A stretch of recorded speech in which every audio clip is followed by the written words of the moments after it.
This is Audible. Grant, Riding Hard, Volume 2. Written by Jennifer Ashley. Narrated by Eric G. Dove. Chapter 1. Christina slid 2 beers across the bar's top, barely paying attention when the customers told her to keep the change. She didn't notice anything. Not the hot, swirling air, the thumping music, or the laughter of the patrons relaxing on a Friday night. He wasn't supposed to be here. Grant Campbell strolled in, the cocky, arrogant, hotter-than-hell cowboy Christina had tried and failed to stop thinking about for the last year or so. He took off his black hat as soon as he walked through the door. He always removed his hat when he went inside anywhere. He was polite that way. He wore a button-down shirt, which was formal for a man who lived mostly in T-shirts, but tonight was a special occasion. His jeans stretched over thighs made tough with riding and stunt work, his walk graceful from the same. The dimmed lights brushed his dark hair, which in the sunlight had highlights of gold. He didn't come in alone. Grant was never alone. He'd have women with him, usually more than one. Tonight it was 3. 2 wore their hair long, 1 had cropped it short. All wore jeans that might slide from their slim hips any second, tops that were so tight they might have been painted on. They were beautiful, of course, in that blonde, smooth-faced Texas way. Why was it that every woman who followed Grant around was a walking cliché? Except Christina. She had black hair that curled and would never lie straight, a body with more cushioning than she liked, and her dad's nose. "You're a Farrell, honey," her dad liked to say. "No denying it." He said it proudly because he loved her, but Christina had long ago realized she'd never be petite. The girls with Grant were shrimpy, skinny except for breasts that couldn't be real. No woman was a perfect right angle like that.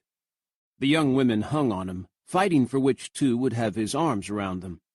Grant was grinning, the idiot, loving the attention. Christina slammed used beer mugs 2 patrons had left into the dirty dish tray, pretending she was way too busy to notice. Grant got the Buckle Bunnies to settle down at a table, then turned to approach the counter. He stopped between one beat and the next, his blue eyes stilling as his gaze fell on Christina. Christina glanced down, rubbing away at the rings the mugs had left. Grant hesitated, poised to turn around and go. He hadn't realized she'd be here tonight. Then he came on. Grant didn't lose his smile, didn't look the least apologetic. He was well-loved in Riverbend. This was Friday night, and this was Riverbend's only bar. He had every right to be there. Christina could have turned aside and let Rosie wait on him. She could have slipped out to the table she was watching, as if she never saw him. Instead, she made herself turn from her wiping and give him a neutral look.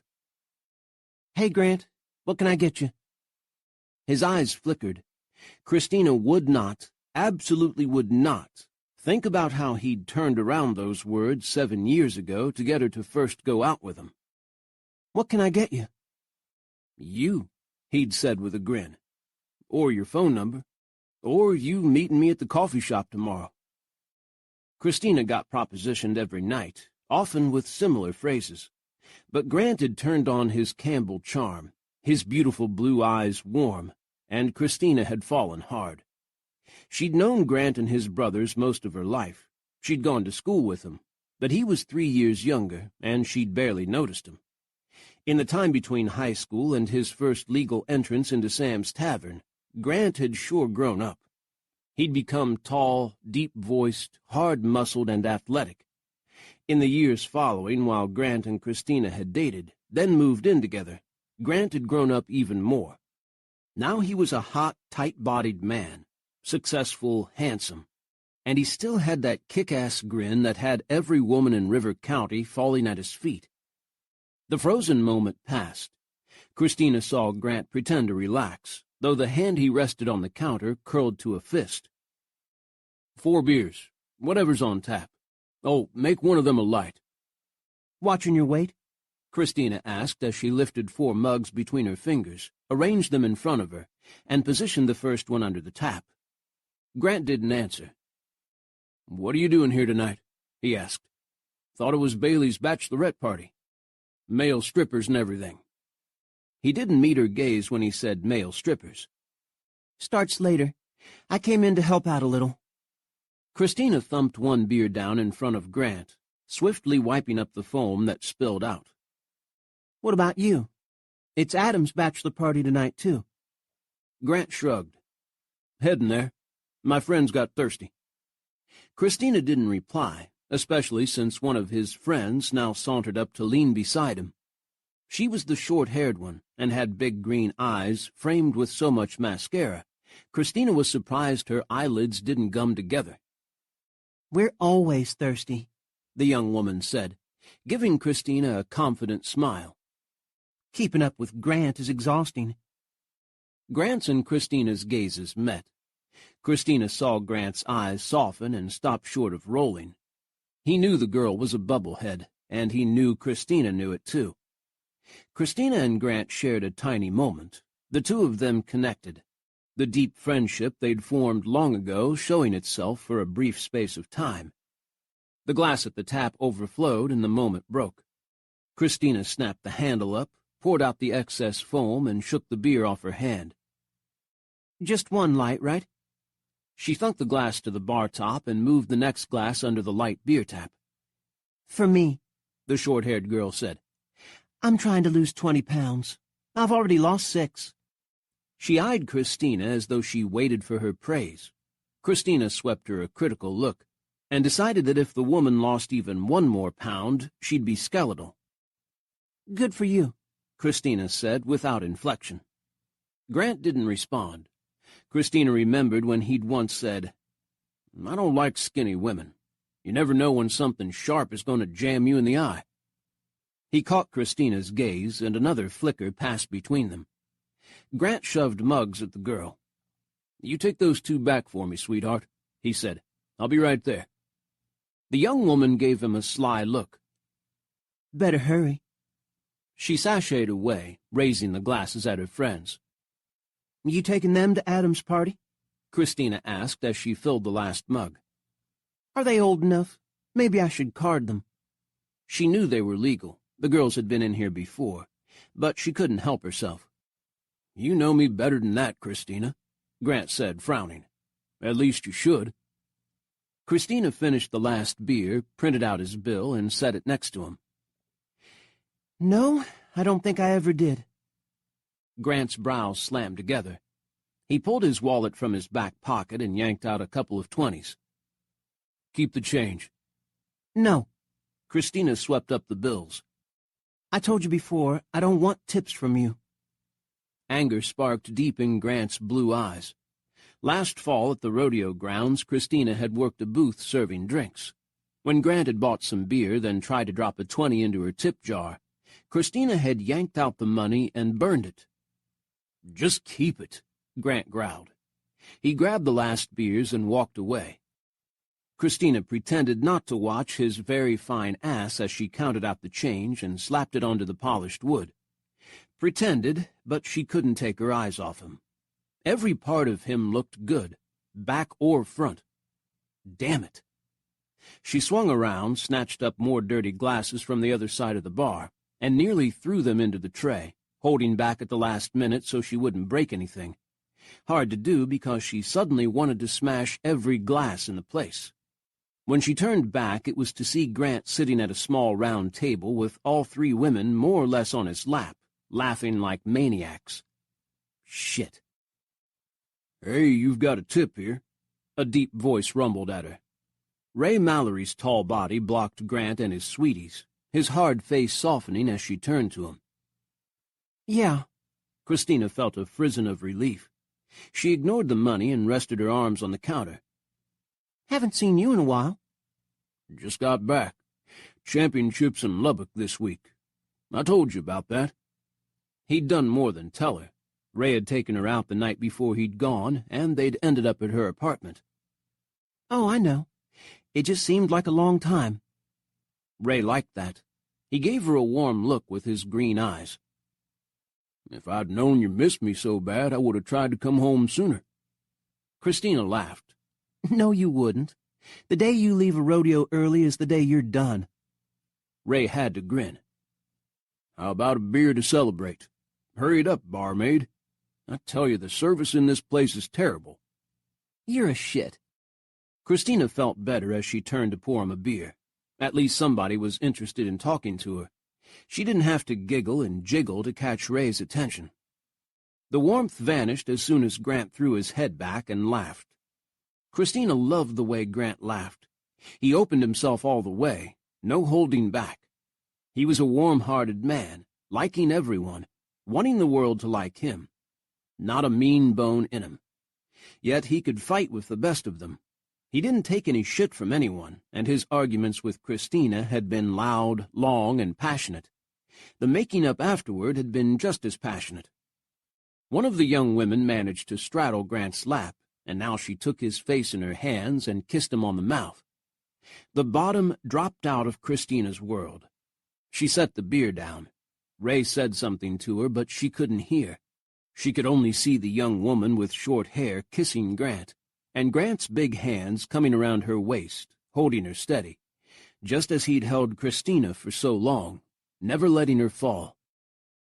Christina. Christina dragged her attention back to Ray, who wasn't smiling any more.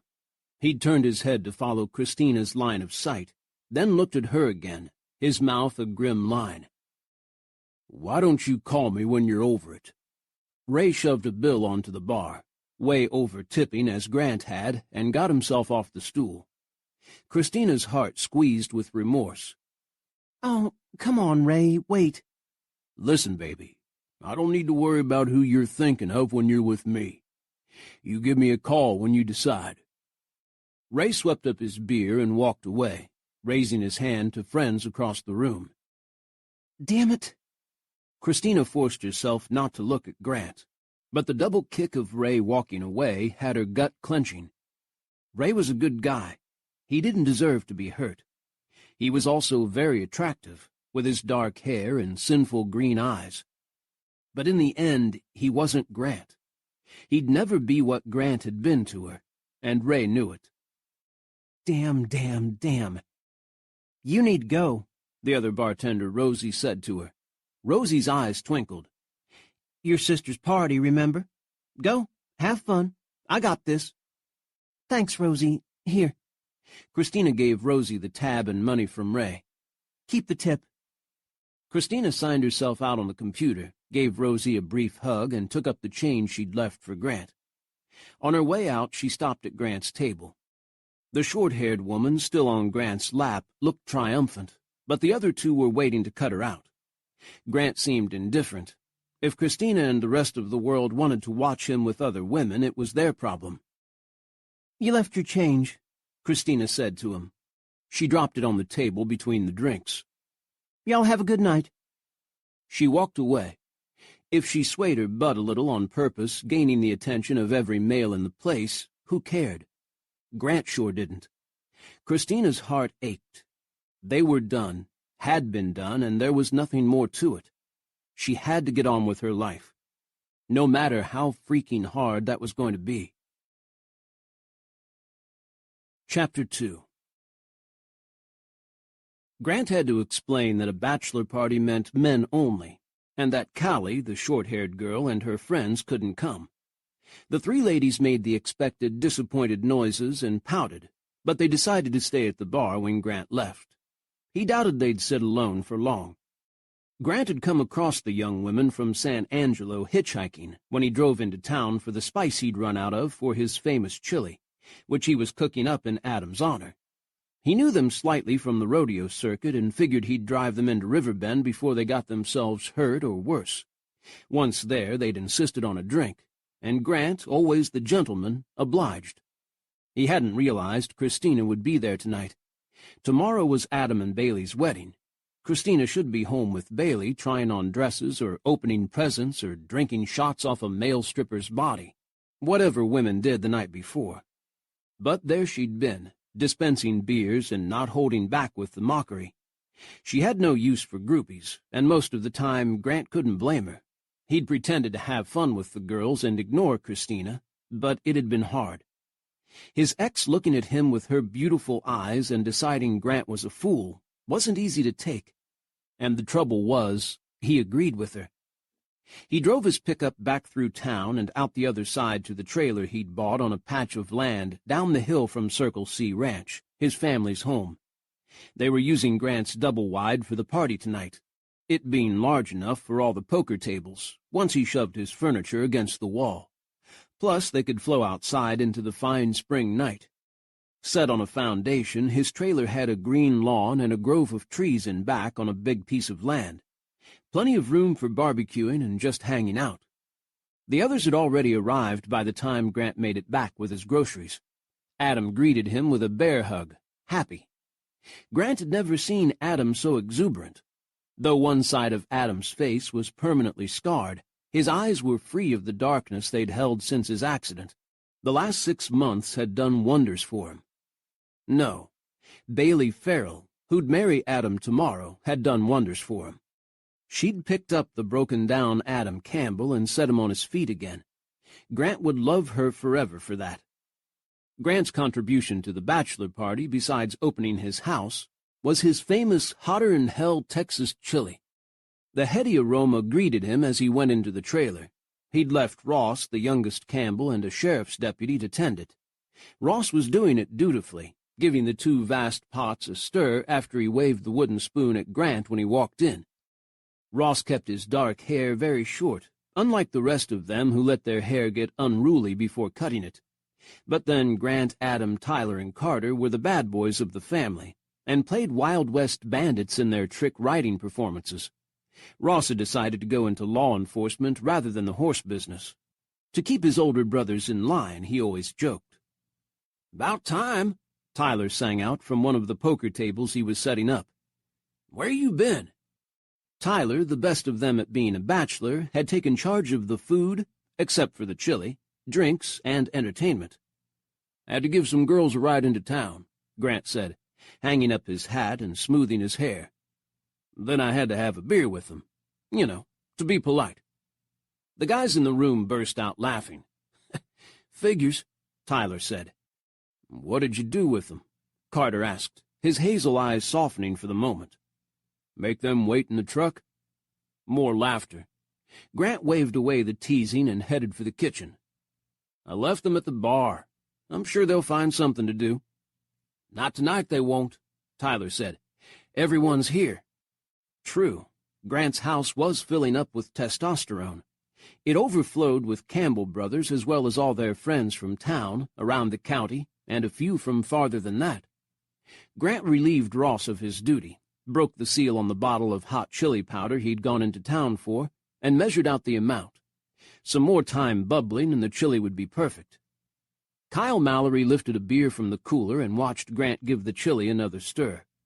There was something in Kyle's look Grant couldn't decipher, but he didn't pay too much attention. The Mallorys and Campbells had been rivals for years. The Mallorys were champion bull riders and kind of looked down on the Campbells, who were stunt riders. "Doing tricks," they'd say. "Not real riding." To which Grant would say, "Falling off bulls isn't real riding either." But the rivalry mostly stayed friendly, as Adam and Kyle had cleared the air between them about Bailey. Once it became obvious that Bailey and Adam were madly in love, Kyle had bowed out with dignity. Grant had to respect him for that. Adam and Kyle still weren't best friends, but Adam had made sure Kyle and his brother Ray got invited not only to the wedding but the bachelor party. Grant set down the spoon, got a beer for himself, and made for the poker tables. "Ray coming?" he asked Kyle as they both sat down. He'd seen Ray at the bar talking to Christina, which had bugged the hell out of him. Then Ray had moved off to greet friends, looking like he was settling in. Kyle made a show of glancing around the room, then shrugging. "Who the hell knows?" "Huh. Saw him earlier. Thought he was coming."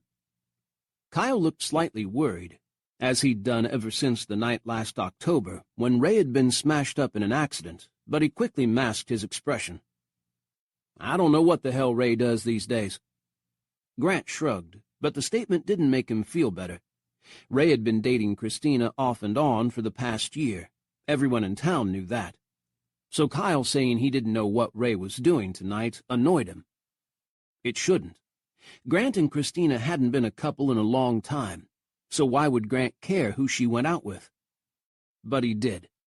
Ray now got to be the one lying with her in the dark, touching her beautiful body, sliding his hands under her full breasts, tasting her mouth. Grant tried not to think about it, but it was impossible. Every time Grant saw Ray, he barely resisted the urge to punch the shit out of him. Tyler lifted his beer bottle and toasted Adam. "To my big brother Adam, who's sticking his head into the noose tomorrow morning, trapped forever into a life of shopping for rugs, buying furniture, kitchen appliances. Didn't you and Mom buy a new stove last week?" Ross yelled at him. "Shut up," Tyler said. "Here's to Adam, boldly going where none of his brothers have gone before." "You mean down on a woman?" someone called. Tyler gave him the finger. Adam stood up and raised his own beer. "Eat your hearts out, losers," Adam said. "I snagged me the best woman in town." No one could dispute him about that. Bailey was a sweetheart, and Grant had long considered her a good friend. She'd been a friend to him even after Christina broke up with Grant. Adam, his lucky-ass older brother, always landed on his feet. The party got started. Beer flowed, chili was served. Grant got his usual compliments of, "Shit, this is hot. What the hell did you put in here?" to, "You gotta give my dad this recipe, Grant. Come on." Grant only grinned and told them to piss off. The secret of Grant's chili had been handed down from his grandfather, passed on to only one male Campbell of each generation. He remembered the day his mom had given him a sealed envelope, saying, "You're old enough to have this now." Grant had been 16, and he hadn't known what to expect from the envelope. The sex talk written down? Secrets to financial success? He'd been stunned to find his grandpa's chili recipe, written out in his dad's handwriting. Grant had memories of his father standing over the stove, winking at anyone who asked him what he put in the chili, and refusing to answer. The recipe hadn't gone to Adam, the oldest boy. It had come to Grant. Mom had explained that the honor wasn't reserved for the oldest, but the one who would take best care of it. Grant had been very, very proud to be chosen. Not even his mom, Olivia, knew what was in the recipe. It was a secret that Grant would pass along to his son when he was ready. Except it was looking more and more like Grant would never have kids at all. The thought etched sadness into his happiness for Adam. Grant took a break from the poker table after a while and wandered outside to breathe the clean air of the balmy Texas night. Spring came early in hill country, with grasses turning green, and bluebonnets carpeting the sides of the roads and along the streams. Right now the moon was high, the night cool and clear, but winter's chill was gone. Tomorrow Grant would stand up, the best he could after a night of pouring beer down his throat, as best man to Adam, the brother he was closest to. He was happy for him, but sad to say goodbye. Adam and Bailey would be heading back to California after their honeymoon in New Orleans, to work together on a movie Adam was the stunt coordinator for. Bittersweet, that was the term for what Grant was feeling. "Hey, Grant," Kyle Mallory said. He stepped off the small porch and moved down the drive to where Grant stood, taking in the night. "Been meaning to talk to you." "About what?" Grant remembered Kyle eyeing him earlier, and faint interest perked through his moroseness. "My sister." Grant looked at Kyle in surprise.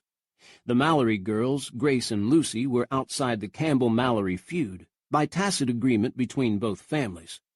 Grace, the younger sister, lived in Riverbend, while Lucy had moved to Houston a while ago, though she'd returned for the wedding. "Which one?" Grant asked. "Grace." Kyle's answer was clipped. "She's been going through a hard time. You heard about her restaurant?" "Sort of." Grant folded his arms and inhaled sweetly scented night air. "She was going to open it down in Fredericksburg, right? And then something happened?" Kyle growled. "Yeah. Her partner disappeared with all the money, leaving Grace holding the bag." His eyes flashed in the darkness. "If I ever catch up to him." Grant nodded, understanding Kyle's anger. "What a bastard." "Yeah." Kyle's tone said everything it needed to. Anyway, Grace is taking it hard. Not happy. I don't blame her. Is that what you wanted to ask me? To help you track this guy down and kick his ass? Grant would be happy to tell the man what he thought, or maybe hold him down while Kyle did. No. Kyle paused. Although that's not a bad idea.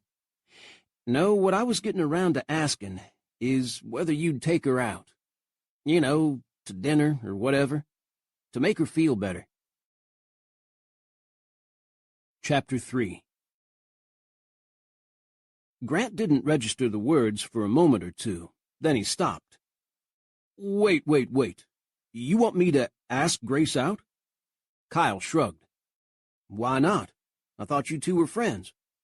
We are. But you just asked me to take your sister out on a date. Grant slammed his forefinger to his chest. Me, Grant Campbell. Yeah? Kyle looked annoyed. What's the big deal? Because you've tried to kick my ass before for even looking at your sisters. Sure. Kyle folded his arms across his chest. When we were kids? Grant gave him a narrow glance. Hold up, Kyle. You never have a change of heart. Not you. So why are you trying to fix her up with me? What's this about? I told you to make her feel better. Kyle gave him a stony look. She's upset. And you think a Campbell taking her out is the solution? Kyle unfolded his arms in exasperation. Shit, if I'd known you'd be so pig-headed stubborn about it, I wouldn't have mentioned it. It was dark, but Grant could see Kyle avoiding his gaze. Something was going on here, but Grant couldn't figure out what. She won't go out with me, Grant said. How do you know? You ever asked her? Fury entered his eyes as he spoke, as though Kyle were adding, You'd better not have. This was weird. I didn't have to. She told me a long time ago she'd never go with me. She said we'd be Grace and Grant, and that sounded stupid, so she didn't want us to be a couple. I'm pretty sure she hasn't changed her mind. Kyle growled. Fine, then. Don't. Forget I even asked. Does Grace know you're trying to set her up? Grant asked. I bet she'd kick your ass if she found out. Huh, mine too, probably. Well, then don't let her find out. Kyle gave him a belligerent glare before subsiding. Look, I'm just worried about her. Grace had her heart set on that restaurant. She loves to cook. That jackass took her dream away from her, and now she doesn't even have a job. She could work for Mrs. Ward, but she wouldn't earn very much. Mrs. Ward ran the only restaurant and bakery in town. At least she'd be doing what she loved, Grant pointed out. Yeah, maybe. But Grace would always be second to Mrs. Ward and her daughters, and she knows it. I wish I could find something for her. Kyle's anger disappeared, leaving him with a worried look. Grant shrugged. Tell you what, I'll keep an ear out. But Grace might have to leave Riverbend if she wants to get into the serious chef stuff. Yeah, I know. She's talked about going to Houston and staying with Lucy. She won't be happy there, though. She loves it here. It was Grace's decision, Grant thought, but didn't say so. Everyone had their problems, he guessed. Never mind. Kyle returned to his usual brisk manner. Forget I said anything. I think the stripper's here. We'd better go in and act like we're 18, or Tyler will get his feelings hurt. Tyler's not going to care what we think, Grant said. That's true, as long as he gets an eyeful. Come on. Grant followed, wondering why the hell Kyle had spent 20 minutes trying to convince him to go out with his baby sister. Kyle never did anything without a reason, and that reason was rarely favorable to Campbell's. At least the conversation had shaken Grant out of his self-pity and given him something to think about. He sure needed it. Go ahead and kiss the bride, the minister said to Adam. As Christina's already wet eyes brimmed with fresh tears, Adam turned to Bailey, caressed her cheek, and pressed a kiss to her lips. No one should really whoop in church, but the Campbell boys did it anyway. Even Carter grinned as Tyler, Grant, and Ross made noise, all of them happy for Adam. Bailey, in her body-hugging white dress, white flowers in her hair, flushed as Adam's kiss deepened. She brought her hand up to cup his neck, and the kiss went on. Tyler laughed, and the church filled with awes and whistles. The minister, who was a family friend, said, "Now, Adam, time for that later." Christina, next to Bailey as her maid of honor, watched her sister with warmth in her heart. Bailey had gone through a long period of stress and misery until Adam had come home. The pair's feelings for each other had rekindled. More than rekindled. They'd built a bonfire. Adam and Bailey had needed each other. They'd come together, and life was good. Christina's gaze flicked to Grant, who stood with Adam as best man. Damn, but he looked good. Grant wore a tux, as all the brothers had today, though they'd insisted on cowboy boots. Grant's coat stretched across broad shoulders, the suit hugging his lithe body. As though he felt Christina watching, he turned his head and looked at her, his eyes so blue in his Texas-tanned face. Their gazes met, and Grant lost his smile. "Should have been us." The words whispered through Christina's mind as though Grant had spoken them.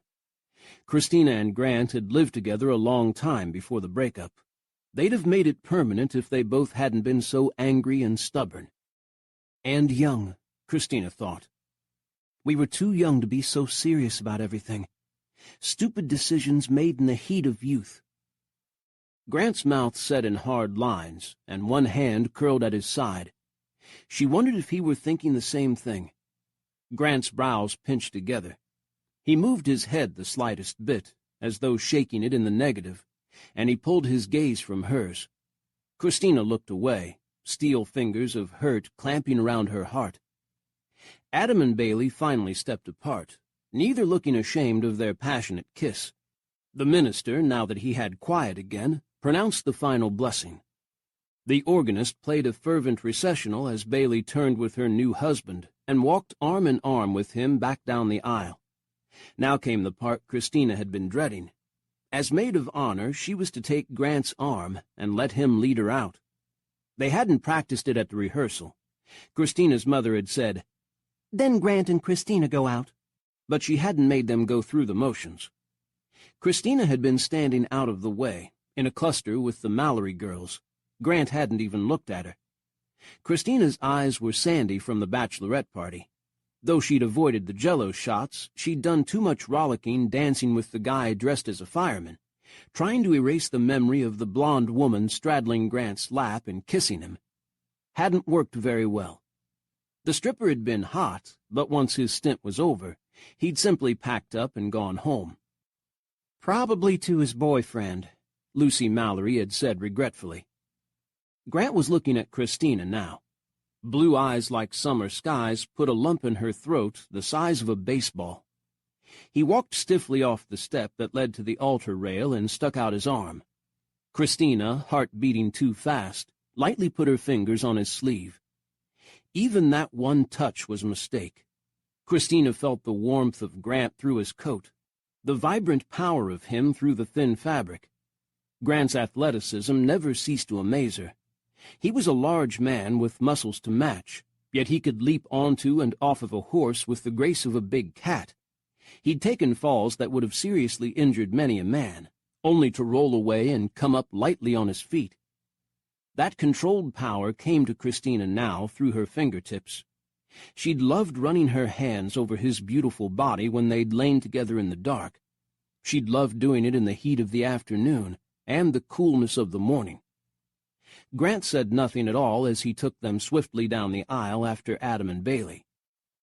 "Going the wrong way," Christina thought, rushing away from the altar instead of toward it. Once they made it outside, Grant moved away from Christina as if he couldn't drop her hand fast enough. Christina pasted on a smile to cover the ache of his dismissal. The photographer was snapping pictures, and she'd be damned if she'd ruin her baby sister's wedding photos.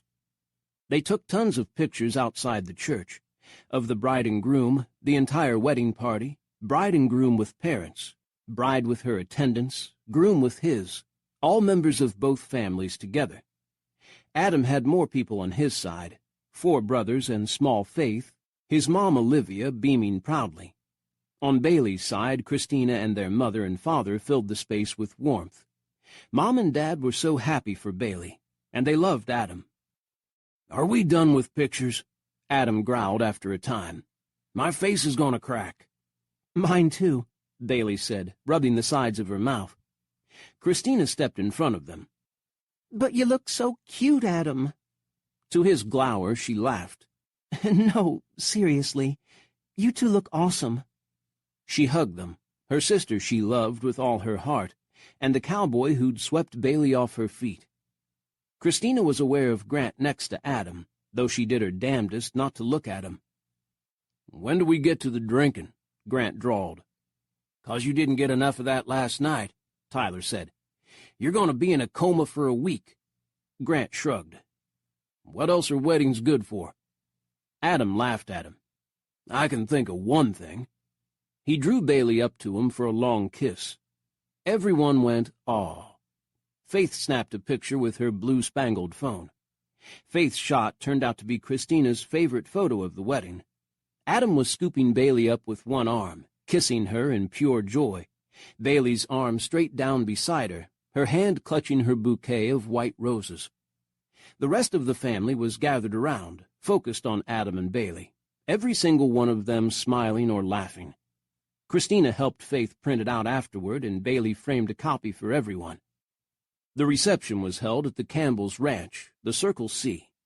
Christina rode to it with Bailey and Adam and the Mallory girls in the limo. The three unmarried women squished together in one seat, teasing Adam and Bailey, who sat opposite and couldn't stop kissing each other. While traditionally the bride's parents were supposed to organize the entire day, the Campbell's mom, Olivia, had said, "We have plenty of room. Why shouldn't we have the reception at the ranch? Be easier for the Farrells, too, coming in from out of town." Christina and Bailey's parents now lived in San Antonio, where their father worked as an engineer. Close enough that they could drive to Riverbend in a couple of hours, but too far to make planning a wedding convenient. Olivia and Christina's mom, friends from way back, put the whole thing together, with help from Christina and also Grace Mallory, who was one hell of a pastry chef. Her restaurant would have been awesome. "If we have the reception at the ranch," Faith had said excitedly, "the horses can come too." The girl was wise enough to realize the horses couldn't attend literally, but she was happy that they could watch from corrals or their open stalls in the barn. A huge white tent went up on the slope behind the house, the path lined with potted flowers and streamers. A barbecue had been set up outside to cook all kinds of food, and champagne and beer came in by the crate-load. White ribbons, white roses, and splashes of pink, yellow, and red flowers made everything festive, beautiful, and welcoming. The party began when the limo deposited them all at the ranch. Christina walked behind the rest of the party as they made their way to the tent, both happy for her sister and sad for herself. Then came feasting, dancing, celebrating. Grant stood up and gave the best man's toast. "How the hell my good-for-nothing older brother got so lucky, I'll never know," he said, champagne glass in hand, to the waiting crowd. "I guess he fell on his head enough times to realize he needed to hold on to something good." He waited for the laughter to fade, then lifted his flute. "To Adam and Bailey, the best-looking couple in Riverbend." "It ain't hard to be," a male voice shouted from the back. More laughter. Grant went on in a louder voice. "The best-looking and the biggest-hearted. I love you guys." "To Adam and Bailey," the toast rang out, most enthusiastically from Christina. She sent Grant a smile. He really could be sweet. Grant caught her look, flushed dark red, and sat down. As the party went on and dancing began, Christina figured she had two choices. She could hide her pain and make sure Bailey had the best day ever, or she could get drunk with the other girls, make a big fool of herself, and maybe try to get laid. Christina picked option one. She wasn't much of a drinker, and this was Bailey's day. It wasn't about Christina and her stupid, messed-up life. Everyone in town was there, and a few from out of town Christina didn't know. Adam had invited some of his stuntman friends who were being admired by all the ladies, including Lucy. Carter was walking around with a stranger, a well-groomed woman in a subdued beige silk dress that set off her slender limbs and pretty face. She watched the crowd with interest, but stayed with Carter and Olivia, talking quietly to them. Christina noticed other guests eyeing her curiously.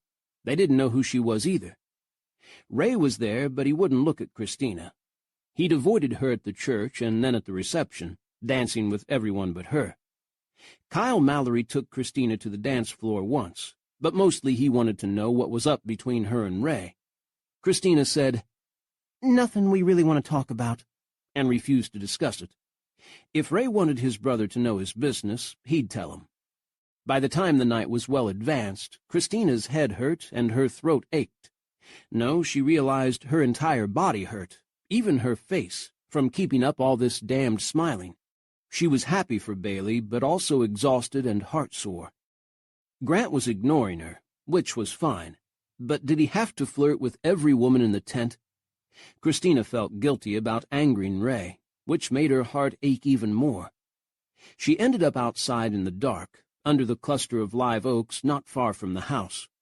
The tall trees rustled in the night breeze, the music and laughter from the tent muted in the distance.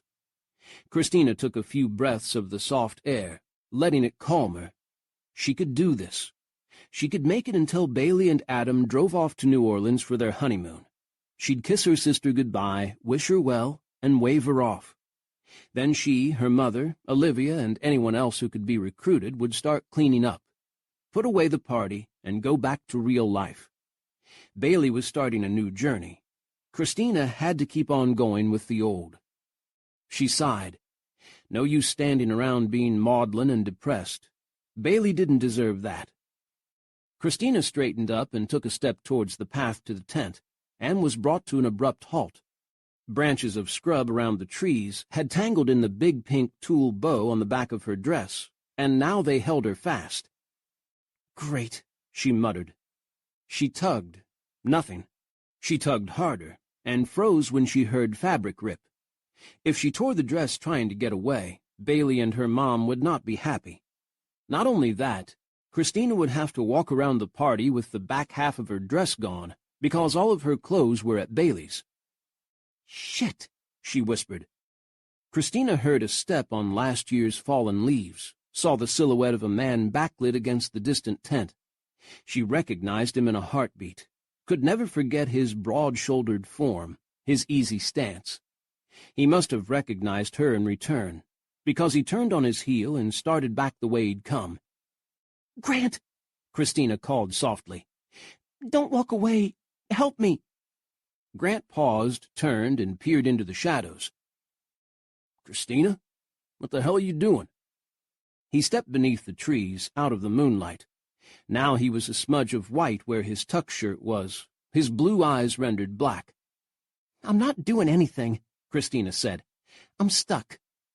"In the mud?" "No, to the tree." It sounded stupid as it came out of her mouth. Grant snorted a laugh.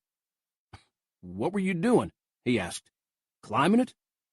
Christina made a noise of frustration. "I came out here for a breath of fresh air. I've got twigs or something tangled up in the dress." "Climbing it," Grant said with conviction. "Or climbing someone else. Where's Ray?" "I came out here by myself. Damn it, Grant, just help me." Grant chuckled. "Grace under pressure." "I suck at that, and you know it. You gonna help or just laugh at me?" "Laughing at you is more fun," Grant said as he came closer. "Hold still." He worked at the twigs woven through the tulle. Christina didn't move, the warmth of him holding her in place more securely than the branches. Grant tugged harder, his sleeve brushing her bare back. "You are well and truly stuck." "I know that." Grant pulled at the big wad of tulle sewed to the satin. "Maybe I can just remove the bow. Oh, wait, some of the back of the dress is tangled, too. You might have to rip the whole thing." Christina let out an exasperated breath.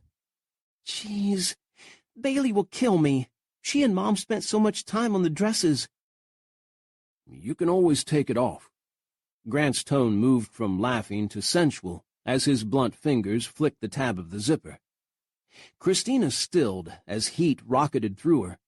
Fire moved from his finger on the zipper, down between her legs and up again to her breasts. An image flashed through her head of Grant skimming the dress from her, his arms around her, she lifting to him, their bodies coming together in the darkness under the trees. She cleared her throat. Right, she said, her jaw tight. And run around in my underwear? I'd look like a fool. No, Grant said in a low voice. That's not what you'd look like. Christina held her breath. Moonlight caressed Grant's face as he gazed at her for a long moment. The moment broke, and he bent to concentrate on loosening the twigs from the dress. Christina turned her head to study his jaw, brushed with dark whiskers, the dark hair smoothed around his ear. All she had to do was lean a little farther, and she could take his earlobe between her teeth. Grant's hand brushed her bare scoop of back, his touch hot and strong. Christina couldn't breathe, couldn't think. A breeze swirled around her, and she shivered. Ah, got it. The dress went slack as the twigs loosened their hold. Christina stepped away from both the tree and Grant. Thanks, she said quickly. He said nothing, so she nodded at him and started to walk away. You got crap all over you, Grant said behind her. I want to do something about that. Christina balled her fists, her heart sinking. She wanted to get away from him before she did something stupid, but she marched back to him as well as her high heels let her. Brush it off, please. Grant went silent as his warm hands started down the dress, picking things out of the tulle, smoothing the satin. After a moment, his hands slowed. Grant was standing almost on top of her, his feet alongside hers. Christina's hip moved against his thighs, and then against what was between his legs. Hard and thick, his cock pressed the fabric of his tux pants, telling her he wasn't immune to their closeness, the intimacy of being alone together in the dark. Grant's chest moved with his intake of breath. His touch stilled on her back, only to come around her waist as he turned her, pulling her against him. Christina's hands landed on his chest, fingers curling. For one heartbeat, two, they looked at each other. The breeze swirled around them, bringing the laughter from the tent, the acrid smoke of the barbecue mixed with the mellow scent of spring wildflowers. "Ah, fuck," Grant said in a hoarse whisper. Christina couldn't breathe as Grant's hold tightened on her, and he came down to cover her mouth in a raw, desperate kiss. Chapter 4. Christina tasted like champagne and smelled like roses. Grant opened her mouth with his, their tongues tangling, seeking, hands dragging each other closer. Christina's dress molded perfectly to her body, the satin letting Grant run his palms up her waist, under her breasts. Only the tulle got in the way, a huge lump of it where her ass was. But screw it. He could kiss her fine like this, cupping her breast in his hand. Any second one of them would come to their senses and push the other away. Any moment now. Christina clutched at his jacket, and damned if she didn't start pushing it open. Her hands landed on his cummerbund and then moved quickly up the thin shirt. Fingertips found his flat nipples, and she started to caress them. She must remember how much he loved that. Tingling started in Grant's chest and rushed to meet the fire in his already hard cock. He broke the kiss long enough to slide his confining coat from his arms, letting it fall into the mud. Who cared? Christina was already coming up to him as Grant brought his mouth down on hers again. He kissed her swiftly, needing her. Too long without her. Grant slid his hands to her thighs as they frantically kissed and shoved her skirt upward. She wore stockings with elastic tops, not pantyhose. Nice. Her underwear was a thin band of satin and lace, easy to move. Grant's fingers found her heat. Warm liquid flowed over his hand, and Christina made a soft sound against his mouth. The alcohol Grant had consumed floated around in his brain, combining with his loneliness and need for this woman. He slid his fingers inside her, and was rewarded with the jerk of her body, the growl in her throat. "Christina," he whispered against her mouth. "I love how you're always wet for me." Her answer was to renew the kiss, a crush of lips, her mouth seeking his. Christina's questing fingers found the latch of the cummerbund, and it followed the jacket to the ground. The button and zipper of his tux pants opened next. Christina shoved her way in, and then she was locking her hands around his cock. Damn, woman. Christina was sweet and hot, and what the hell had he been thinking, walking away from her? They were hungry for each other. They always had been. Christina knew exactly how to make Grant come alive. She knew how to stroke him, how to flick her thumb over his tip, which made him jerk. He rubbed her in response, and she rocked against his hand, the two of them both giving and taking. Their kisses were frenetic. Teeth-scraped lips, mouths bruised. Christina suckled his tongue. Grant groaned against her as Christina's hands moved on him, exactly matching the rhythm of his fingers inside her. He was going to come standing up, but what did he expect with this hot, sexy woman in his arms, who knew exactly how to work him? "You're sweet, baby," he said. "It's always so good, you and me." Christina was moving against him, her excitement rising. Grant loved how she came, exuberant, totally into it, letting herself go without shame. The anticipation of seeing that again ramped his own excitement high. "Grant!" The bellowing voice of Carter floated up the hill from the tent. "You out here?" Shit. Christina tore herself away from Grant, stumbling back before he could catch her. Her hand was gone from his cock, chill wind taking place of her warmth. Christina shimmied her skirt down and took another step back, breathing hard. Damn it. Grant choked on the words, coughed. My brothers are so effing good at timing. His pants were sagging around his thighs. He did not need Carter jogging up here, finding him with his slacks falling down and his cock hanging out. Grant pulled up, zipped, buttoned, and then groped on the ground for his cummerbund. Carter was heading this way, and he had someone with him. Christina, Grant said, moving to her. He didn't know if this had been a crazy one-off or a prelude to make-up sex or the first step at reconciliation. All Grant knew was that he didn't want to let her go, not if there was a chance for them. Go on, Christina said, her voice grating. Go. He's not going to wait. Grant stared at her a moment, trying to read her. Her stance said pissed off. Her breathing and her tone said scared. Of what? Grant lifted his coat, tried to brush it off, gave up, and folded it over his arm. When he looked up to tell Christina to come with him, she was gone. Where she'd stood was empty moonlight, only a few scraps of pink tulle floating on the grass to say she'd ever been there at all. Fuck, Grant said softly, and went to meet Carter.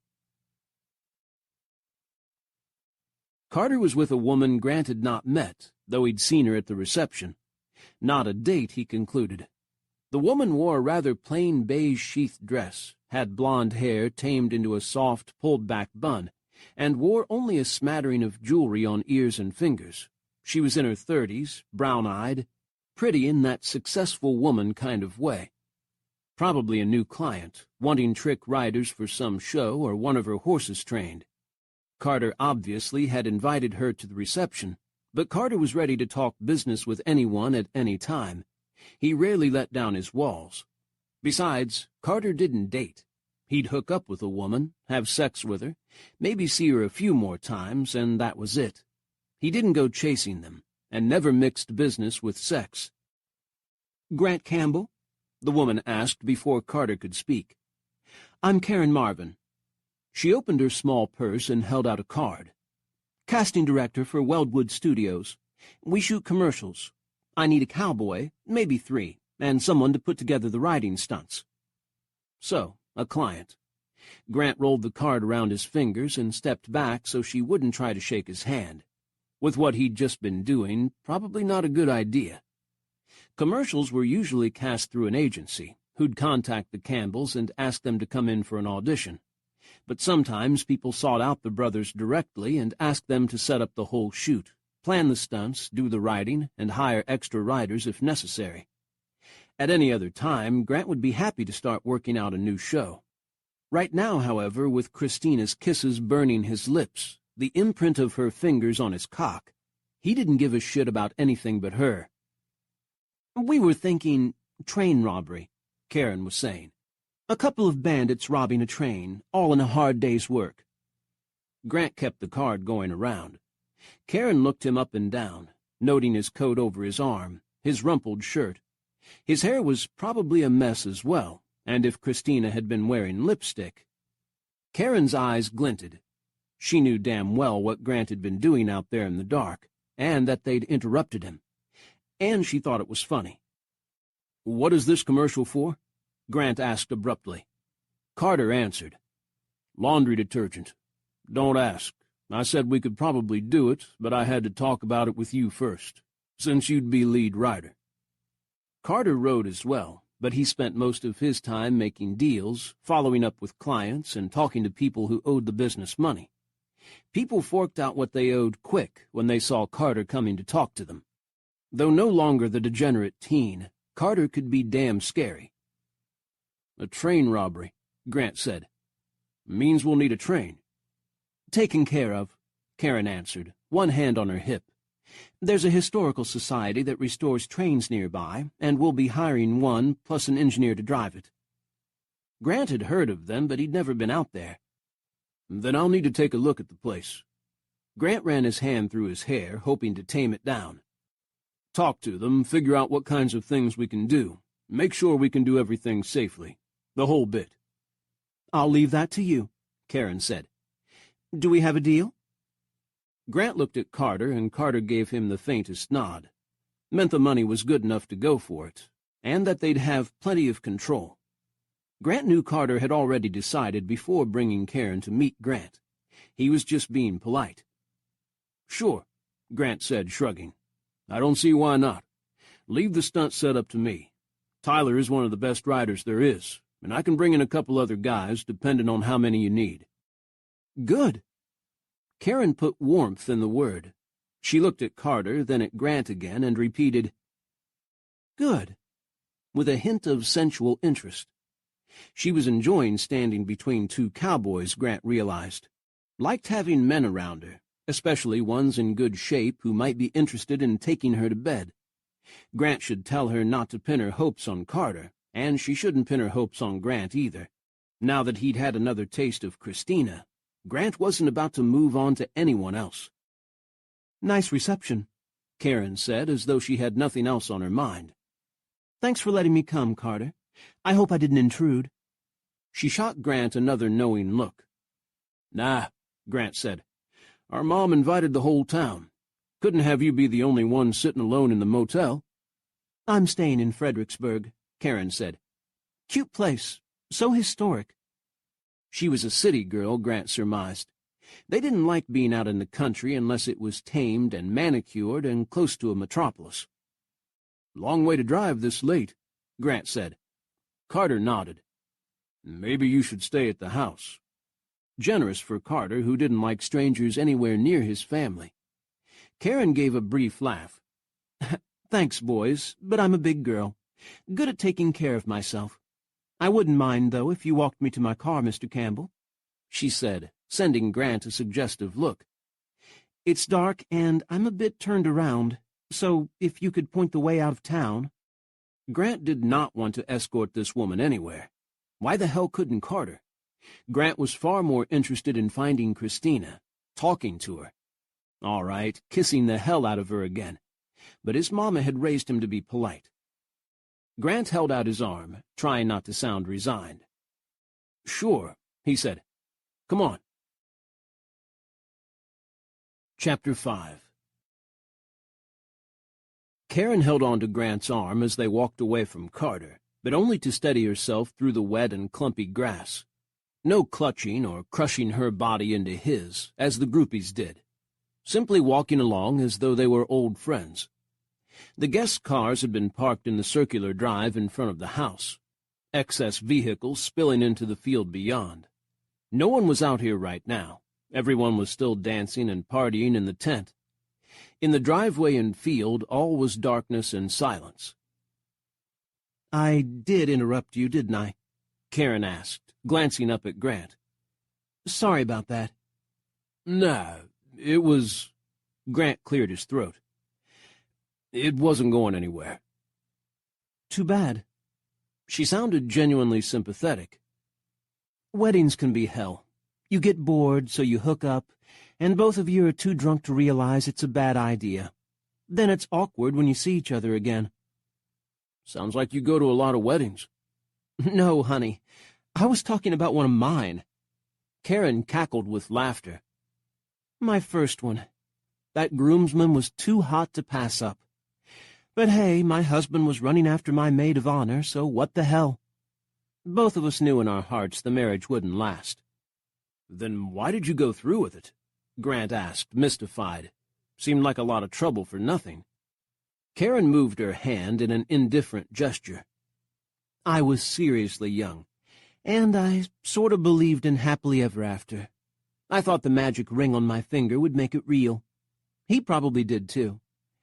After my third husband, the vile, cheating bastard, I finally realized that there's no such thing as happily ever after. There's only happy for now." She stopped. "Oh, no offense. I mean, your brother and his new wife might be one of the lucky ones. Who knows? They do make a cute couple." Karen rubbed Grant's arm, her interest in cowboys coming through the caress. "Where do you stand on happily ever after, Mr. Campbell?" Grant shrugged, though his heart was beating thickly. "I don't know. I guess it happens, but not to everyone." "Ah, you're wise for one so young." Grant would be 28 this year. Christina was 30 now, and this woman couldn't be much older than her. "Where are you from?" Grant asked with genuine curiosity. "I live in Houston for the moment, but originally from Los Angeles. Got into filming young, and realized that it's cheaper to shoot in places other than California. Lots of studios in Canada these days, for instance, and New Mexico." "Yeah, we do some work in New Mexico. Arizona, too." Grant's mouth kept up the conversation, while his mind was back under the trees with Christina. "You can still find the Wild West out there." Karen stopped him next to a four-door BMW. "You ever do any acting outside of stunt work?" she asked. "You look good. I've seen some of your performances. The camera obviously loves you." People asked him this all the time. Grant had long ago come to terms with what he was good at and what he wasn't. "Trouble is, I can't act. Give me lines and I get all uptight. I blow every take. If I stick to writing, not talking, I'm fine." "I don't know about that." Karen didn't touch him, but she looked him up and down. "With the right coaching, you could do something. Let me think about it." Karen took keys from her pocket and clicked a remote. Her car chirped and lights blinked. "Looking forward to working with you, Mr. Campbell." She opened the car door, then turned and stuck out her hand. Grant still didn't want to touch anyone, but people got offended when you didn't shake hands with them. He grabbed her by the shoulder instead and dropped a quick kiss to her cheek. "It's Grant," he said. "Mr. Campbell was my dad." Her smile shone out. "All right then, Grant. Good night." "Good night. Drive careful now." Karen slid gracefully into her sleek sedan. "I will. Sweet dreams." She closed the door, started the car, gave him a last wave through the window, and pulled away. She'd indicated before that she needed directions, but she didn't seem to need them now. Karen maneuvered her car slowly around the other vehicles, then headed down the long drive and turned right at the end, which was the way to go for the highway to Fredericksburg. Asking for directions had been a pretense to get Grant to walk her to her car. Oh well. Grant got propositioned by women all the time. He wasn't egotistical enough to think it was because he was the greatest guy ever. The Buckle Bunnies wanted to sleep with the stunt-riding cowboy, and didn't really care what Grant was like as a person. He'd come to terms with that long ago, too. Grant hiked back toward the house. He was only glad Karen hadn't propositioned him to do it right there in the back of her car. He'd have had to refuse, she might have canceled the deal, and Carter would have been pissed off. But Grant only wanted to find Christina, so he could, what, continue where they left off? Or apologize for the make-out session. Hell, why should he? He wasn't sorry. And it wasn't like Christina hadn't been climbing all over him. That had been a mutual, desperate groping. Halfway down to the tent, he met Carter coming up the path, heading for the house, a sleeping Faith in his arms. "Karen gone?" Carter asked him in a low voice. Grant nodded. "Yeah, she's fine." He too kept his voice down so they wouldn't wake Faith.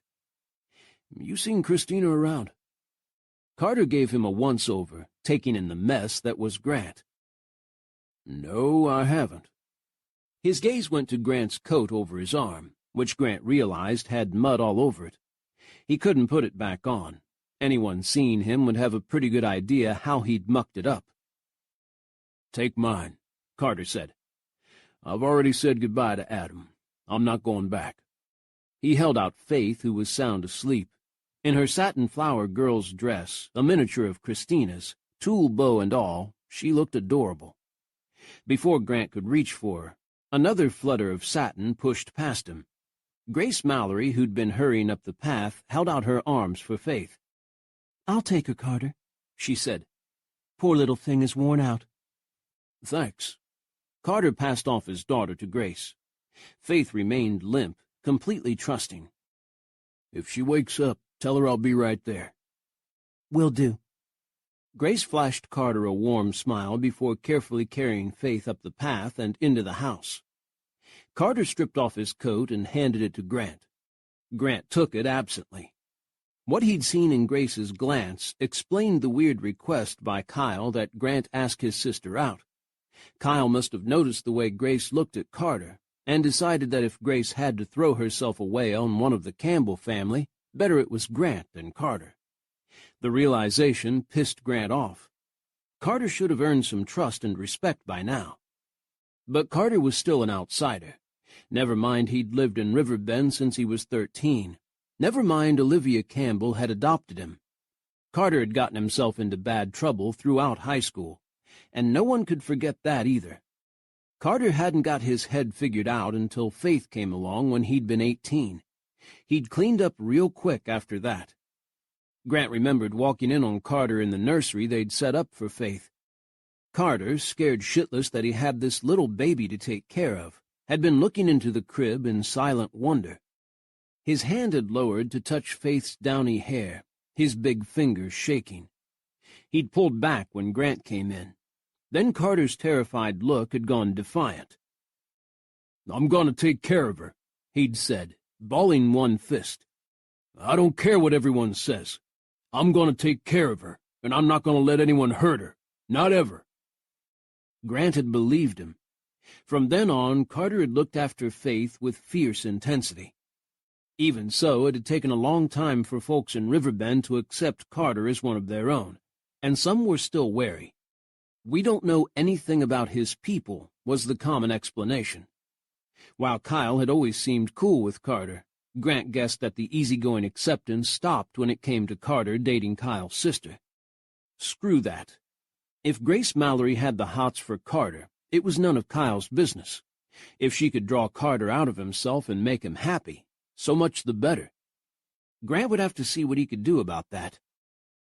"Thanks, Carter," Grant said.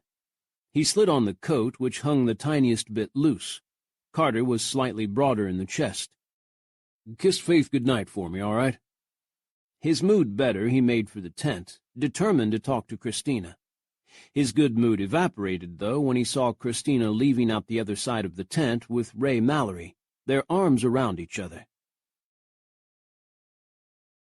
Ray was very drunk, barely able to walk as they stumbled up the hill to the vehicles outside the house.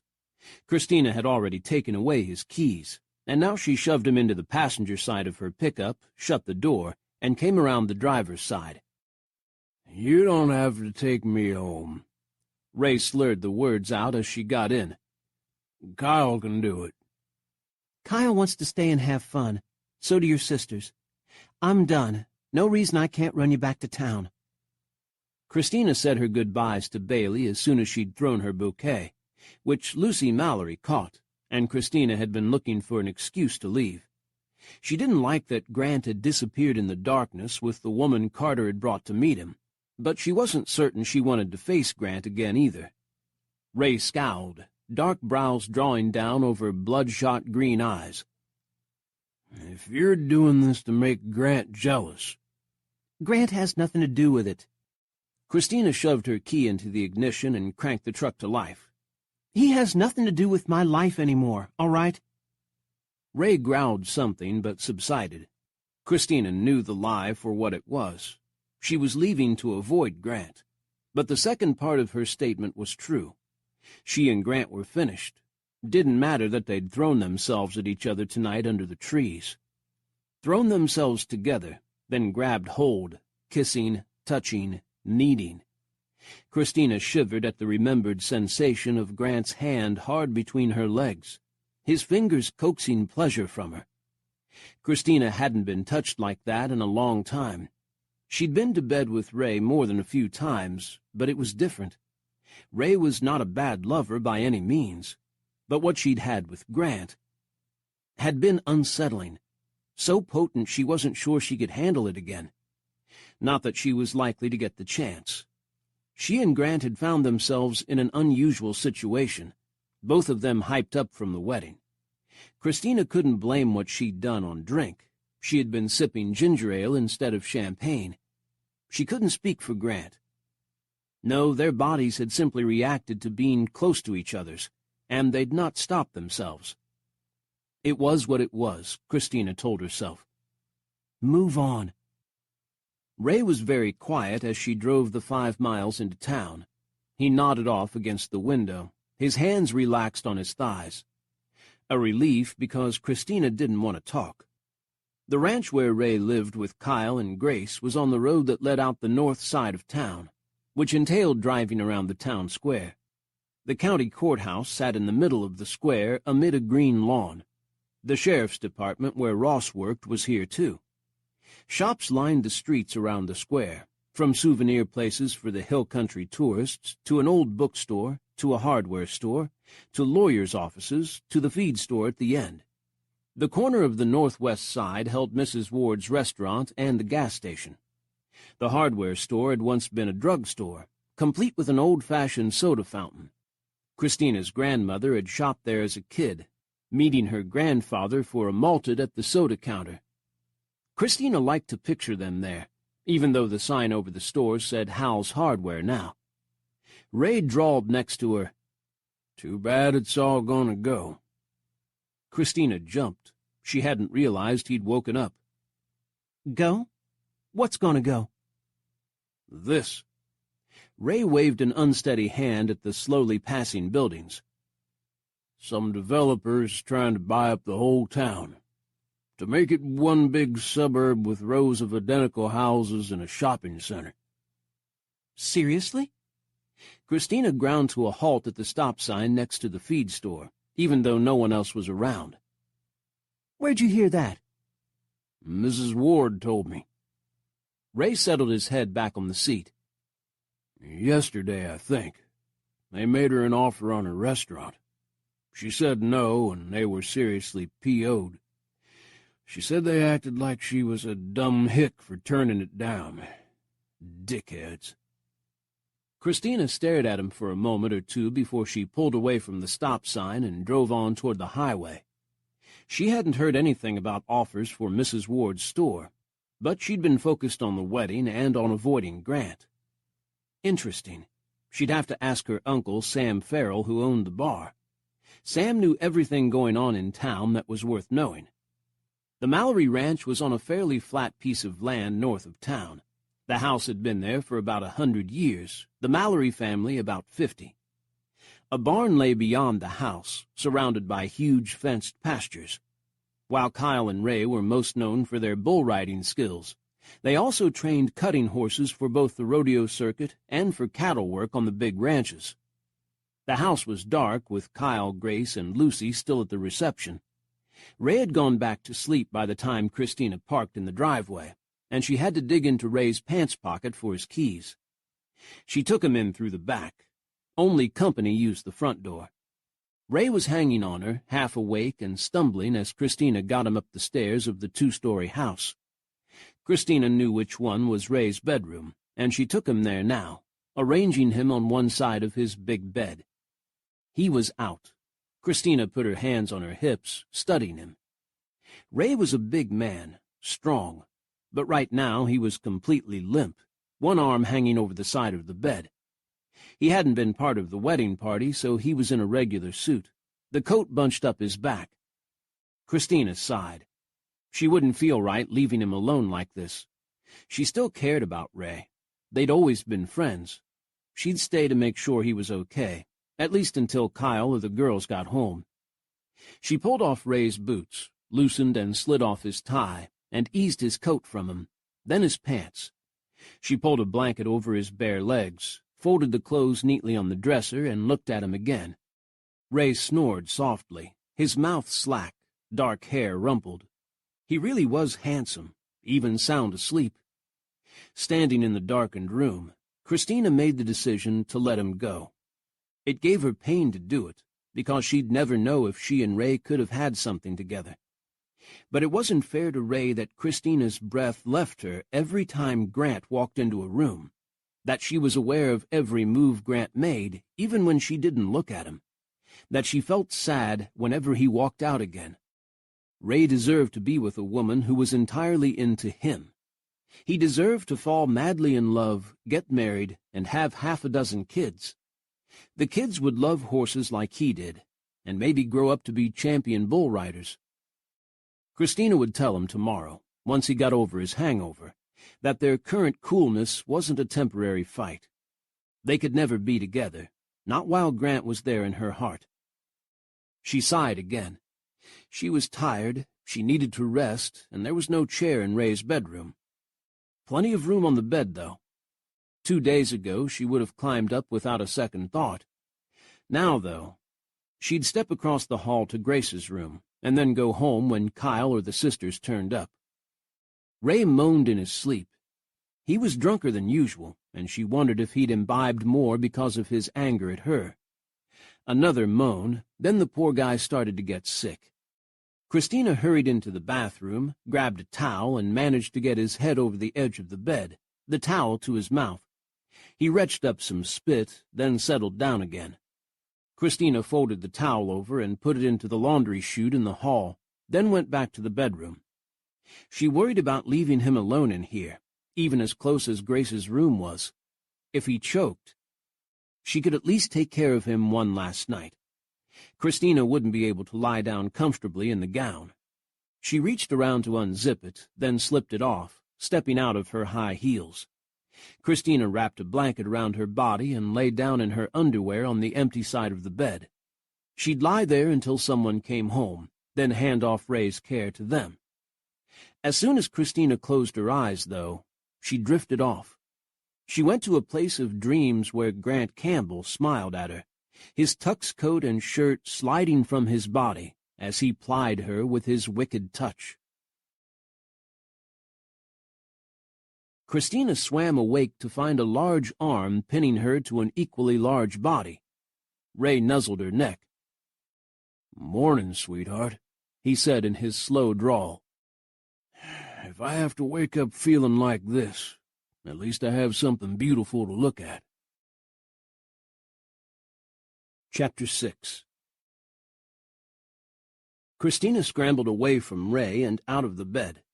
It was broad daylight, sunshine pouring through Ray's windows. She smelled coffee brewing below and the sharp scent of bacon. Crap, crap, crap, she thought. Christina snatched up her dress, struggling to slide it on. "Why are you in such a hurry?" Ray couldn't be feeling good, but he sure looked good, sprawled out half-dressed on the bed, his green eyes heavy. "Because I have to go," Christina babbled. "Things to do. I didn't mean to fall asleep. What things? Ray's affable look faded. Do you have to do them at the crack of dawn? I have to get home before people see me coming back like this, and know I spent the night out here. Everyone saw me leave the reception with you. Yeah, and they know we've been going out for a while now, and we sleep together. It's not a big secret. I know, it's just... Christina trailed off, turning in a circle as the zipper and back stuck, her fingers losing hold of the tiny tab. Ray came off the bed, moving fast for a man with a hangover. He turned Christina around, took hold of the zipper, and smoothly drew it up.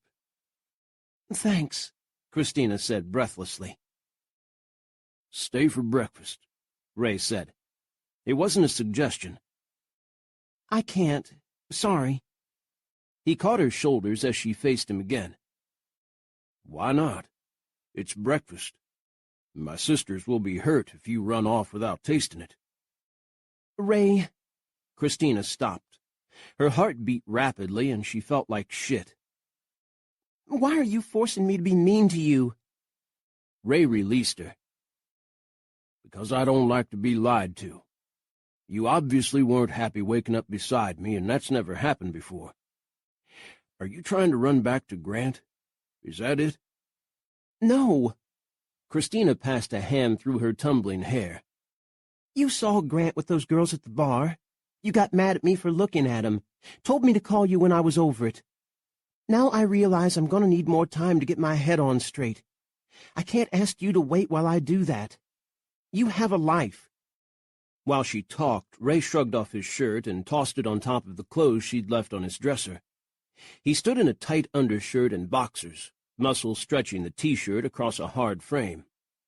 He looked like a pin-up guy that women would post on social media and drool over. They'd think Christina nuts for dumping him. Ray folded his arms, which made him more heart-stoppingly handsome than ever. So what? You're breaking up with me? I didn't want to do it like this, Christina said in a tired voice.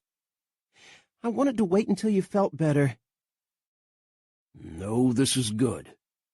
His voice was a growl, but the words were calm. Better than you taking me out to a restaurant and giving me a last meal.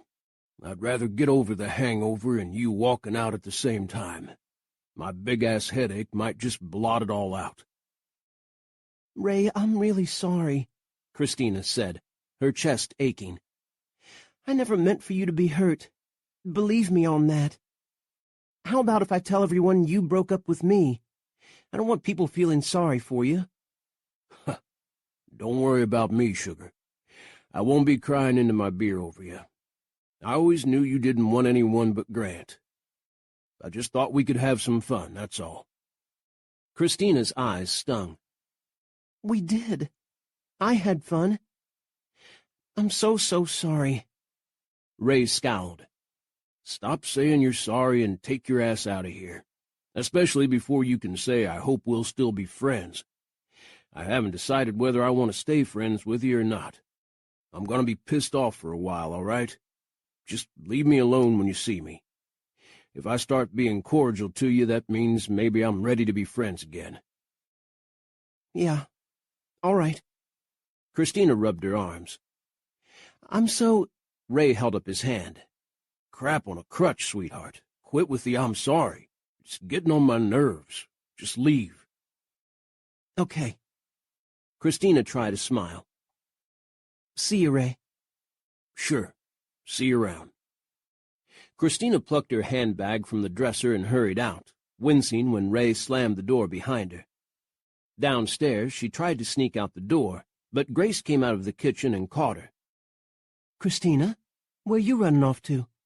Lucy and I cooked a big spread. Okay, I did the cooking and Lucy did important things like opening jars. Hey, Lucy said, coming out behind Grace. Opening jars is important. They stood next to each other, Lucy 3 years older than Grace, the sisters much alike in looks. Dark hair, the Mallory green eyes. Grace wore her long hair in a ponytail, loved to cook, and had an apron to go with every outfit. Lucy had her hair cut into a business-like do, and her clothes and makeup were always crisp and neat. In school, Grace had loved home economics and English. Lucy had loved math and business classes. Grace noticed Christina's moist eyes and softened her tone. "Christina, what happened? Was my brother a crabby shit to you?" "No, not his fault." Christina shook her head. "Why didn't you wake me up? I didn't mean to stay the rest of the night." "Because when I peeked in you were sleeping like a baby, and I thought—" Grace spread her hands. Lucy finished. "She thought you and Ray had been getting busy." "No." "No," Christina said. She let out a breath. "Just a warning. We split up, so Ray might be in a bad mood when he comes down. You might not want to mention me at all." Instead of looking worried, the two girls deflated in disappointment. "Aw, damn," Lucy said. "I was hoping you'd get to be my sister one day." Christina would have liked that. Another twist to the pain in her heart. Grace gave her a shrewd look. "Is this because of Grant?" she asked. "I don't want to upset you, but I have to tell you, Christina, last night I saw him walking a woman out to her car. When he came back, he was disheveled, if you know what I mean, mud all over his coat. I hate to say it, but you need to know. I don't like to see you breaking your heart on him." Lucy nodded in support.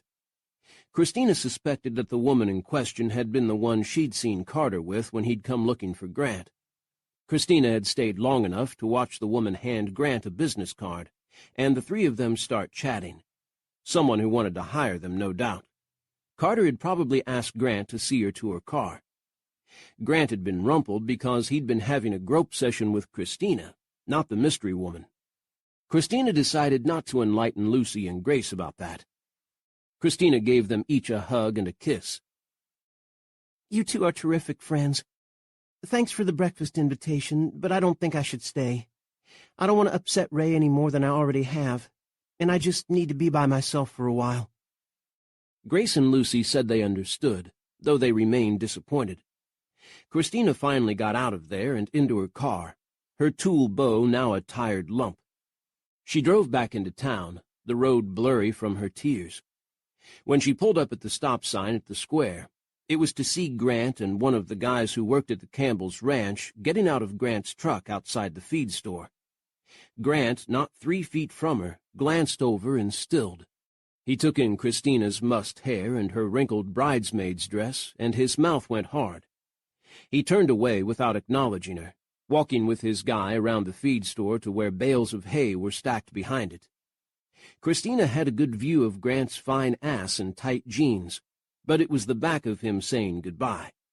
Maybe even good riddance. Doing a stunt with a train was always dangerous. Grant set up a meeting with the Train Restoration Society, and the following Friday took Tyler with him to go look at the site. The club had been founded in the last year, and recently they'd bought a piece of track about 40 miles west of Riverbend, on a line no longer used. The area was flat, with grasslands drier than those of River County. Grant had known about the place, but never had cause to go there before now. Grant liked the look of it when he arrived. Level ground was better for stunt work. Karen made sure the engineer was expecting them. The restored steam engine was a thing of beauty, as fully functional as it had been 140 years ago. It pulled a train of 3 passenger cars and a baggage car, also well restored. This particular engine and cars had been used in movies and TV before, and the engineer who'd bought it and moved here from California was familiar with setting up shots. He invited them for a ride, and they went around the mile-long circle of track. Halfway along, Grant had the engineer slow the train, and he and Tyler got out to observe it move from the ground. When the train circled back around to them, first Grant, then Tyler ran and jumped up onto the cars. Decent hand and footholds, Grant found, and the driver knew how to keep the train running at an even pace. Grant and Tyler let themselves into the passenger cars and walked their length inside. The train had been restored with polished wood, velvet seats, and gleaming windows with tasseled shades. It even had a restored metal water jug with spigot for thirsty passengers. The brothers went out onto the back platform and climbed to the top of the car. The train was going at snail speed, but everything swayed a lot. They sat down on the roof, enjoying the panorama of the wide Texas land under a huge sky as the train took them back toward the depot. "So, Karen Marvin," Tyler said. Karen had come to the ranch a couple times this week to go through paperwork with Carter. "You know, she's not bad looking, in a tight-assed businesswoman kind of way. But hey, when the suit comes off and the hair comes out of the bun, those ladies are all woman just like any other." Grant hid a grin. "Ask her out, then." "Can't while I'm going out with Jeanette. Even I need to do things one at a time, bro." Grant went through Tyler's conquests, but couldn't place this one. Must be recent. "Who's Jeanette?" "You met her at Adam's party, remember?" Grant's memory cleared. "Oh, that Jeanette. The stripper." "Exotic dancer," Tyler corrected him. "We got to talking and hit it off." He shrugged. Of course they had. Tyler's libido was legendary. Tyler frowned at him. "Take that disapproving look off your face, all right? There's nothing wrong with her." Grant lifted his hands. "Did I say anything? Just be careful. I think you need to watch yourself. I saw Karen looking at you like she wanted to grab you and start chewing on you." Tyler looked down as they approached the depot. "And speak of the devil." Karen was waiting on the small platform with Carter and another man from the Historical Society.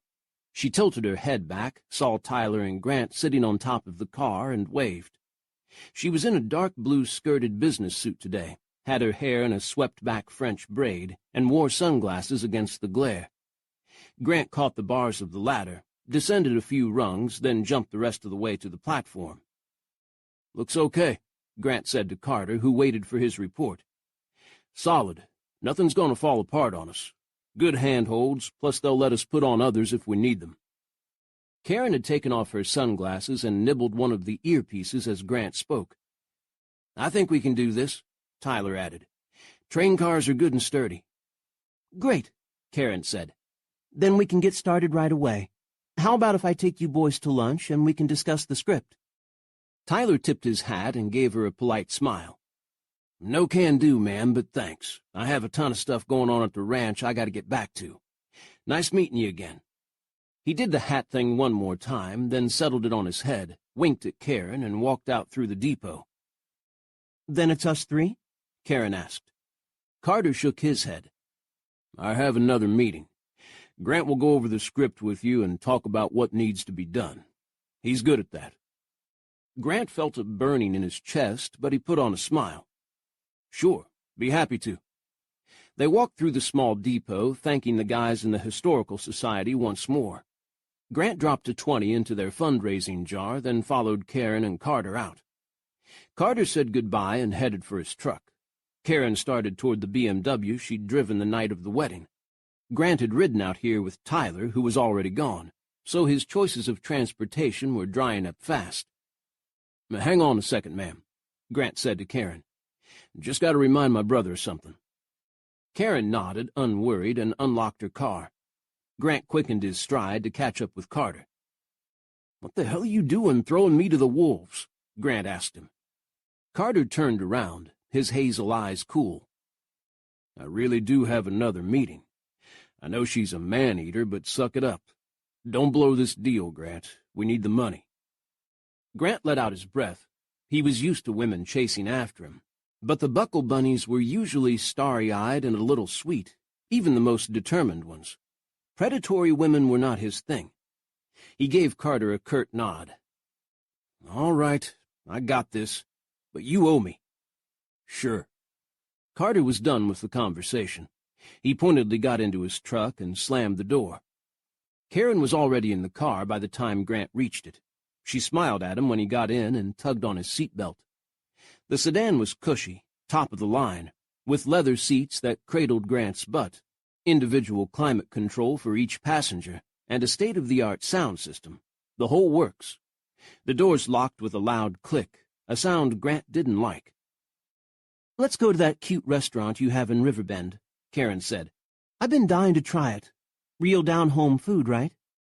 Tell me it's not so down home that it's all roaches and rats and chicken fried steak. Mrs. Ward keeps her place clean, Grant said. We have health inspectors even out here. But she does make a mean chicken fried steak. I'll have to be guided by you on my menu choices then. Grant knew damn well that if he walked into Ward's family restaurant with this woman on his arm, it would be all over town by mid-afternoon. But what the hell? He hadn't heard from Christina all week, hadn't seen her since she'd pulled up outside the feed store the morning after the wedding. He'd been there because a whole pile of hay bales at the ranch had spoiled. Grant had called the owner, asking the man to open up for him, even if it was a Sunday. He'd heard a car stop, and there had been Christina, just woken up and still in her wedding clothes. Something sour had bit his stomach, and he'd turned away, unable to look anymore. He knew from Grace Mallory that Christina had moved out of her apartment and into Bailey's house, now that Bailey would be living with Adam. But that's all Grant knew.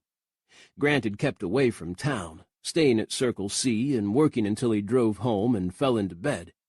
He didn't want to go to the bar and see Christina, so Grant's social life had narrowed to his family. If the good folks of Riverbend wanted to think Grant Campbell had become the boy toy of a rich city woman, let them. All right, he said, trying to sound enthusiastic. You bet. Chapter 7. As Grant led Karen into the restaurant, he felt a distinct chill around him. People glanced up, watched him go by, eyes stony. Their looks weren't knowing or amused. These were the hostile gazes of unhappy people. Oh, come on. Everyone already knew about the Campbells starting a new stunt-riding project and how Karen had come out from Houston, staying in Fredericksburg while she watched the shoot. The woman had come to the wedding reception, for crying out loud. Grant hadn't noticed hostile looks then. They couldn't be mad at him for Christina's sake either. The whole town had watched Grant and Christina date other people since their breakup, and they'd already picked a side. So what was going on? Grant ushered Karen into an empty booth and took the seat opposite her. Karen, oblivious of the scrutiny, took the menu from its slot on the table and opened it.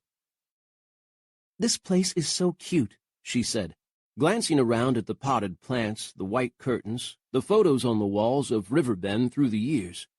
She liked that word, cute. I can see why you all come here. It's also the only place in town. Grant had taken off his hat upon entering, and now he dropped it onto the seat beside him. Mrs. Ward is one hell of a cook. People from one of those Food Channel shows came out here to meet her and challenged her to a cook-off. Mrs. Ward won.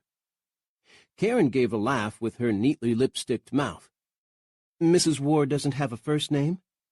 Grant shrugged. Sure, but she's a pillar of Riverbend. Her family's lived here for decades. It's a sign of respect, calling her Mrs. Ward. Your family has lived here for decades, Karen pointed out. Your mom told me to call her Olivia. Grant folded his arms across the menu, trying to hang on to his patience. My mom is different. She had to raise 5 kids on her own. 5 boys. Made her tough. So she gets a first name and Mrs. Ward doesn't? Mrs. Ward likes to be called Mrs. Ward, Grant said a bit stiffly. It's the way it is. Don't get mad, sweetie. I'm only trying to understand. She glanced around. Any way we can get some water? And order? I love getting to know you, honey, but I do have a full afternoon. The waitresses and busboys seemed to be avoiding the table. Grant signaled to a waitress he'd known since he was 5, giving her a wave. She disappeared into the kitchen and didn't come out. Karen was busily texting someone, her thumbs moving, the phone clicking. Maybe that was why everyone in here was annoyed. They didn't like people who couldn't look up from their cell phones to pass the time of day. Mrs. Ward came out of the kitchen and stopped next to the table. Afternoon, Grant, she said. What can I get you and your friend? She was polite, too polite. Whatever the hell was going on, the whole restaurant was in on it. Chicken fried steak, Grant said. Mashed potato with mine. What kind of potatoes you want, Miss Marvin? The twice-baked is damn good. Whatever you're having is fine with me. Karen glanced up from her phone, gave Mrs. Ward a tight smile, and went back to texting. Click, click, click. Grant sent Mrs. Ward an apologetic look. Mrs. Ward acknowledged this with a nod and marched away. He looked after her, puzzled. Something was seriously wrong when Mrs. Ward was rude. Karen finally tucked the phone into her purse. "Remember when you told me to call you Grant? Well, call me Karen. I'm not a venerable pillar of Riverbend. Yet. Have a long way to go before that happens." "Yeah, okay," Grant said, sliding the menus back into their slots. "What about this script?" The only way he could shut out the others watching them was to be all business. Maybe the townsfolk would go back to minding their own. As Karen pulled the script from her briefcase, 2 more customers walked in. Christina with Lucy Mallory, who apparently hadn't gone back to Houston yet. Great. Christina looked across the restaurant. Her eyes flickered when she saw Grant. Just like that, Grant was transported to the darkness under the trees the night of Adam's wedding, Christina's breath on his lips, her touch firm on his cock. Her curves had been supple under his hands, and the heat between her legs had told him she was as greedy for him as he'd been for her. Christina's look cooled, and she turned away as she and Lucy sought a table. The only one open was behind Grant on the other side of the restaurant. He could see the 2 women in the mirror behind Karen if he bent his head a little. "And then after a hard day's train robbing, shooting, and fighting," Karen said, "you and your fellow bandits ride up to your ranch house and realize you have to do your laundry. Robbing a train is dirty work. The only thing that gets the stains out is our client's detergent." Grant dragged his attention back to the pages Karen was showing him. "Yeah, that's real funny," he said. "We'll tweak it to whatever you recommend, as long as the message gets across. A seriously entertaining commercial gets people to remember a product." Grant couldn't argue with that. His favorite commercials of all time were for a brand of beer he couldn't stand. The chicken fried steak took a long time to come out. People were finishing lunch and leaving. But Karen didn't seem to mind. Her full schedule must not worry her, or else she was willing to make people wait. When the food finally arrived, plunked down by an unsmiling Mrs. Ward, Grant was afraid she'd have made the steaks tasteless to show her disapproval of Karen. The first bite put his fears to rest. Mrs. Ward took a lot of pride in her cooking. She'd never make a bad meal. "This is good," Karen said, as though she'd expected otherwise. "Can't be good for you, though. Everything on this plate is white." "People have been eating white food for centuries," Grant said, "and we're all still here." "True," Karen conceded. She took another tiny bite. "You have a good way of putting things, Grant. I like that." Grant wasn't certain he liked her liking it. He tried to enjoy his lunch, but it was tough with Christina's eyes on the back of his head. He knew she was watching him, because whenever he looked into the mirror, her gaze was on him.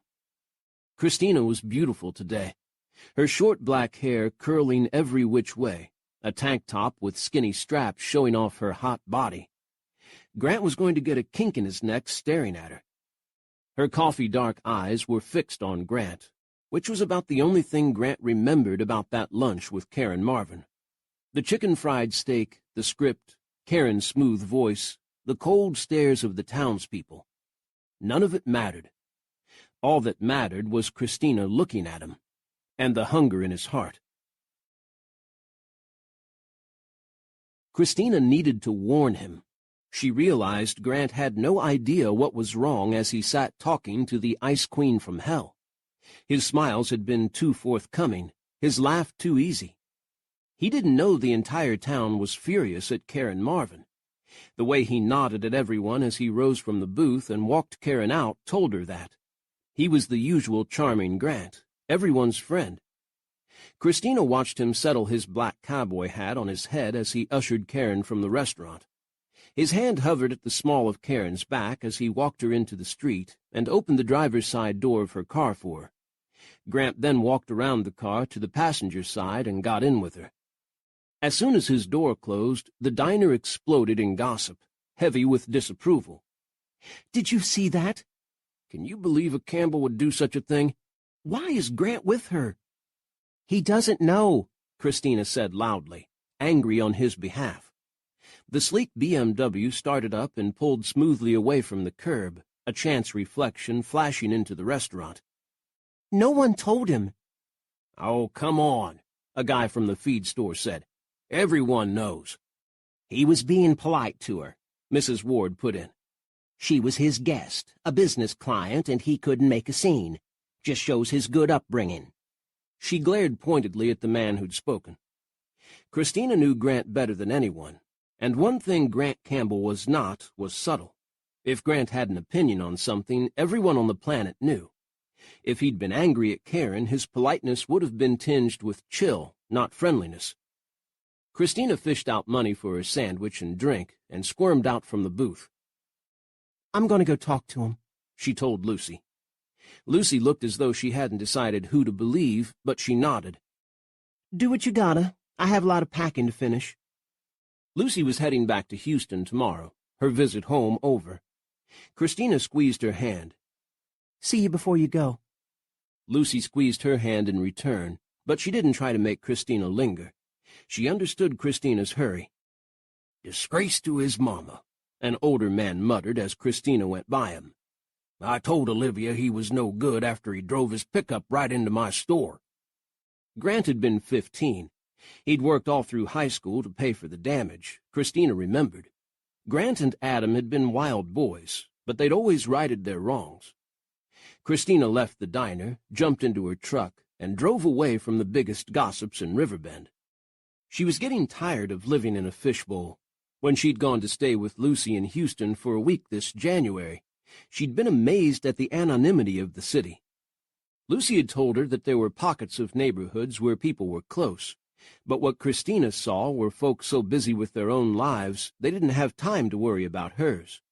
Walking around shopping without the entire town knowing exactly what she'd bought, for whom, and why, had been refreshing. Christina had never minded Riverbend's propensity to talk about everyone and everything when she'd been younger. It hadn't bothered her until she and Grant had broken up. Then suddenly everyone in the county had to weigh in. Christina had made the right choice, some said. Others said Christina was a heartless bitch who should have stuck with Grant no matter what. They speculated that she and Grant couldn't have kids because Christina worked at a bar, and Grant drank too much. Others said that, in truth, they weren't sleeping together at all, or God was punishing them for living in sin. Didn't matter that they were at church together almost every Sunday. Some said that Christina and Grant had such kinky sex there was no way babies could come of it. Another opinion was that Christina had used too much birth control as a teenager because she was a tramp, and now she was paying for it. On and on, whether sympathetic or unkind, opinions on Christina's personal life had sailed around her. Most had been wildly off the mark, but others were too close to what she feared, like using birth control pills for too long before she and Grant had tried to have a baby. Or maybe she'd waited too long, period. A woman's fertility decreased as she got older. Christina was sick and tired of it. Maybe this new situation in town would goad her to make the decision to leave, move to Houston and stay with Lucy. Lucy promised that Christina would have a job quickly, and a place of her own soon after that. Clean slate, start over, with no memories to punch Christina in the face every time she turned a corner. She arrived at Grant's trailer, pulling her truck around the back so it wouldn't be visible from the road. Hers was the only vehicle around, telling her that Grant and Karen had probably returned to the Campbell Ranch for business. She tried to call him, but Grant didn't answer his cell phone. He rarely did. Grant wasn't a cell phone kind of guy. He'd put the phone down somewhere and forget about it, or he'd keep it muted and not bother to check messages. He didn't text either, saying his thumbs were too big for it. Carter and Tyler did all the talking on the business phone while Grant kept things face-to-face and friendly. Christina knew she could have gone to the ranch and waited to talk to him, but Grant's family would be there. Olivia would want to be polite and sit with Christina, offering her iced tea and snacks, which would only add soreness to her heart. Plus, she couldn't warn Grant about Karen if he was with Karen. Christina knew deep down why she'd made these excuses to herself and driven to his house. She wanted to see him alone. Wanted to so much, she was willing to wait for him to finish for the afternoon and return home. It was hot today, especially for March. Christina would soon bake in the truck, so she got out and climbed the step to Grant's front door. It was unlocked. Grant never locked his doors. Grant had bought the trailer after he and Christina had broken up, and she'd never seen its interior. She'd driven past it plenty of times, of course, and had been unable to stop herself glancing at it, swallowing hard if she saw his truck parked in front. Seeing the leather reclining chair set in front of the television almost broke her heart. He'd bought it from a friend right after they'd moved in together, and she'd complained about how worn out it already was. But Grant had insisted it was perfect, and Christina admitted it was comfortable as hell. She and Grant had made love in that chair. She quickly turned away. A new sofa sat along the front wall, along with a new coffee table, but Christina's gaze kept catching memories. Pictures of Grant's family. Photos of Grant on horseback, in costume, usually as a Wild West bandit, with Tyler, arms folded and looking mean in their black hats, fake handlebar mustaches, and black shirts. Another photo showed him and his 4 brothers in T-shirts and jeans, all laughing at the camera. A photo sitting in the middle of the cluster made her stop, her heart squeezing. It was a picture of her and Grant, smiling and happy. She remembered when that picture had been taken, at a picnic out by the river. Tyler had snapped the photo of Grant with his arms around Christina from behind, his face next to hers, Grant looking at the camera as though daring the viewer to guess what they were going to do later. She set down the picture, her heart heavy. Christina knew Grant had hired a cleaning team to come in after the bachelor party, but already the trailer wasn't pristine. Grant dropped clothes as he took them off, to lie there until laundry day. Dishes from breakfast rested in the sink and on the small counter. Christina started to pick up his clothes. She tried to make herself stop. She didn't live with him anymore. But she couldn't help it. She smoothed the black T-shirt and worn jeans over her arm and carried them to the hamper in the bathroom. Then she went out and started rinsing off the dishes. As she worked, every single thing she'd tried to shut out for the last year and more came back to her. Grant leaning on the kitchen counter as she worked, a towel in his big hands, not too macho to help out with the dishes. Grant kissing her when the chores were done, smiling as he backed her to the chair.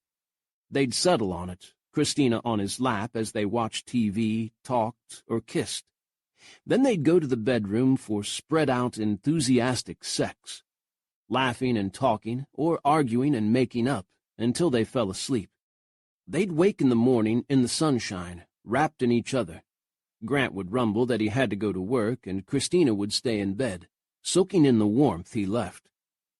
After they'd broken up, Christina had deliberately pushed every memory of him aside, knowing she couldn't handle them. As she stood now in the middle of Grant's living room, the memories hurtled at her with the speed of a summer storm, and she was defenseless. Tears welled up and spilled from her eyes. When everything had gone wrong between them, it had hurt with gut-ripping pain. The only way to stop the pain had been to walk away. The pain hadn't stopped, though, Christina realized in dismay. She'd simply pretended it didn't exist. But all the old pain and sorrows were here, in this room. She could hear their wall-shaking arguments, the things they'd said that cut, and again their laughter, and their cries of passion as they relieved their unstoppable need for each other. She shouldn't have come. Christina took a breath and headed for the door. She'd explain the situation to Olivia, have her talk to Grant. As she reached the door, she saw Karen Marvin's BMW pull up in the drive and stop. The engine switched off. Grant emerged from the passenger side, strolled around, and opened the door for Karen.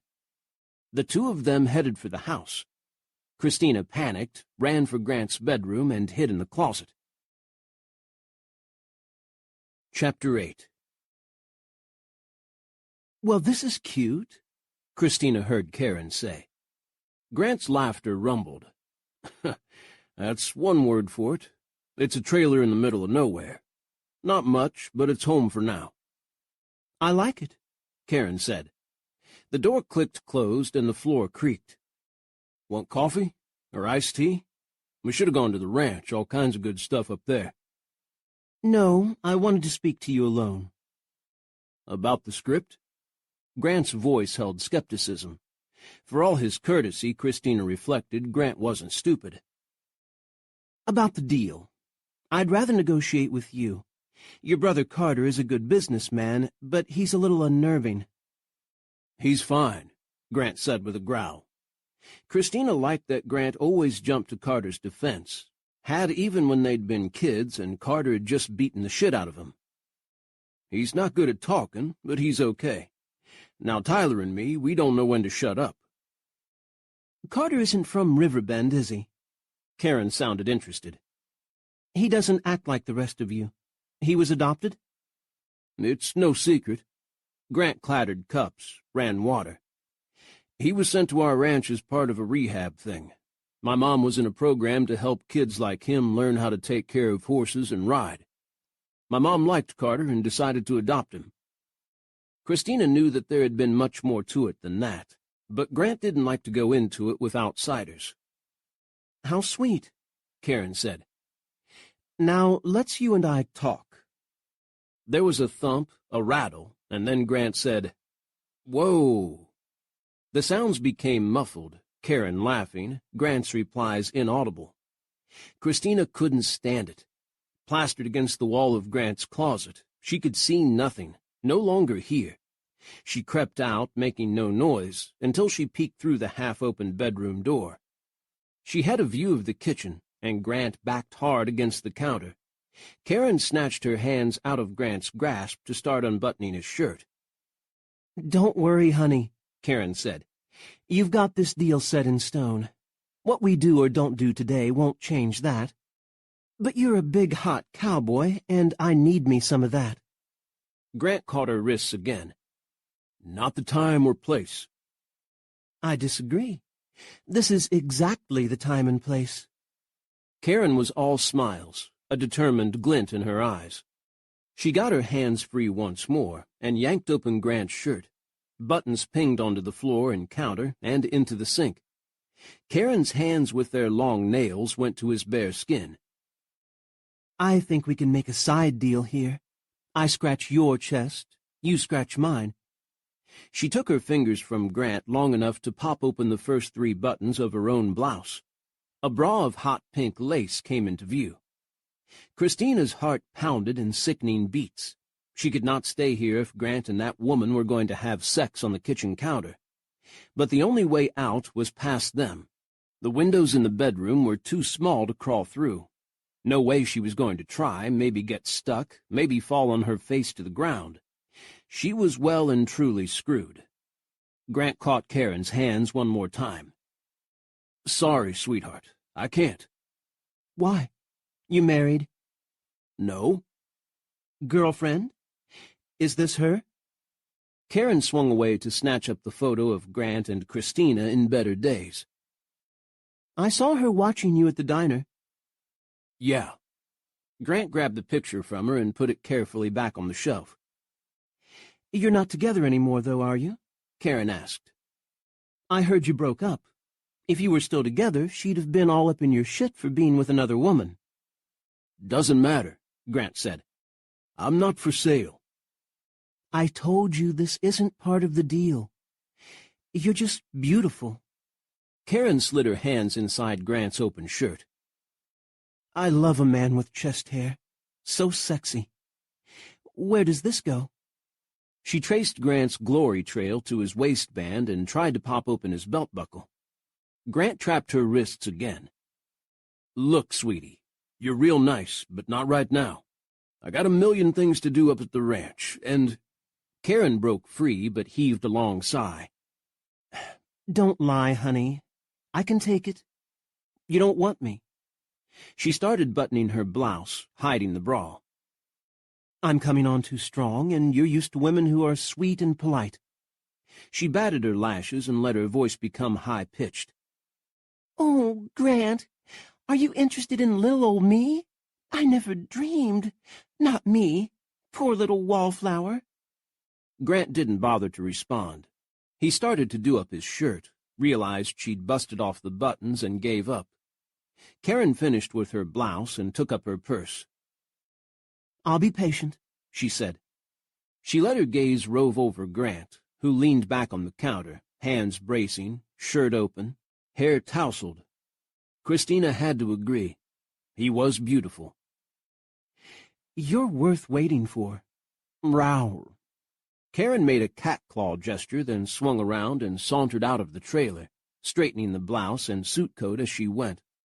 Christina heard the chirp of a car door unlocking, then the smooth hum of the BMW engine starting up, the crunch of gravel as Karen drove away. "Shit," Grant said vehemently. He picked up a coffee cup, ready to throw it, then slammed the undrunk coffee into the sink and plunked the cup onto the counter. The second batch of coffee followed. Then he ripped the coffee-maker's plug out of the wall. Grant stamped toward the bedroom. Christina retreated as fast as she could, but there was nowhere to go. She was only a few feet from the door when he slapped it open. A startled yell launched from Grant's mouth when he saw Christina, and he hurtled backward straight into the door. His head made an audible crack. "Grant!" Christina went to him in alarm. "You okay?" "Son of a bitch! Christina, what the holy hell are you doing here?" Christina danced between hurt and the absurdity of the situation. She decided to go with absurd.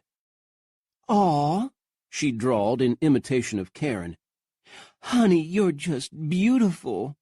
She shoved the placket of Grant's shirt aside and pressed her fingers flat to his chest. "You're a big, hot cowboy, and I need me some of that."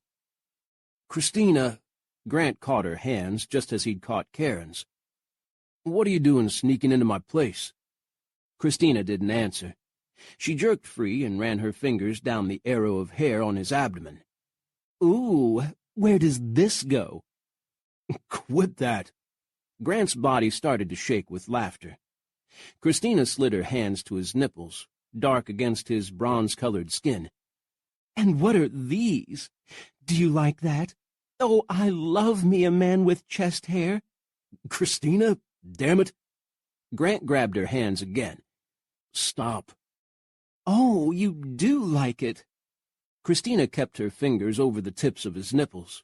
She was mad and reckless, loving being next to him, and she didn't care. "Sweetheart, I just want to eat you up."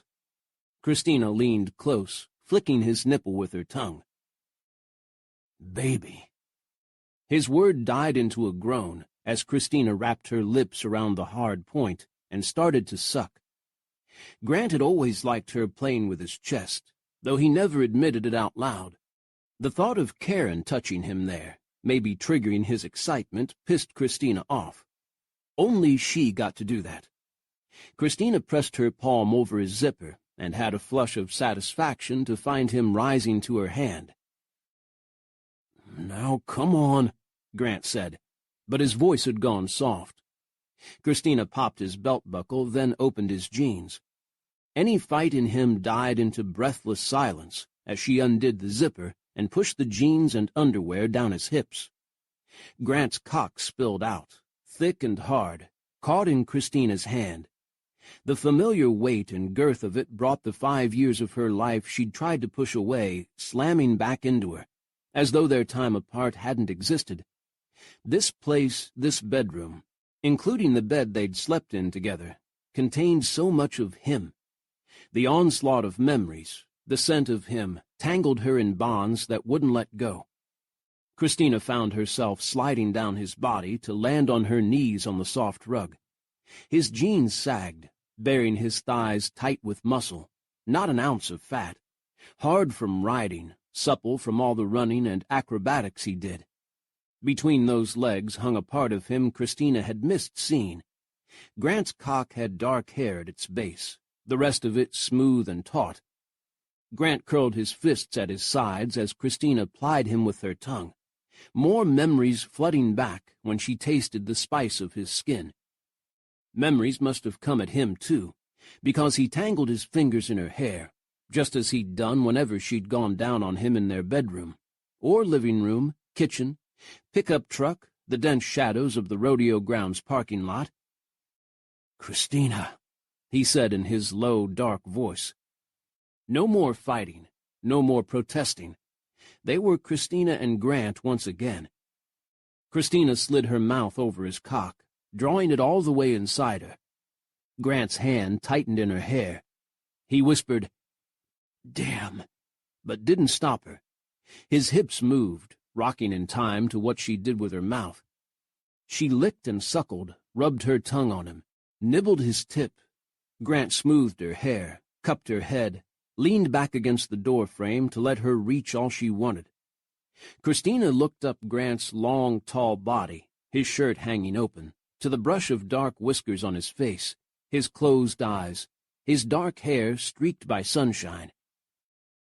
"I love him so much," she thought. The words scared her. Christina focused again on what she was doing, pulling harder with her mouth. She planted her hands on his thighs, steadying herself and enjoying his body. She could tell when he was about to come. He let go of her to ball his fists. His hips rocked faster, and choked groans came to his throat. Just before Christina thought she'd feel the heat of his seed in her mouth, he put his hands under her arms and jerked her to her feet. Not to stop her. Grant's eyes were burning blue, his grip closing around her and not letting go. "No," he said, voice rasping. "Not when you're with someone else." Christina wet her lips. "I broke up with Ray. For good." It took a second for that news to register in his brain. Then Grant's eyes went flat. He hauled Christina the few steps to the bed, kicked off his jeans, and nearly ripped her shorts off. His open shirt brushed her as Grant came over her. His eyes held so much anger, and yet so much need. Christina was pushed back into the mattress, Grant's weight on her. Then he parted her thighs and slid himself inside her, completing her. Grant had no thoughts, no regrets, just being inside Christina until he couldn't feel anything else. Nothing but her body closing around him, her lips and tongue, her hands on his back. Karen had pissed him off, and then, damn, there was Christina. Between embarrassment, his heart about jumping out of his chest, then Christina going down on him. For fuck's sake, Grant didn't have a chance. Self-control dried up and blew away on the hot Texas wind. Christina was beautiful, and she was the love of his life. Her dark eyes sparkled, drinking him in, and her arms were around him, where they should be. He was inside her. She wrapped him and coaxed him, tightening and loosening at just the right moments. They'd learned each other long ago, and their bodies still remembered. "Damn, baby," Grant whispered. "You are sweet." Christina said nothing. She never did. She always loved him silently, fiercely, until the last when her cries of pleasure told him more than words how deep she was feeling what they did. Grant could never be quiet. He groaned out loud, his hips moving faster, the friction hot, erotic, satisfying. "And hungry," he said, voice tight. "You are always so hungry, darling." Christina's eyes were half closed, her tongue at her wet lips. Her breasts moved against him, tight nipples brushing his chest. All the while her hands roved his back, pulling him harder into her. It was wild, frantic, primal. This was Christina, the only woman Grant had ever loved. "Oh, fuck," Grant said softly as his release hit him, far sooner than he wanted it to. Christina rocked against him, desperate, her breath coming fast. Grant slid his hand under him and pressed the tight berry between her legs. Christina shrieked. Her coming happened then, her body moving in exact time with his, her voice crying his name and making everything all right in his world. They christened that bed, room, and house then and there, coming together, the two of them one again. Grant let out a last groan and collapsed onto Christina, gathering the woman he loved to his heart. A long time later, Grant peeled open his eyes. The sun was already heading down. late afternoon light pouring in his west-facing window. Christina lay on her side against him, one of his arms and his leg around her. Christina was blinking, waking as well. "Crap," she whispered. "Shh," Grant said as she tried to pull away. "I don't see anything here to regret." He ran a languid hand through her hair, loving the silky feel of her curls. "Nothing at all." "I know," Christina said softly. She settled back down, warm against him. "But later this is going to hurt." "Why does it have to?" What was he talking about? It was hurting already. "Why can't we just enjoy ourselves? Why does it have to be a drama thing?" "I don't know." Christina slid her hand over his where he cradled her. "It always is with us." "Yeah, you got a point." Grant drew his palm across her shoulder. Damn, she was soft. He'd always loved to kiss and lick her satin skin. "You stopped asking me why I was hiding in your bedroom," Christina said after a silent few moments. Grant cupped her breast, closing his finger and thumb over her nipple. "I stopped caring." "I came to warn you about Karen." Grant really didn't want to talk about Karen. He'd do the commercial, let Carter collect the money, and avoid the woman as much as possible. Christina went on. "When I saw you in the diner, the way you acted, I could tell you didn't know." Grant was only marginally interested in town gossip. "Didn't know what?" Christina turned in his arms to face him. "Karen Marvin runs a development company that wants to buy up every scrap of land in and around Riverbend. They'll bulldoze it, put in housing developments and shopping centers, make it a bedroom community, a suburb called Riverbend Heights. When you brought her to the diner and were so nice to her, well, everyone jumped to their own conclusions. Most of them think you and your brothers are taking a kickback to help her." Chapter 9. Grant stilled, his eyes losing their sexy, languid look. Shit. Grant's shirt had come off in their frenzy, bearing all of him. Christina couldn't help but reach for him, running her hand along his firm shoulder. "I could tell you didn't know," she said. "You'd never have been so nice to her if you had." "How do you know this?" Grant demanded. "Why don't I?" "Ray told me," Christina said, flinching a little as she said his name. Not someone she wanted to bring up when she was in Grant's bed. "Mrs. Ward confirmed it, and Ted from the feed store filled in the rest. The company apparently specializes in buying up loans and then finding any way they can to foreclose on the property. They do this all the time, mostly preying on small, older towns where the land values are depressed. They want Bailey's house, her whole neighborhood, the bar, the diner, all of downtown, and most of the land around it. They'll buy up the small ranches and farms, everything that's privately owned." Damn, damn, damn. Grant scrubbed his hand through his hair. Carter hasn't said a word about that. Does he know? Christina had no idea. "I'm only going by what Mrs. Ward and some others told me. So when they saw you with Karen, and the two of you all friendly—" Hell, no wonder everyone looked at me like I'd burned down an orphanage. "An orphanage with puppies in it," Christina said. Then she scowled. "Like you'd be happy to sell off the town. I can't believe they believed that." "Well, we are taking her money," Grant reminded her, "for her damned soap commercial. I need to talk to Carter." He made no move to jump up and go, however, which was fine with Christina. Grant was warm, naked, delectable, in a hot, gorgeous cowboy way. She could stay here with him all the rest of the afternoon and on into the night. People at the diner had reminded Christina that Grant was a bad boy, always in trouble when he'd been younger.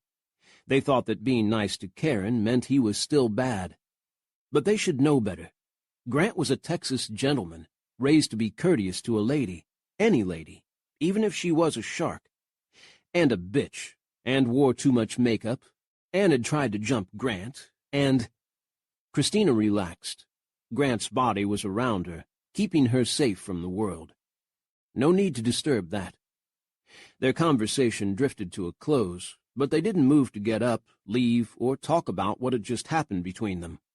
The minute they did that, Christina knew, this bubble of serenity would break. Then she'd have to examine the pieces, see if she could fit it together again. For now, Christina enjoyed touching Grant's shoulder, leaning to lick the hollow of his throat. Grant watched her in silence, touching her in response, their mouths meeting from time to time for quiet, warm kisses. As the sun slipped down, Grant rolled her under him and slid gently inside her. They made love, this time slowly, in warm contentment instead of crazed heat. Contentment, that is, until their need built up, their bodies seeking more, then more. Finally, Grant's thrusts came hard and fast, and Christina cried out, giving up on restraint. Grant groaned her name, kissing her face, her throat. Christina wound higher, her arms coming around him to cling to his strong body. Grant braced himself on fists, his face set as he loved her in swift strokes. A wave of pure joy broke over Christina, taking her down into darkness. She heard her voice, yet felt nothing but the hot wildness where they joined, Grant's fingers between them doing their magic. Christina floated in a world that contained only the two of them, where nothing could ever hurt her. "I need you, Christina," Grant was saying. "You are crazy, hot, and fucking beautiful." He groaned out the last word, his eyes closing tightly. Christina held on until they were both making a hell of a lot of noise, the bed, the whole damn room, rocking with their loving. The sun sank and twilight began, and still they loved, until they fell, exhausted and shaking, into each other, and held on like they'd never let go. Someone pounded on the door. Grant jerked awake, growling. Christina lay next to him, tangled in his sheets, still there amazingly, but someone wanted to come inside in the worst way. Grant rolled off the bed, grabbed his jeans, and yanked them on, not bothering to locate his underwear in the dark. He snapped on the kitchen light, blinking at the glare, and wrenched open the front door. Carter stood on the step, his hazel eyes light green in the dusk. He took in Grant's disheveled state, and his gaze grew colder. Right, like Carter had never had himself a wild afternoon. "What?"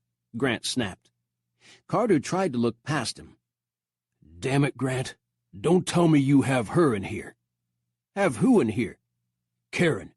You disappeared with her after lunch. She didn't come back to the ranch, and the whole town's buzzing."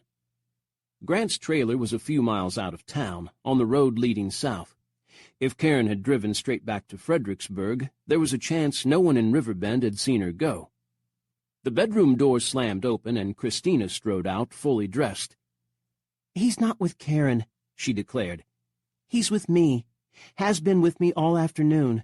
Having sex, on his bed." Not much could faze Carter Sullivan, but he blinked a few times, his angry look vanishing. Christina was clearly not what he'd expected. "Sorry," Carter said. "I wouldn't have charged over here if I'd known." "This wasn't exactly planned," Christina said. "But we're done. I'll go and you two can yell at each other all you want." "No!" Grant barked out the word before he could stop it. He put his arm across the doorway. "Don't go yet. Carter, give us a minute, will you?" Carter looked at them both, then nodded and put on his hat. "Come up to the house when you're ready," he said to Grant. He gave Christina a polite nod, then turned and strode from the step to his truck, the moonlight glinting on the deep black of it. Grant closed the door. Christina was right behind him, big purse in hand. "I really need to go. See you, Grant." "Hold on a sec," Grant said in a firm voice. "What are you rushing away for?" "I have a job and I'm late. It's not fair to the others if I don't show up on time." "Wait. Stay." Grant moved his hand from the door to touch her cheek. "I mean, when you're done with work, come back here. Stay with me." Christina was already shaking her head. I've been moving into Bailey's place. Have a lot of boxes and stuff I still need to haul over there.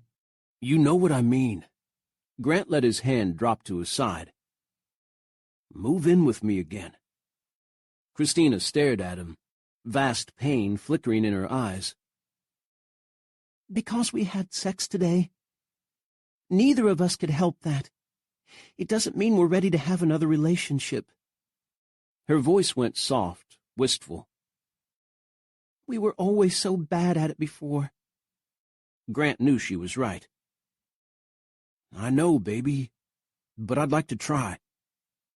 She studied the carpet, or maybe his bare toes. But really, what's changed? I don't know. Grant's throat hurt. Nothing. Everything. I hate this. Christina looked up at him, her eyes so full of fear that Grant touched her shoulder. I hate being without you. But I can't go through it again. Us fighting all the time, trying our best to hurt each other because... She stopped there, not wanting to talk about the elephant in the room. Then breaking up. I can't face the pain of that again. I barely made it the last time. Yeah, I know. Me too. Grant caressed under the strap of her tank top, getting lost in the soft feel of her. Maybe we should start all over again, you know? I could come to the bar, feed you that lame line I did when I was 21 and cocky as hell. Christina's tiny smile almost broke him. You mean when I took one look at you and got hot all over? You were one hunkalicious cowboy that night, smiling at me. I almost climbed over the bar and went for you. I'm as bad as Karen. Grant warmed. Really? You liked what you saw? Then he thought about her exact words, and his ego deflated. Wait a minute. Are you saying I'm old and sagging now? The corners of her eyes crinkled. No, I meant that was the first time I'd seriously looked at you. You weren't just Adam Campbell's screw-up younger brother. So there's hope for me. How about I come to the bar one of these nights and ask you out again, and we'll take it from there? Christina shook her head. You always have everything figured out. What are you going to do if I say no? Ask you again, and again, until you say yes. She raised her brows and put one hand on her hip. Stalk me, you mean? Grant pretended to consider and nodded. Yep, if that's what it takes. Christina lost her teasing look and reached for the door. This time Grant moved aside, gesturing that she was free to leave. Christina turned back on the doorstep. If Carter doesn't kill you tonight, she said slowly, then sure. Pull your line on me. But give me a couple days, all right? I want to be, you know. She trailed off, but Grant understood. She wanted to be ready and not ready at the same time. Grant hated to let her walk out. If he was into that tying-up bondage shit, he'd have her tethered to the bed already, waiting for him to get back from talking to Carter. That image had his cock hardening and sweat beading on his forehead. Damn, he should not think about things like that. Grant swung the door wider and kissed Christina quickly on the cheek. Drive safe. Christina gave him a startled look, then nodded. Good night. Night. Christina drew a breath, squared her shoulders, and strode out. Grant flipped on all the outside lights and came out and watched her walk to her car. In case coyotes ambushed her or something, he guessed. Or jackrabbits. There were a lot of those in the open field behind his house. Christina got into her truck, cranked it on, and turned on the lights. A couple of jackrabbits raised their heads at the beams, then took off, rustling back into the grass. Christina turned the truck and drove past Grant, giving him a look but not a wave, heading around the drive to the road. Her taillights flashed as she braked, then faded as she drove from dirt to asphalt. A rush of engine and she was gone. Grant watched her, hope in his heart, as her truck's lights winked out on the other side of the hill. Then he realized, oh, shit, Carter expected him at the house, but Grant's truck was already there, since he'd ridden with Tyler from the ranch to the train and then back to town with Karen. He was stranded. Damn it to hell. He could call someone at the house to come get him, but they'd laugh their asses off. Probably already were. Grant went inside, redressed, combed his hair, then set off the couple of miles to the ranch on foot.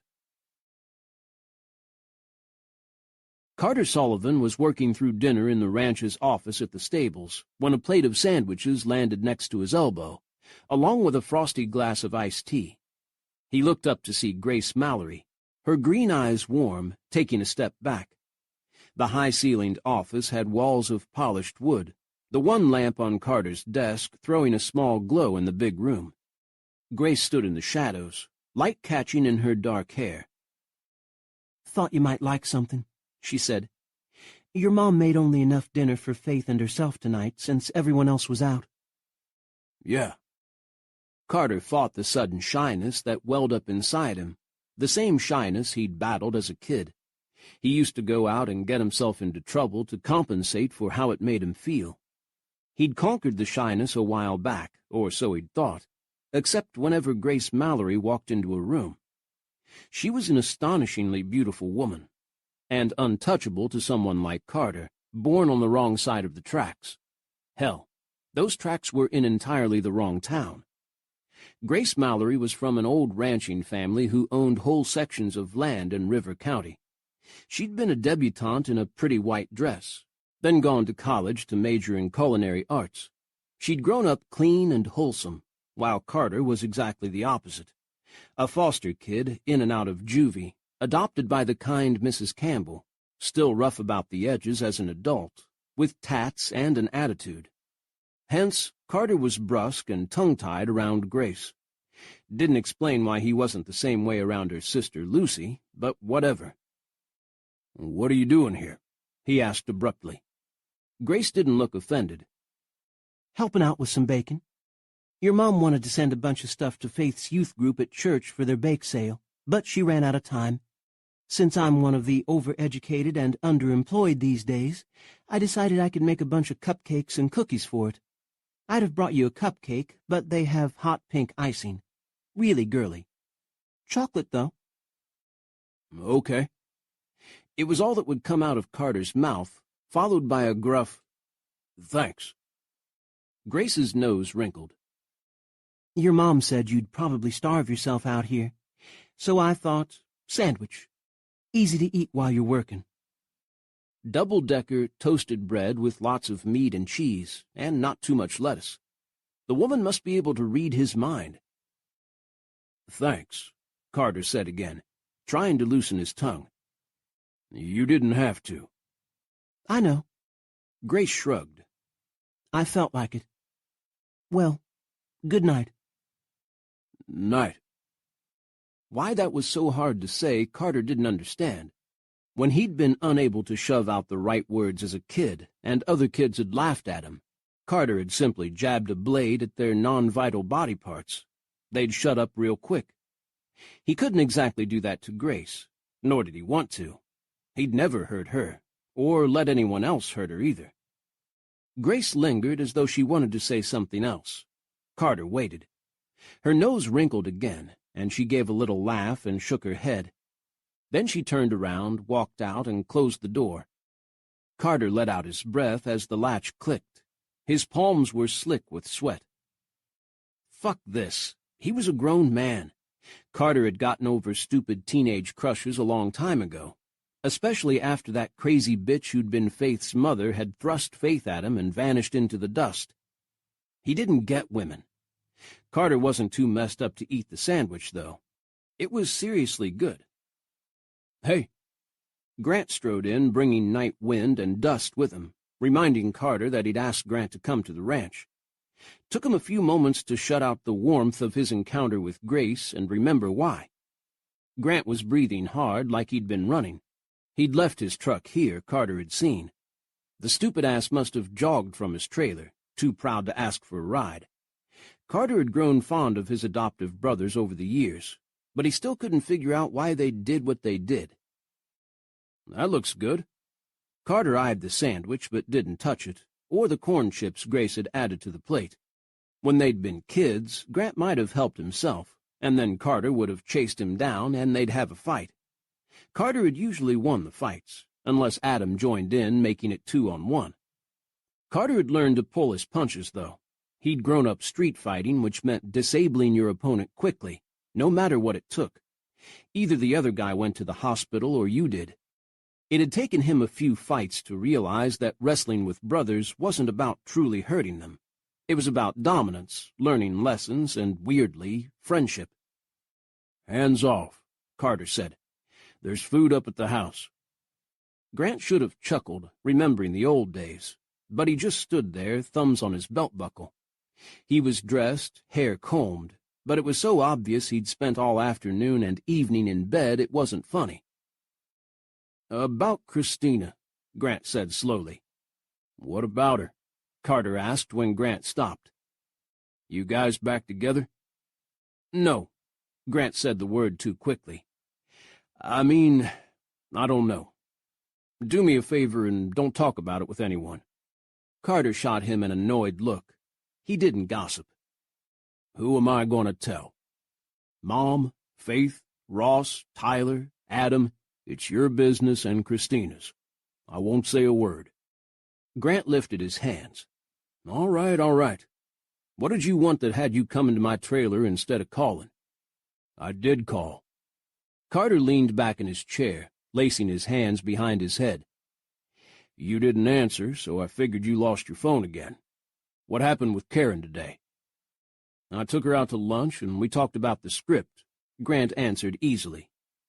"Then she tried to jump my bones, then she went home." Chapter 10. "Okay," Carter thought. "Christina interrupt you?" "What?" Grant looked harassed. "No, Christina... It's complicated." He drew a breath. "Christina came to tell me that Karen wants to buy up Riverbend. Did you know that?" Carter gave him a nod. "I only found out myself this evening. Mom said they made an offer on Circle C as well, and told me everyone saw you and Karen drive out toward your trailer. That's why I came down." Grant balled his fists. "How could we be the last to know? Apparently everyone in the diner was talking about it." "I don't know. I've been focused on the commercial and 50 other things this ranch is doing at the same time. I don't have my ear to the ground about the real estate market." Carter spoke calmly, but anger rolled around inside him, the rage of the youth who'd been pulled from place to place, never able to control where he went. Hearing that someone wanted to buy Riverbend and Circle C Ranch, his sanctuary, smacked him in the gut. "Mom said no, right?" Grant asked. Carter gave him a look. "What do you think? But if Karen's company succeeds, Riverbend is gone. And we'll be surrounded by housing developments and shopping malls and golf courses, right?" "Yes," Carter said tightly. Grant looked as unhappy as Carter felt. "What the hell can we do about it? We could buy up all the land ourselves. Do we have that kind of money?" "Not that kind," Carter said. "And it's more complicated than that.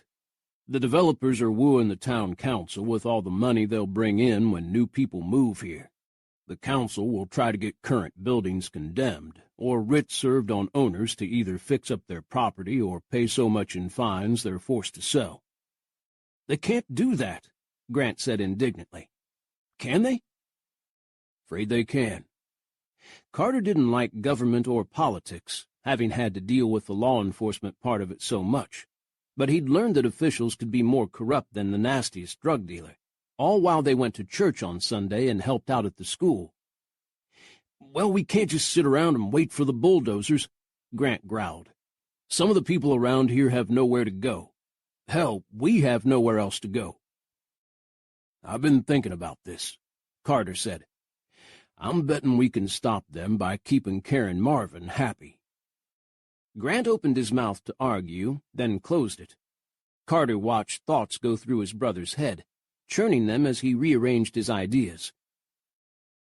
"Okay," Grant said. "What does that mean?" Karen isn't the only person in her development company, Carter answered. Her ex-husband, for one, is the CEO, but she has a lot of pull, a lot of influence with the board of directors from what I've found out. If we show her the real Riverbend, get her to know the people here, and get her to like the town, she might not want to ruin it. Grant looked skeptical. This is your great idea? It worked in the neighborhoods when I was a kid. If someone moved in and tried to take over, we got 'em to like it there, to protect the place instead of just gut it. Carter paused. It didn't always work, but mostly it did. People like places where they feel welcome, at home, respected. Even gang lords. If you say so. Grant frowned at him, blue eyes troubled, angry. Karen can be won to our side and help us, Carter went on. Or she could walk away and not care. I prefer to keep her happy. Was she mad at you for not sleeping with her? Grant shook his head. Didn't seem like it. But I'm going to tell you this right now, Carter. He leaned on his fists on the desk. I'm not going to make myself a man-whore to save Riverbend. Someone else can throw themselves on that grenade. I didn't think you would. Then what do you want me to do? Grant unclenched his fists and dropped into a leather chair on the other side of the desk. Just make sure Karen's pleased with us. Wine her, dine her, take her to the bar. Find her a cowboy to hit the sack with if that's what she's into. Butter her up. Meanwhile, the whole town wants to lynch me for consorting with the enemy. She won't be the enemy if we do this the right way. Grant let out another growl. Sure, then you can take all the knives out of my back, but I might already be dead. Why can't you wine and dine her? Because I know fuck all about wine and food, Carter said. You know the spots to go. So does Christina. Ask her to help you. Wait a minute. You want me, Grant pointed at his chest, to ask my ex-girlfriend, the woman I want more than anything to get back into my life, to help me woo a shark of a woman so we can save our hometown. You got it. Grant shot him an irritated look. You make it sound so easy. It is easy. You're good at this, Grant. Yeah, but why me? Why not Tyler or Ross? Ross can be her cowboy cop fantasy. Women like that. Because Karen likes you. She told me so. Grant shook his head. What she wants is another notch in her bedpost. Carter sat back again. You're chased by women all the time. It's never bothered you before. Usually you lap it up. Not the same thing at all. And if I'm going to have another chance with Christina, I don't want other women anywhere near me. I'll become a monk if that's what it takes. Might defeat the purpose, Carter said dryly. Tell Christina what's going on. She's not stupid. She might be willing to help. Yeah, right. Grant got to his feet with restless energy. You're crazy. Think I'll go on up to the house and find something to eat. Carter shrugged. Grant would have to come at this in his own way. He always did. Grant. When Grant paused at the door and gave Carter an inquiring look, Carter said, Don't screw it up with Christina this time. I think it will be your last chance. Carter didn't miss the pain in Grant's eyes, a pain that ran deep. Thanks, bro. You sure know how to make me feel better. Hey, I got your back. Grant snorted something, banged out, and slammed the door. Carter ate the sandwich, one of the best he'd ever had. He spent another hour finishing up the accounts, shut everything down, and carried the empty plate back with him to the house. Grant had already gone. He pulled out in his truck as Carter left and locked the office. Grant lifted his hand in farewell and drove away. Grace Mallory, on the other hand, was in the kitchen doing the dishes. Carter halted in the kitchen doorway, plate in hand, ready to fade silently into the hall and head for his suite in the back of the house. He'd get rid of the plate somewhere along the way. But his daughter Faith sat at the kitchen table doing homework. She heard Carter and looked up. "Hi, Daddy. I saved you a cookie." Grace turned around, wet to her elbows, and gave him her crinkle-nosed smile. She wanted to wait for you. Carter made his feet move into the kitchen and head for the sink. Numbly, he started to put the empty plate on the counter. Grace reached for it and grabbed onto the edge. Carter felt the pressure of her hand through the plate, and the shy lump wedged itself in his throat. Grace tugged, brows coming together when Carter wouldn't release the plate. She tugged again, a little harder. Carter abruptly let go, and Grace took a staggering step back. Carter reached out to steady her, but Grace had already turned nimbly away. Faith giggled. That was funny. Plate dancing, Grace said, her back to them as she scrubbed. Carter moved to the table and sat down, out of breath for some reason. Faith was writing numbers on a piece of paper. "Math homework?" he asked, for something to say. Trying to figure out how much we should sell the cookies and cupcakes for to make enough money for the youth group. Faith bent her head over the numbers again, the kitchen light glistening on the dark ponytail that hung between her slender shoulder blades. Her small fingers worked the pencil over the paper. Not so high people won't buy them, but not so little we don't have any profit. We should also offer 2 for a little bit of a bargain, an incentive to buy more. She looked up at Carter, her hazel eyes clear. Carter blinked. She was his little girl, all right. "Sounds good," he said. Faith pushed a plate of mostly crumbs over to him. On its center was one roundish chocolate chip cookie. 3 different kinds of chocolate in it, Faith said. I wouldn't let Grace put the nuts in this batch. I don't like them with nuts, and I know you don't either. When Carter only looked at the cookie, Faith pushed the plate closer. So try it. Carter lifted the cookie and took a bite. An amazing flavor sensation hit his mouth. Buttery, chocolatey, sweet but not too sweet, with a hint of caramelized brown sugar. "'S good," he said. Told you. Faith gave him a triumphant look. I could only save you 1 because the rest are for the bake sale. But Grace said she'd make more another time. Faith tapped the notepad with her pencil. I think she should open a bakery. Grace said from the sink. Have to have money to do that. I'm fresh out right now. But maybe someday. Carter heard the sad resignation in her voice. She wiped up all the counters, dried her hands, and joined them. I'm heading home. Pick you up tomorrow, Faith, around 9? Grace glanced at Carter when she said the time, making sure this was all right with Faith's dad. Carter was already rising to his feet. That's what a gentleman did when a woman was leaving. Olivia had drilled into him. "Yeah, that's fine," Carter said. He almost said, "Wait, tomorrow's school," before he remembered the next day was Saturday. His brain always moved slower around Grace. Okay, then. Grace tilted her head, studying Carter. You have chocolate just there. She pointed to the corner of her lower lip. Carter snatched up a paper napkin from the table and scrubbed his mouth.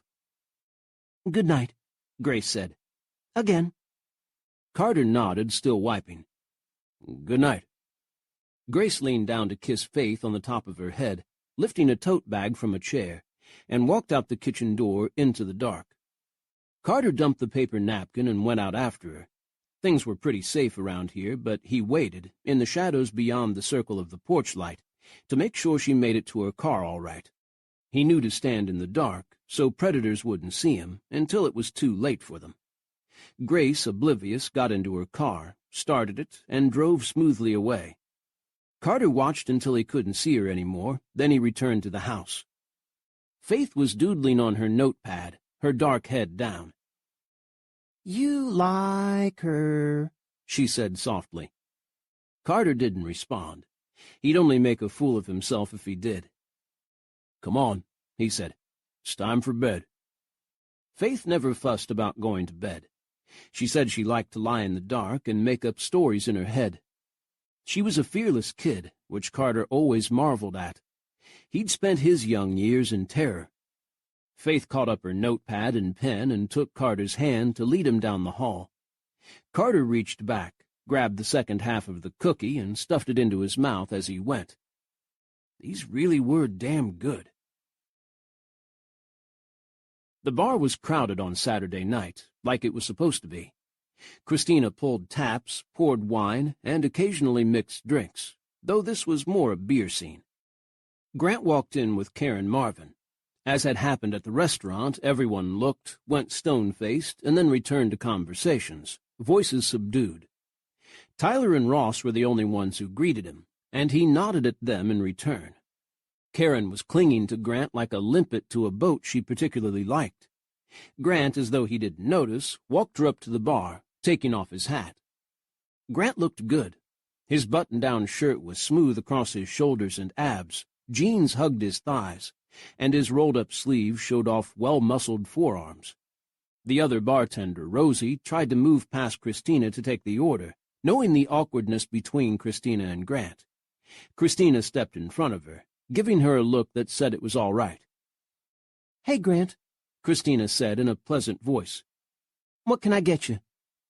Grant's eyes flickered, and Christina kept her neutral expression in place. She'd be nice, at least for now. "What will you have, Karen?" Grant asked, polite and attentive. Karen rested her hands on the bar. "Do you have a burgundy? Nothing too aromatic. A light grape." "We do," Christina said. "But it's crap, trust me. I make a mean Cosmo, though." Karen pursed her lips. She wore pale pink lipstick that went with her subdued eyeshadow and carefully mascaraed lashes. She wore a black business suit with a brief skirt, which showed off shapely legs, her blonde hair in a neat bun. Christina contrasted her with the buckle bunnies Grant had brought in here the night before Bailey's wedding. Karen had far better taste in clothes and makeup, but she hung on to Grant just as hard. "I don't like anything too sweet," Karen said after considering. "How about a dry martini?" "Can do. Grant, can I get you a martini as well?" Grant thought mixed drinks were a sign of the apocalypse. He shook his head so fast Christina couldn't stop her grin. "Just a beer," he said. "You know what I like." "Coming up." Christina put down 2 square napkins and bent to mixing the martini. She was good at it, putting in just enough gin, not too much vermouth. Christina popped in an olive on a stick, set the drink carefully on Karen's napkin, and got out a mug.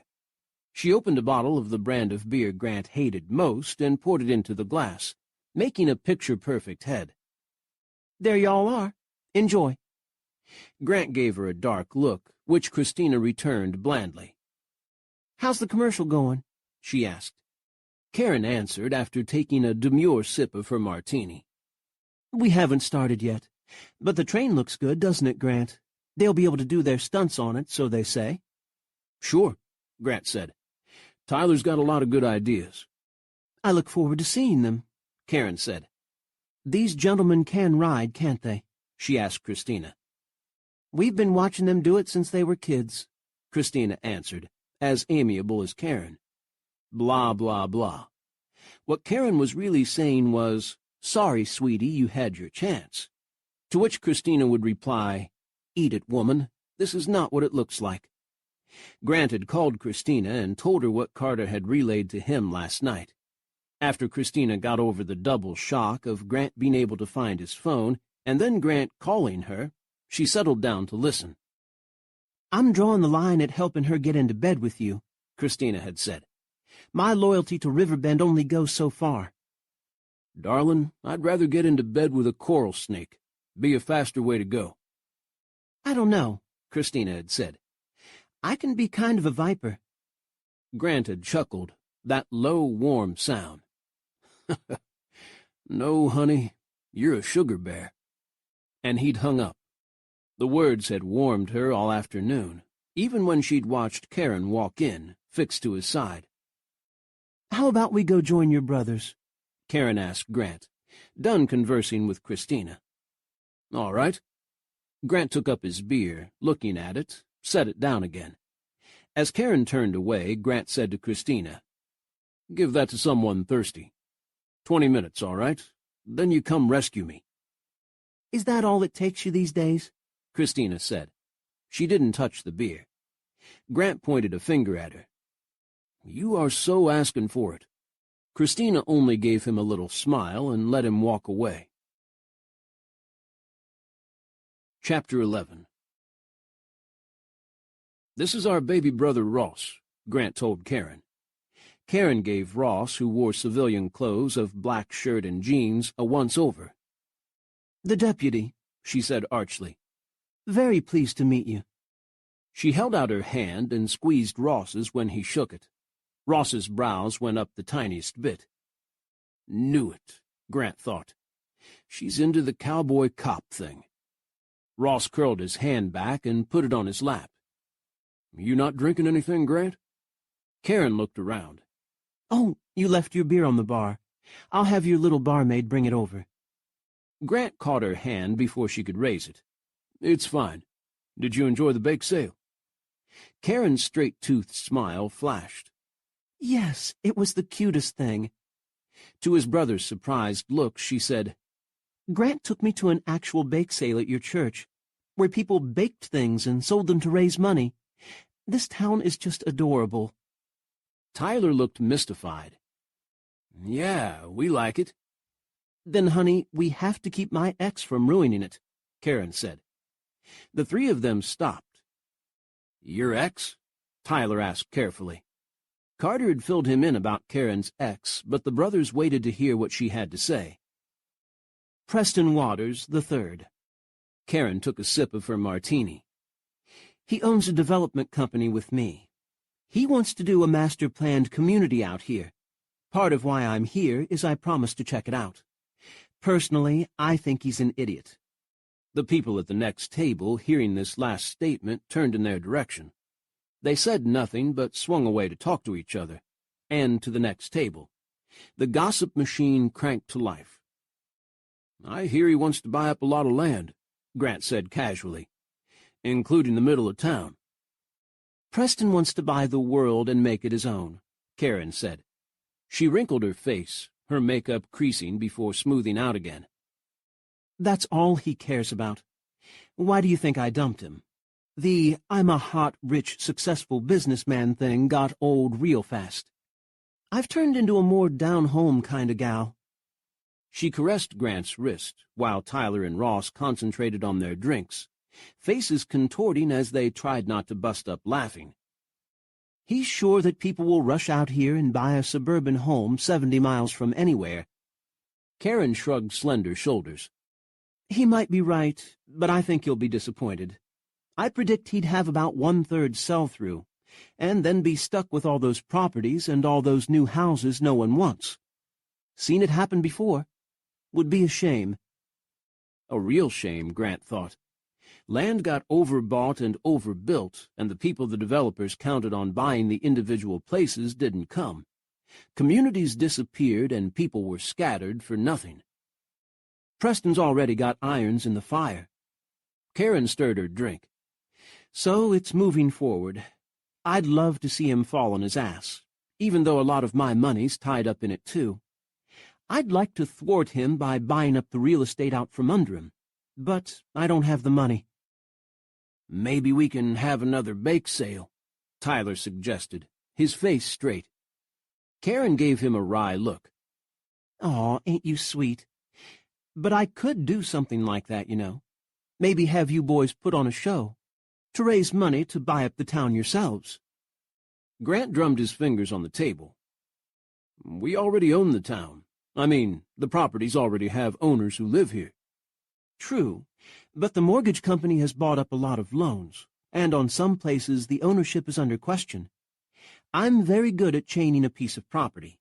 Ownership can be convoluted. This bar, for instance." She looked around. "Christina's uncle owns it," Grant said. "Sam Farrell." "You sure about that?" Karen asked. "Because I have a report that says he doesn't." Grant stared at her. "Can't be right. He's run it forever." Karen gave him a patient look. "Sam Farrell hasn't owned this place in 3 years. He took out a second mortgage, and then got way behind on the payments. The bank in town took the bar, but the head of the bank, Mr. Carew, is it, let Sam lease it and keep running it. There was a letter stating that Sam planned to buy the place back sooner or later, but he's not done it so far." Tyler raised his brows. "Does Christina know about this?" he asked Grant. Grant shrugged, worried. If she does, she's never mentioned it." Karen glanced at Christina, who was smiling at Kyle Mallory while she poured him a beer, probably not one he hated. "Maybe she's embarrassed," Karen said. "It's another old-school value I don't have, thinking it's vulgar to talk about money." Grant watched Christina leaning on her arms to talk to Kyle in a friendly way. His heart burned. She was so beautiful, and it drove him crazy when she turned that beauty on other guys, especially when they were Mallory's. "Christina doesn't embarrass easily," Grant said absently as he watched her. "If she knew, she would have said something to someone." "Oh, well." Karen took another delicate sip of her martini. She wasn't the kind to down alcohol until she was roaring drunk, it seemed. No getting her sloshed and making her sign papers stating she wouldn't destroy the town. "The bank is willing to sell the bar if Sam can't buy it back. Preston, the total bastard, has put a bid on it, but I made a personal one. Now all we have to do is see who wins." Christina waited exactly 20 minutes, then waited another 5, because she wanted Grant to sweat a little. Then she walked out from behind the bar, making her way to the Campbells' table. When she was within 2 yards of them, Grant rose, excused himself, leaving his hat, and caught Christina by the arm. "Take a break." "What?" Christina refused to jerk away because that story would be all over town. Well, it would be all over town anyway, but she'd rather not have people saying that she and Grant were fighting in the middle of the bar. "Take a break," he repeated. "I need to talk to you." Grant's brows were drawn, his look serious. Christina stopped the argument before it reached her lips and let him escort her out the back door. Once outside, Grant kept walking, away from the dumpsters and the sour smell of trash, out to where the lot ended in a hedge dividing it from the road. In the relatively cool, green-scented night, Grant stopped. "What?" Christina said, worried. "Everything all right? Is something wrong with Bailey?" Grant put his fingers to her lips. "No, baby. Sorry, I didn't mean to scare you." "Then what's up?" She didn't want to be out here in the dark with him, not when he looked so good, smelled so good. The dim lights made his eyes a deep blue. She didn't trust herself with him at all. "I'm just going to ask this," Grant was saying. "Did you know your uncle sold this place? About 3 years ago?" Christina stared, the words making no sense. "What are you talking about?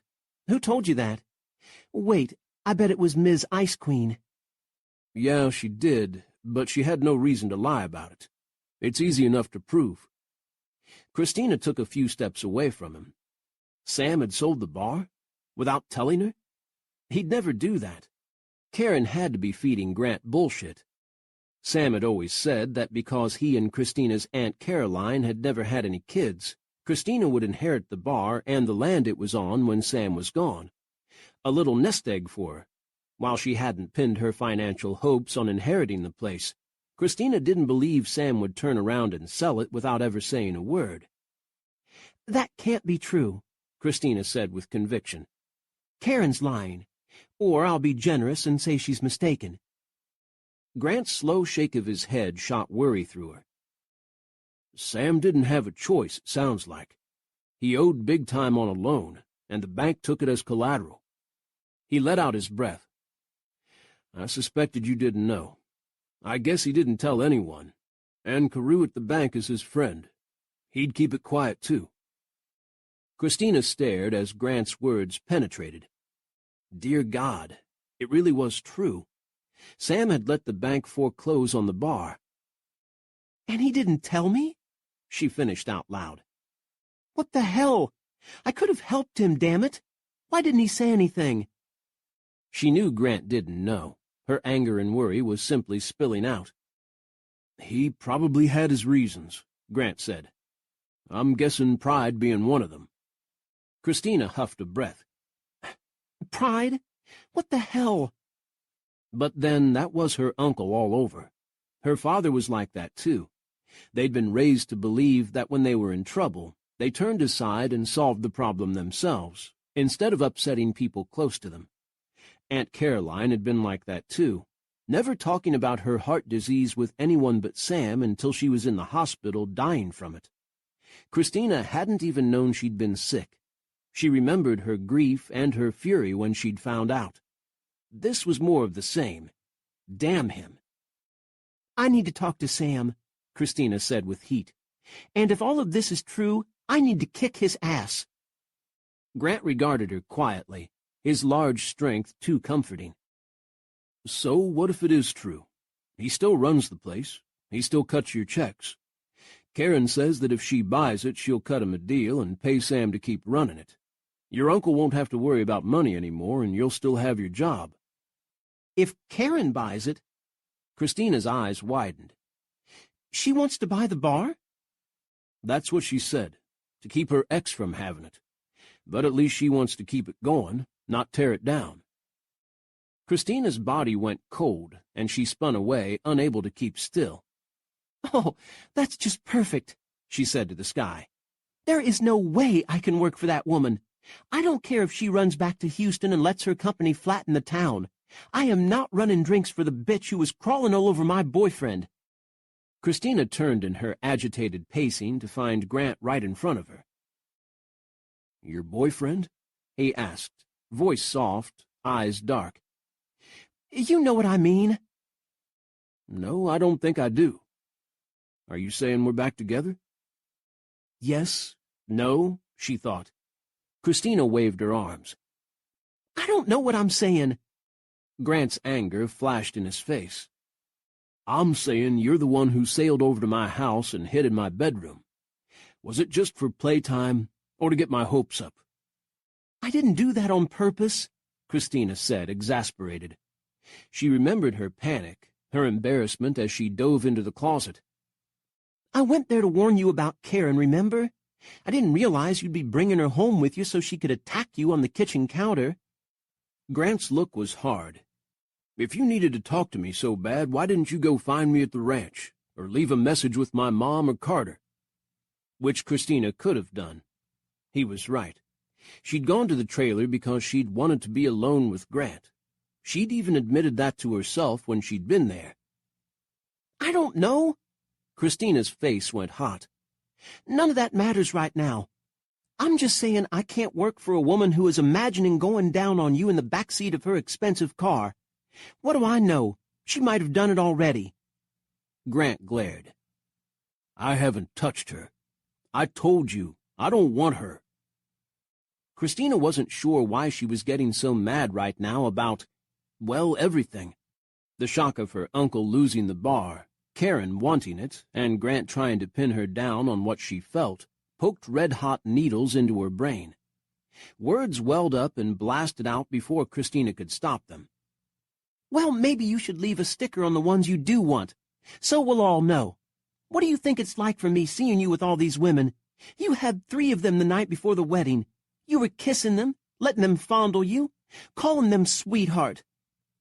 Christina, you know those buckle bunnies are just part of the show.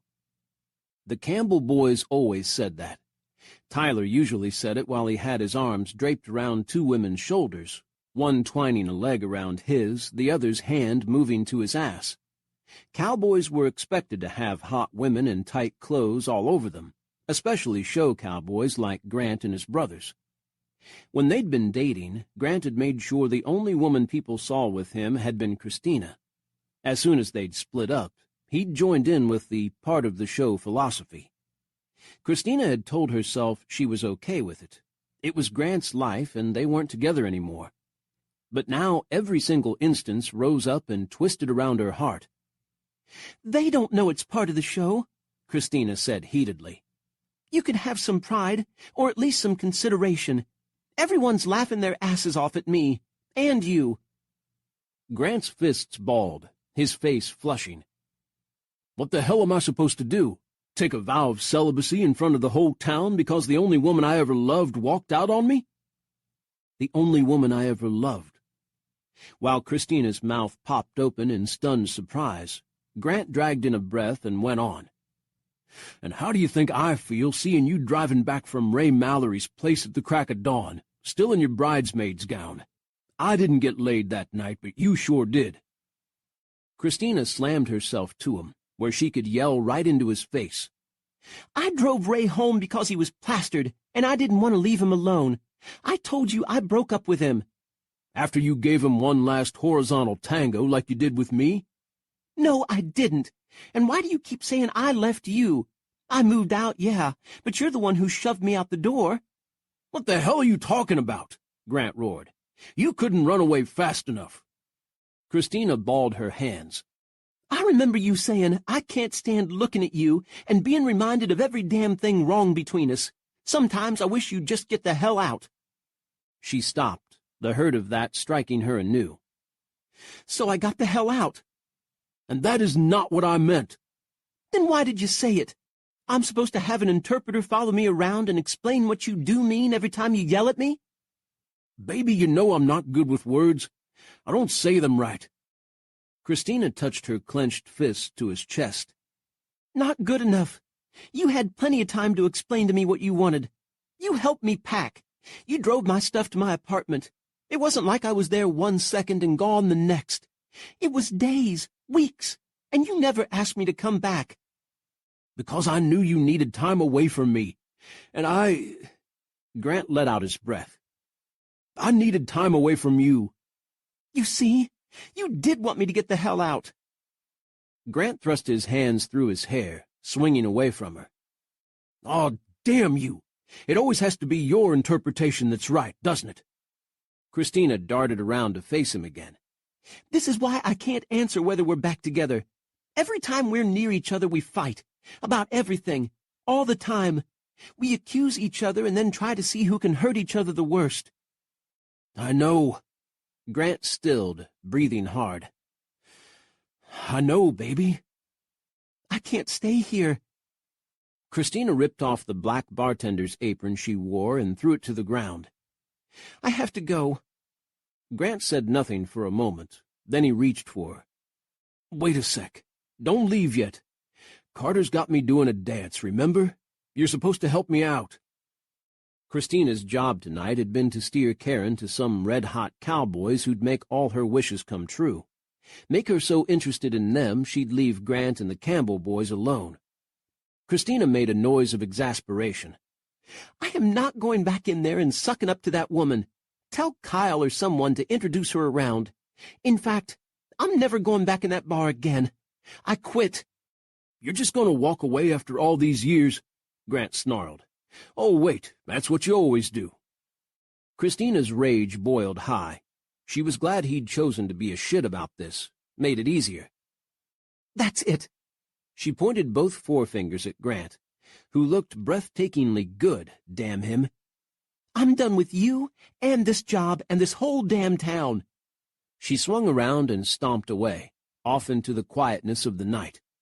She heard him say, "Christina, wait. I shouldn't have," and drift to silence. Christina knew if she turned around and looked at him, accepted his half-hearted apology, let him sweet-talk her again, she'd never go. She'd burst into tears right in the middle of 2nd Street and stand there like a fool. She'd want everything she'd tried to have with Grant, everything that never worked before and would never work again. She kept walking. "Christina." Grant's voice was low, growly, but Christina went on. Christina heard nothing from Grant over the next couple weeks, which was fine with her. The fight, stupid just like all their fights, had drained her energy. She was furious with him, with her uncle, with Karen, with Riverbend, and with herself. The best thing to do was lie low and think about her options. She heard about Grant, though. She heard that Karen had hooked up with a couple guys at the bar that night who'd driven back to Fredericksburg with her. What had happened there, people could only speculate. Grant hadn't been with them.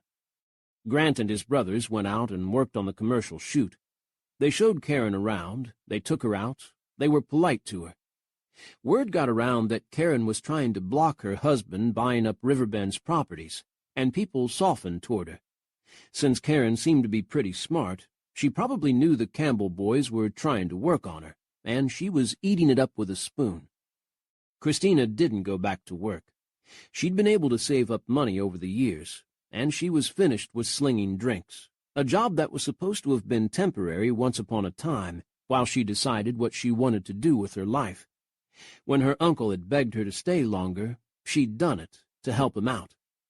She'd also stayed because of Grant. The job let her be close to him. If not for Grant, she'd have left Riverbend long ago, she realized. She'd have gone to San Antonio with her parents or to Houston with Lucy and tried to start a career. She'd stayed for Grant, then for Bailey. Now it was all gone.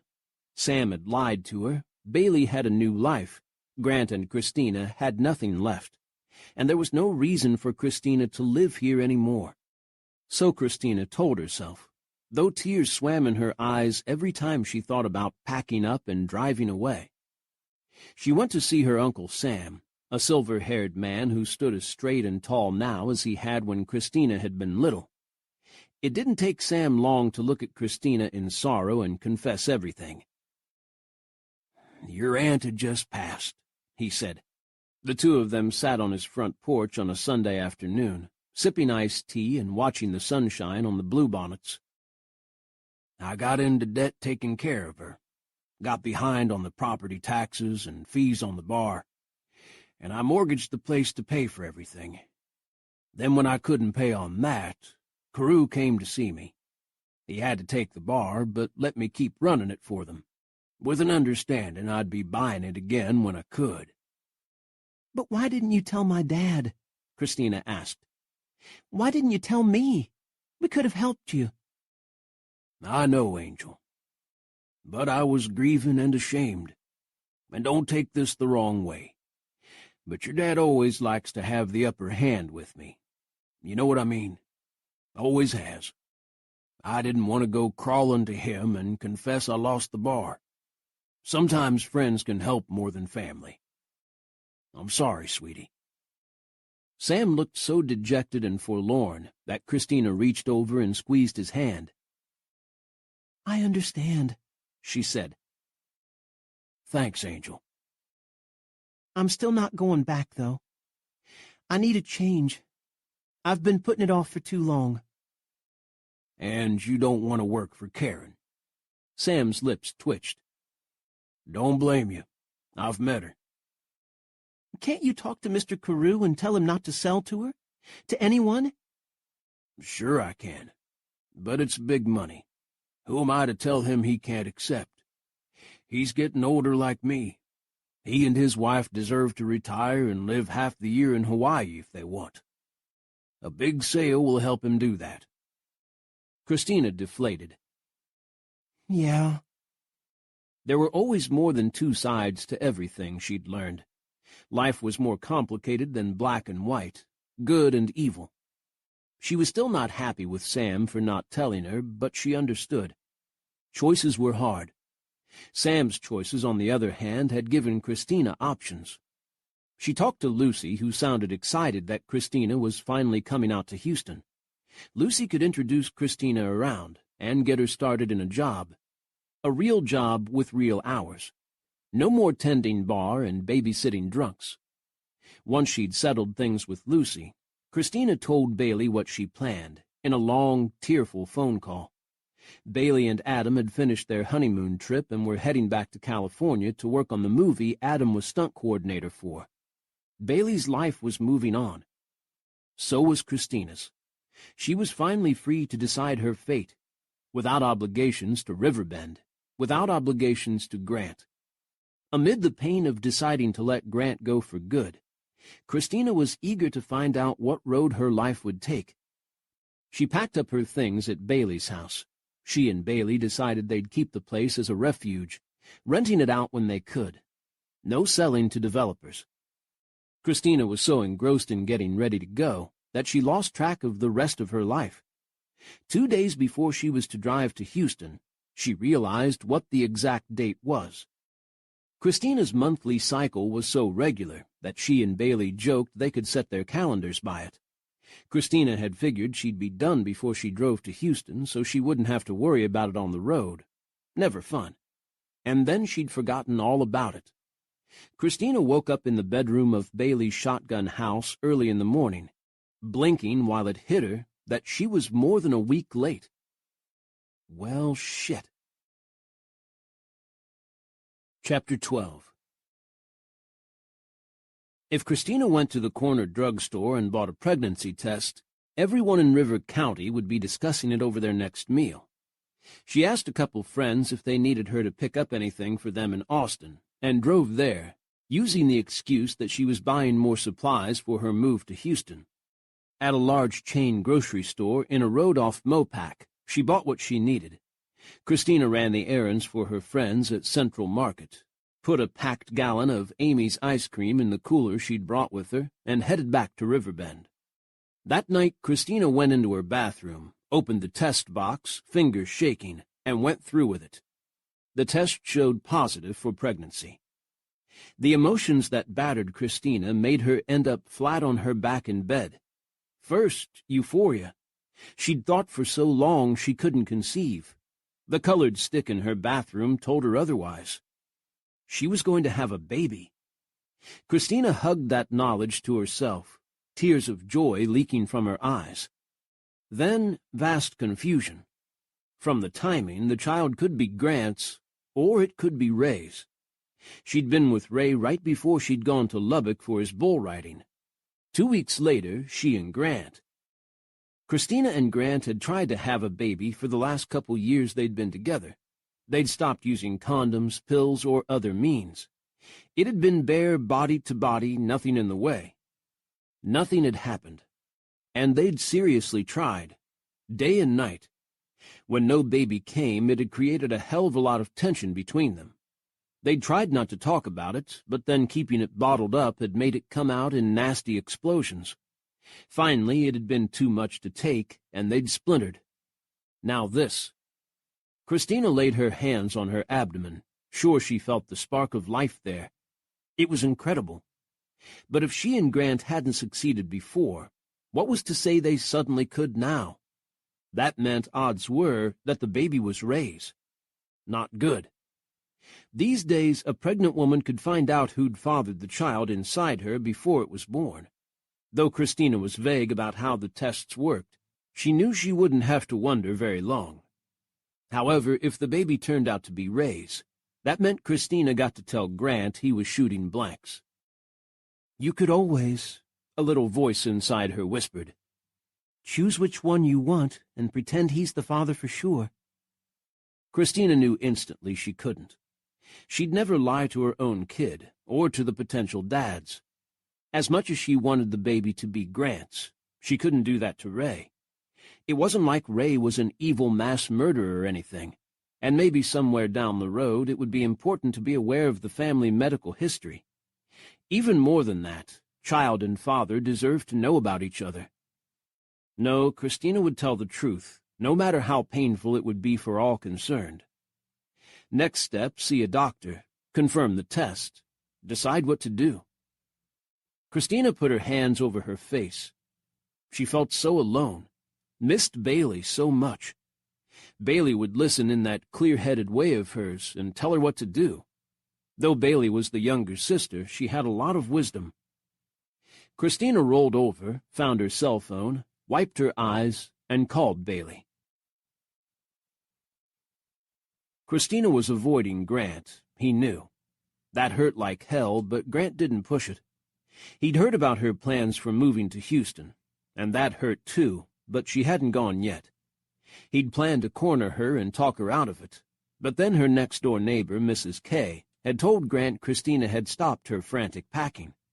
Maybe she'd had a change of heart.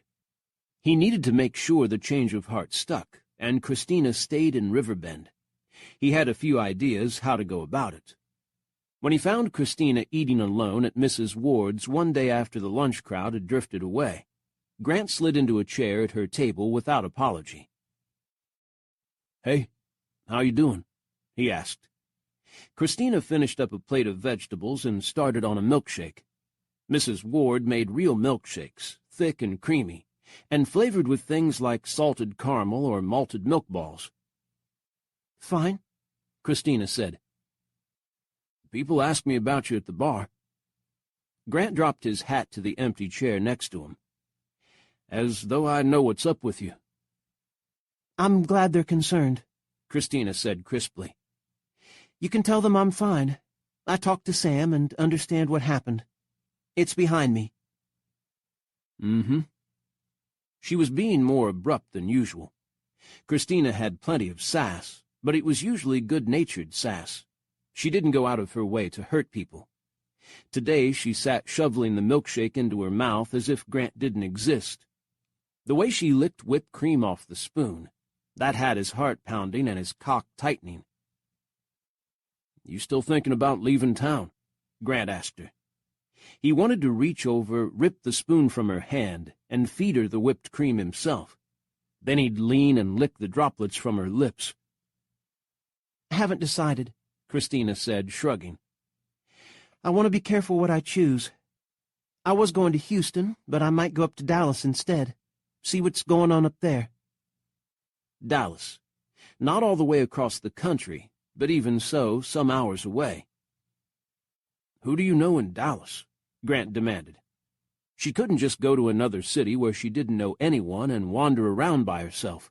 Dangerous. He wouldn't let her. I have a few friends there. Bailey knows some people, too. I'll be fine. She kept saying fine, as though if she said it enough it would be true. How's your shoot? Christina asked, scooping up more milkshake. Grant set his mouth. Fine. Oh, good. They sat in silence a few minutes, but it wasn't companionable. Christina continued to eat, her spoon clinking on the inside of the tall glass. Why don't you come out and watch us? Grant suggested, trying to soften his voice. Maybe you can dress up and be one of the passengers on the train. I'll come by and rob you. Christina would probably try to beat him off rather than tamely give up her handbag, but it might be fun. Can't. I just told you I'm heading up to Dallas. His throat tightened. You mean right now? For how long? Don't know. I'm going tomorrow to look around. Christina thunked down her spoon, the glass empty. I don't have my whole life planned out to the minute, all right? Damn, she was touchy today. Hey, I'm just asking, sweetheart. You shouldn't drive to Dallas alone. Take someone with you.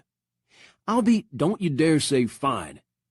Grant leaned toward her, trying to keep the few people left in the diner from hearing. You're not fine. You're mad at me and at the town, and you're not thinking straight. Take Grace with you, or another friend. I don't like you out driving around in a big city by yourself. It's dangerous. Christina glared at him. I'll think about it. Do more than think about it, baby. Christina flinched at the word baby. She opened her mouth, probably to yell at him for saying it, when a presence stopped next to them. Grant looked up at the round face of Mrs. Ward, who was watching them patiently. You ate all of that? She asked, looking at Christina's empty shake glass. I guess not staying out all night working gave you back your appetite. You Farrell girls were always too thin. Christina, who considered herself plump for some reason, gave her a smile. I'm just hungry today, and it's delicious, irresistible. I'm glad you like it, dear. Mrs. Ward put a paper check face down by Christina's plate. Grant snatched it up. I got this. Christina's glare came back. Grant? Mrs. Ward studied them both, then picked up Christina's empty plate and glass. I'll let you two fight over that. Just drop it in next to the register when you leave. Grant reached for his wallet. Christina snatched at the check, but it was plucked from Grant's hand by well-manicured fingers. Let me take care of it, Karen said. My treat. She gave Christina a false smile, an odd glitter in her eyes. Christina sat back rigidly. Very nice of you, she said. Not necessary. Doesn't matter. Karen breezed on past, signaled to a waitress to meet her at the cash register, and handed her the slip. Damn it, Christina muttered. Let it go, Grant said. She's trying to make friends. She can't help it if she's clueless. Oh, I think that woman knows exactly what she's doing. Christina shoved her chair back. Nice talking to you, Grant. I'll think about asking Grace to come with me. You're right, it's a long drive in a big city. See you around.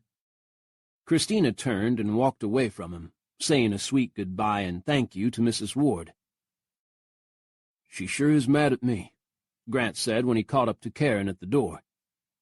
"No one can stay madder at me better than Christina."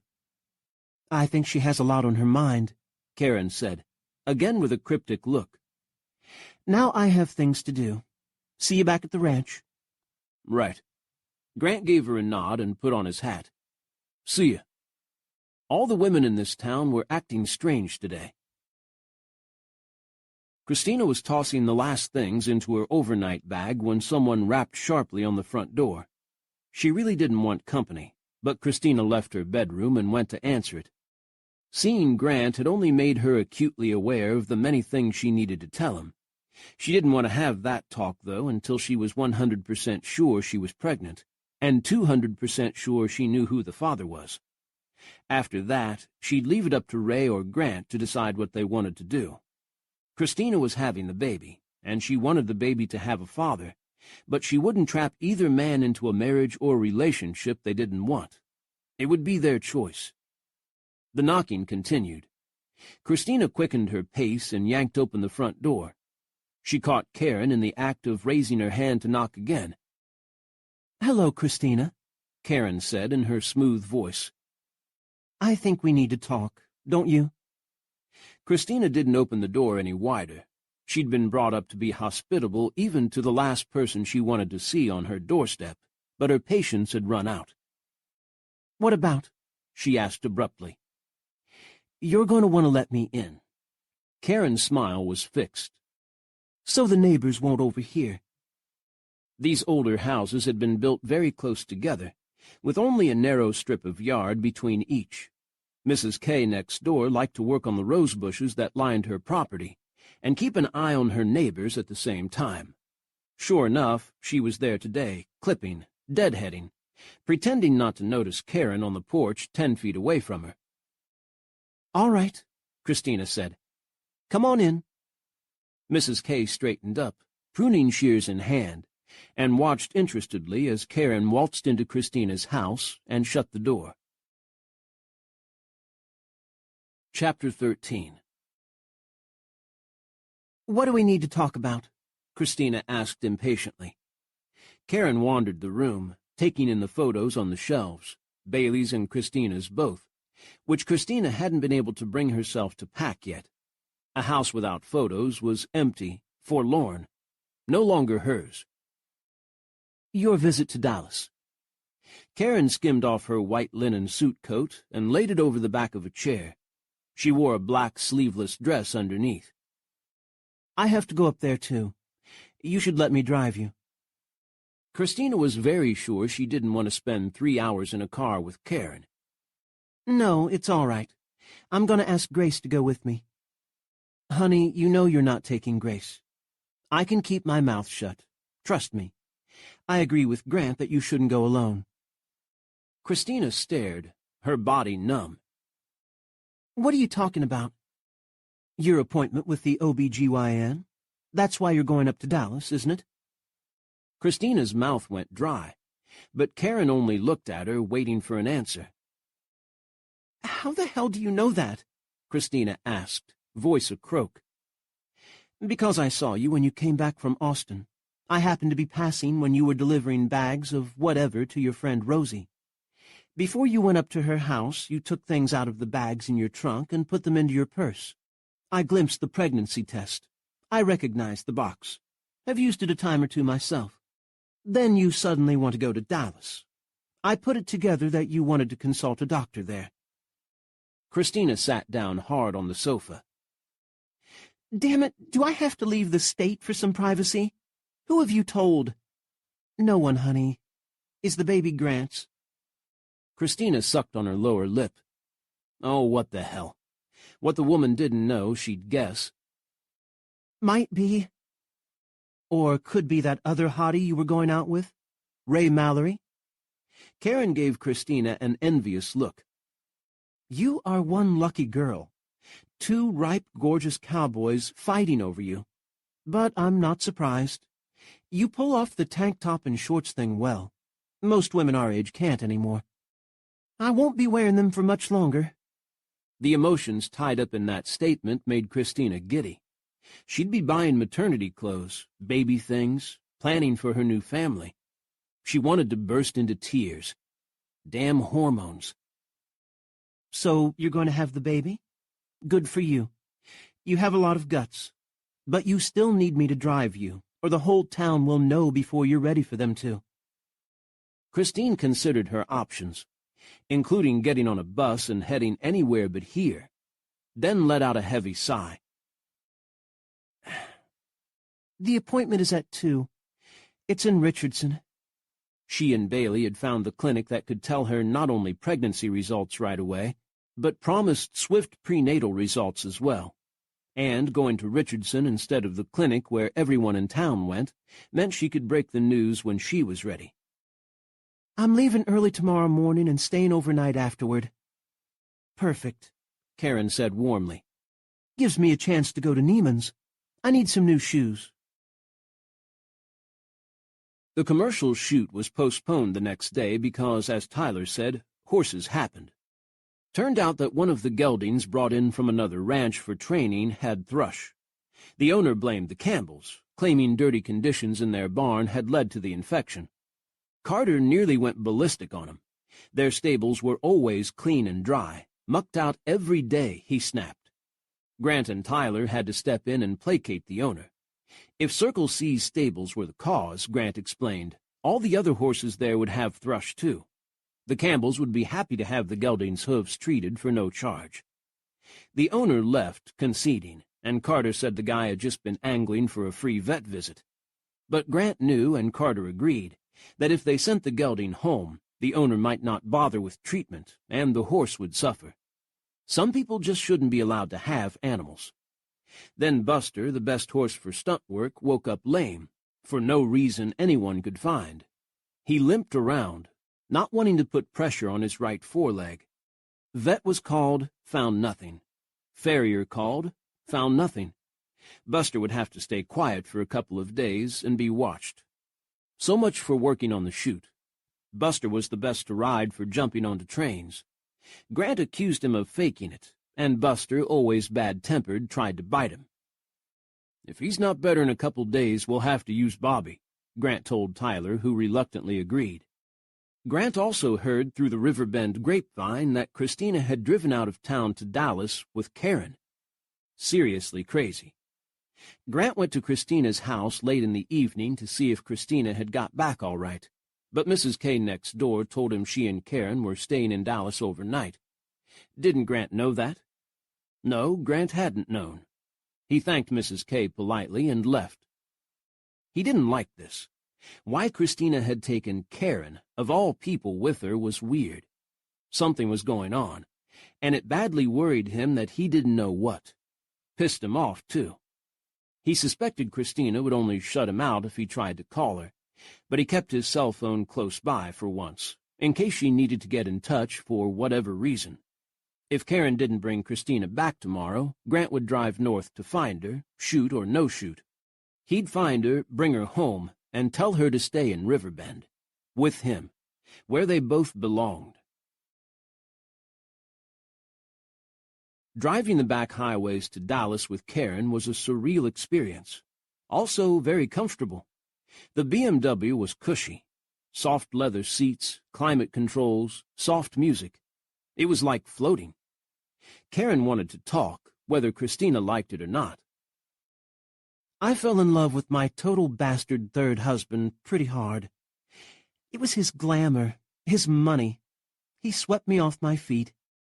5 years into the marriage, and I find out he had 2 other houses, each containing a mistress, one of whom had 2 of his kids.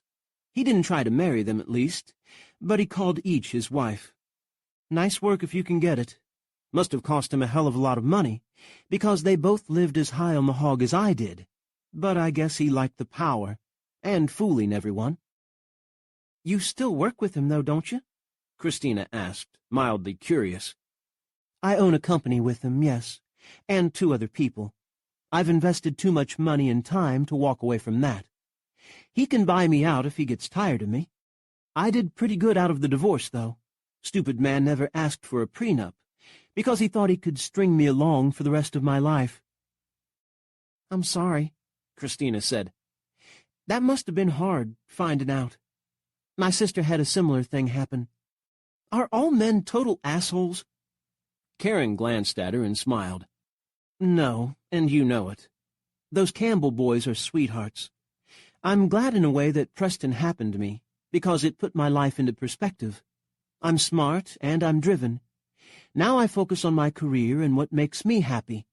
Men I save for fun. Sounds good, Christina said wistfully. Maybe I'll try to live like that. Karen laughed in genuine mirth. Too late for you, honey. You are madly in love with Grant, and you know it. Christina looked out the window at the flat plain rolling past, the stretches of ranch land, the farms in the distance. I guess that's obvious. But I doubt it will work out, even if this is his baby. We tried being together, and we just couldn't without arguing all the time. We tried so hard for me to get pregnant, and nothing. It tore us apart. And now, if Grant isn't the father, it's going to kill him. And if he is the father, it will be... Christina rested her head on the back of the seat. So wonderful. I've wanted a baby for such a long time. It's crazy complicated, but I'm so happy I don't know what to do. She wiped tears from her eyes. Things were already hard enough without her crying all the time. But Grant and I don't know if we can make it, even with a baby. We're not kids anymore. The hurting is adult now. Karen's amusement returned. Honey, you are so totally wrong, it's unbelievable. You and Grant Campbell are still together. I've had my eye on the pair of you ever since I saw you watching him in the diner that day. If looks could kill, I'd have been minced sirloin. You two might not live in the same house anymore, but you're a couple, sweetie. Trust me, you would be even if you lived in different countries. You're going to have to deal with it. Christina's mouth popped open during this speech, the air conditioning chilling her. Then she groaned. You're right. Christina scrubbed her face with one hand. I don't want you to be right, but you are. What am I going to do?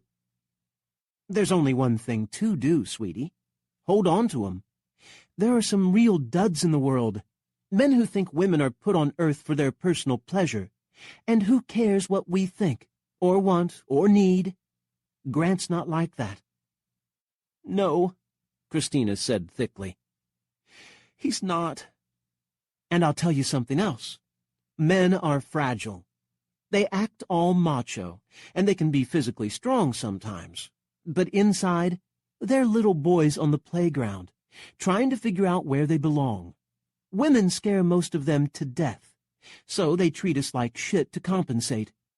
But there's a few who aren't threatened, and who truly love women, everything about them. Those are the ones you want to hang on to. Christina thought about Grant, his sexy drawl, the way his eyes went dark when he came inside her. The politeness he stuck to no matter what, his concern for Christina and all she did. Christina groaned again, but more softly this time. Why is life so complicated? It's not complicated. What you do is drive over to that trailer of his, move yourself in, and stay put. If you love him so much, walk in there and start loving him. Karen drove up the ramp to the 35 and put on a burst of speed. It's easy, honey. Don't make it harder than it has to be. Of all the advice Christina had been given about Grant, and she'd been given a lot, this was the most direct. Grab the problem by the balls and make everything work out. Christina straightened up. All right. But if I do move back in with Grant, I don't want to see you hanging all over him anymore. I don't share. She gave Karen a stern look. You get your cowboy fix somewhere else. Karen laughed. Honey, I don't poach. I've been poached on, and I'm not going there. But, sweetie, can you blame me? Grant is one fine man. Fortunately, he has brothers. Carter has a little too much residual anger in him for me. But Tyler, I can go for some of that. Or Ross, as long as he wears his uniform. Oh, maybe both together. Christina burst out laughing. The woman was incorrigible, but also refreshingly honest. She went quiet again. What do I do if the baby's Ray's? You cross that bridge when you come to it, which will be soon. There's the city. Karen gestured at the looming skyline of Dallas, bursting up out of the flat lands like a forest of steel and glass. In a few hours, Christina would know the truth and what direction her life would take.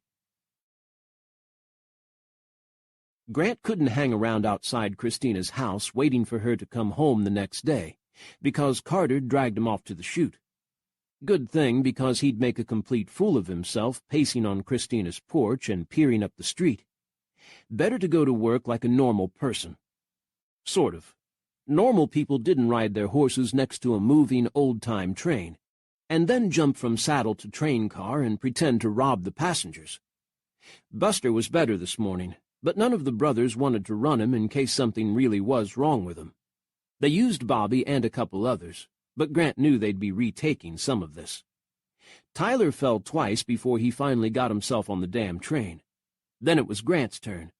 Hampered by duster, bandana, and double holsters with pistols, Grant galloped Bobby alongside one of the passenger cars, looking for his opening.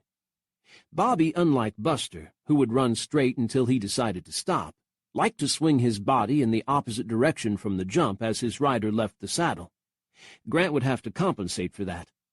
Also for the fact that his mind was not on the job. He was worried about Christina and wouldn't feel good until he knew she was home. Safe. He knew in his heart that this would be his last chance with her. Carter was right. If Grant screwed things up this time, it would be forever. The train hit the straight stretch of track Grant had been waiting for. Bobby was right on stride.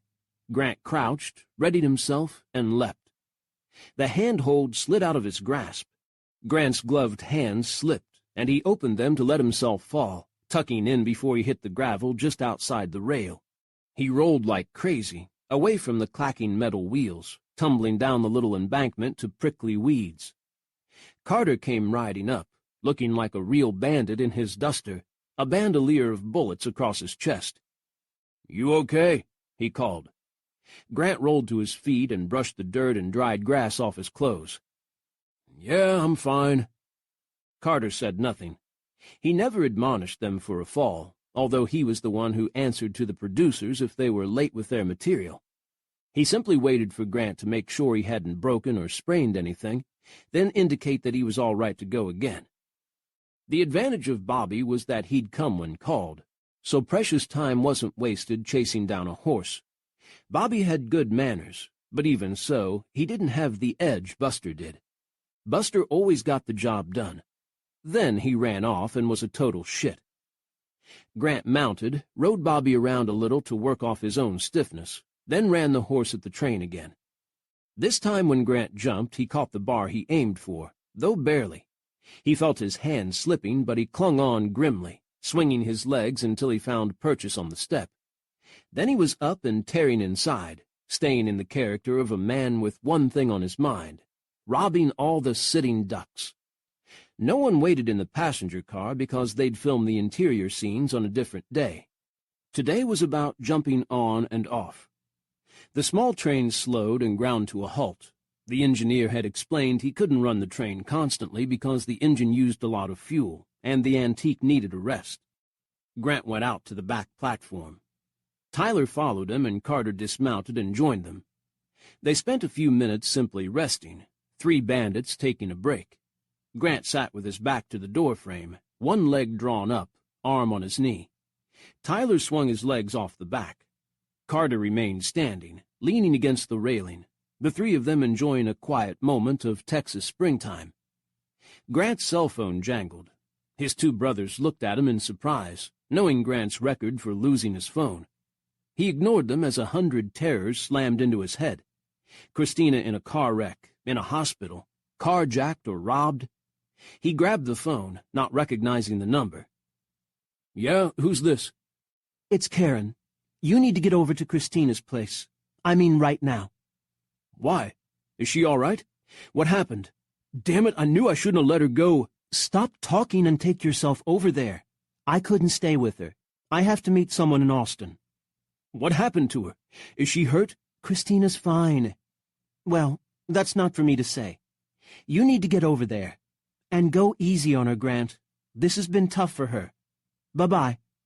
Karen clicked off. "Wait a minute. Shit." Grant shook the phone as though that would make Karen's voice come back. Carter eyed him narrowly. "What's wrong?" "I gotta go." "Christina okay?" Tyler asked, concerned. "I don't know. I need to go find out." Grant whistled through his fingers for Bobby, who raised his head and then half-walked, half-trotted over. Grant leapt from the train platform, swarmed up onto Bobby's back, and rode hell for leather to the depot.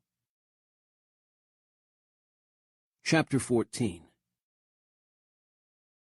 Grant slid off Bobby at the depot and yelled at the stable hands waiting at the horse trailers. "Walk 'em around. Cool 'em down." Without bothering to explain, he jumped into the one truck not hooked up to a trailer, Tyler's, and gunned it, sliding around in the dirt before the pickup straightened itself out. He bumped over a mile of dirt road, then turned onto a highway, where he opened it up and roared toward town at 80 miles an hour. He reached Christina's house, stopped the truck, and leapt out, racing up to her porch. He banged on the door, but there was no answer. Grant rattled the handle, but the door was locked. He banged again. "Christina, let me in." A soft step behind him made Grant swing around. Small Mrs. K from next door stood on the step behind him. Her spare key, dear, Mrs. K said, handing it to him. She looked him up and down. My, don't you look handsome? Grant was still in his long duster with pistols beneath it, the bandana loose around his neck. He'd been too distracted to take them off. He grabbed the key. "She in there?" Yes, dear, crying her eyes out. Shoot. Thanks, Mrs. K. You need to marry her, Mrs. K said, giving him a serious look.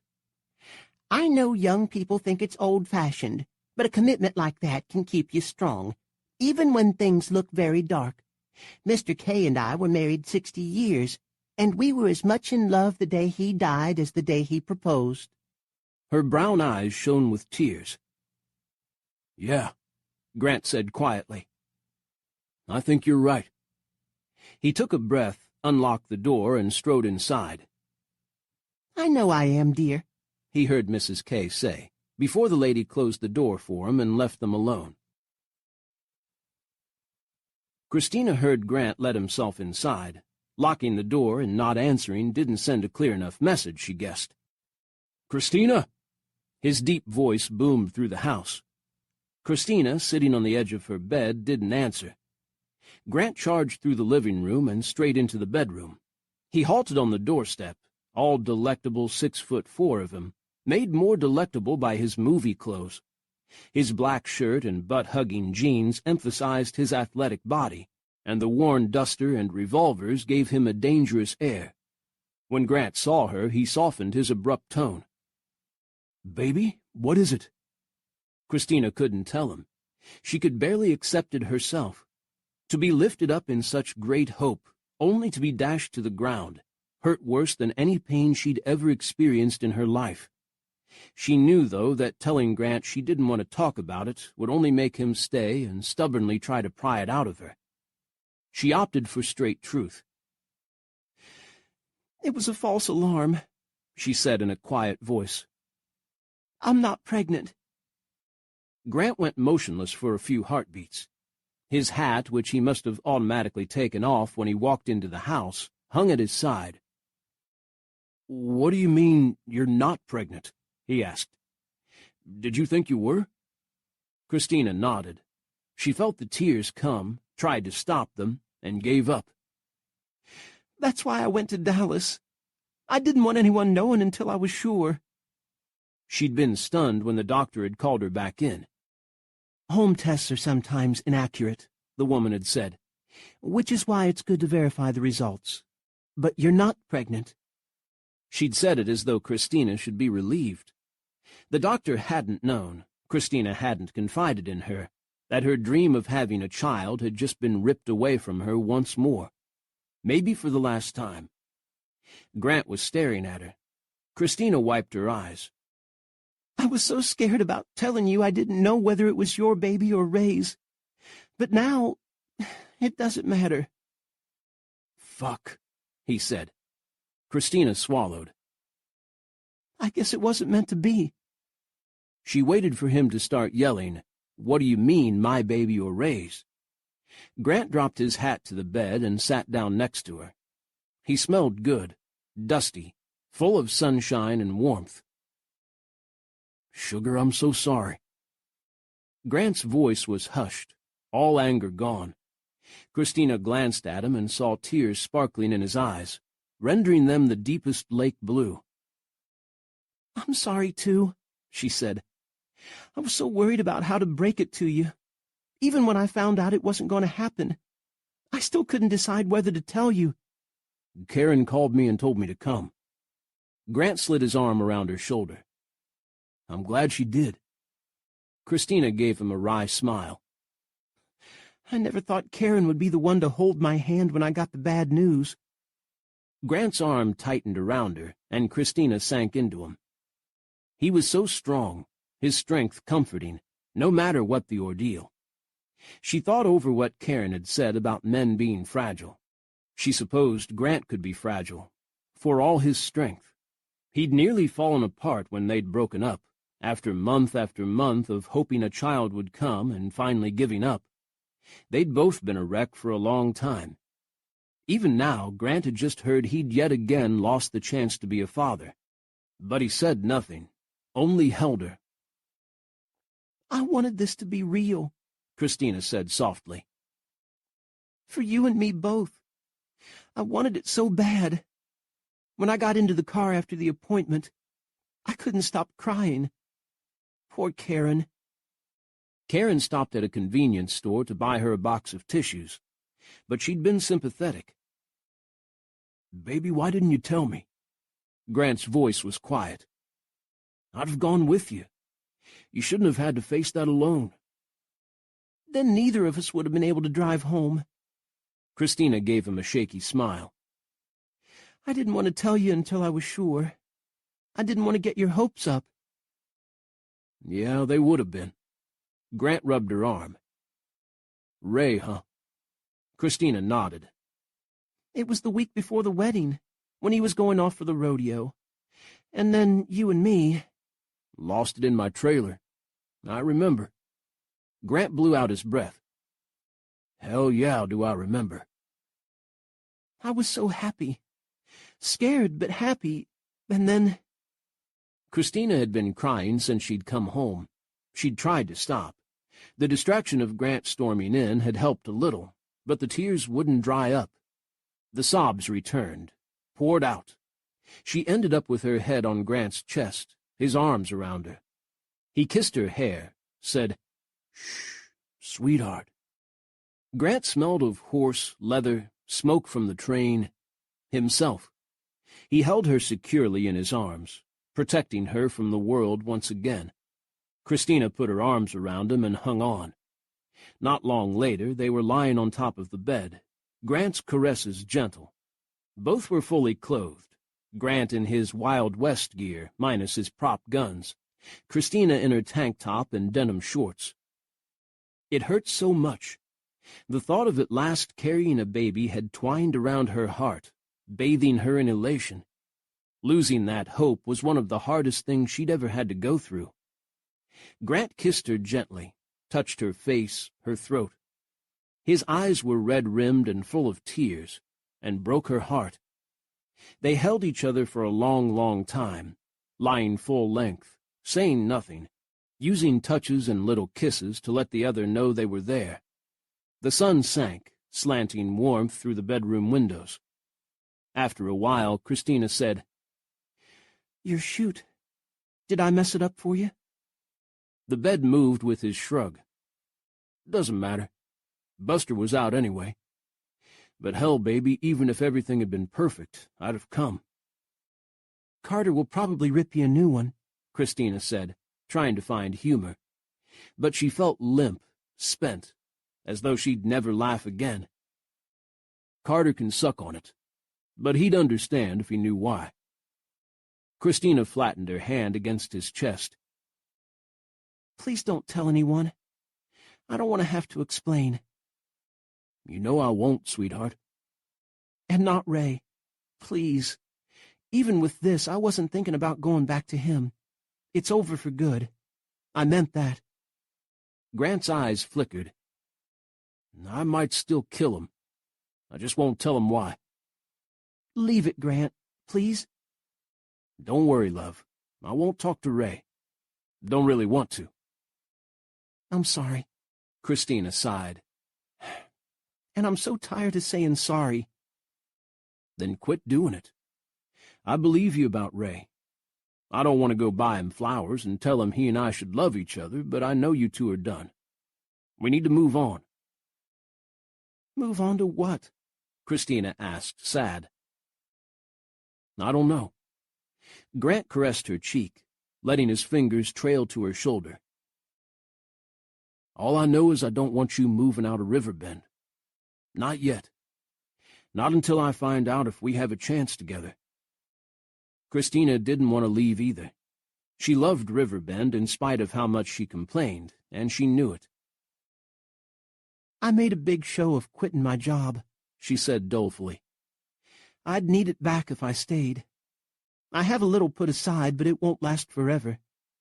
Bailey and I are buying this house together. I need to keep up my half. Plus there's food, electricity. You know, all those luxuries. Christina, I have money, and you know I've always wanted to take care of you. A gorgeous cowboy looking at her with those blue eyes and telling her that was hard to resist. Christina had to smile. I remember fighting about that, too. I like to pay my own way, and you know it.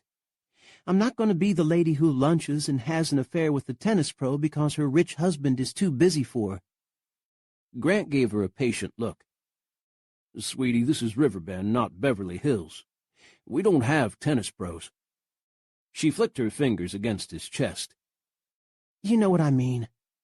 I want to contribute. We should be partners, not me being the cook and housekeeper while you take honeys out to lunch. Hey, did I ever say we'd be like that? No, Christina said with a straight face. You're a total feminist, not a macho bone in you.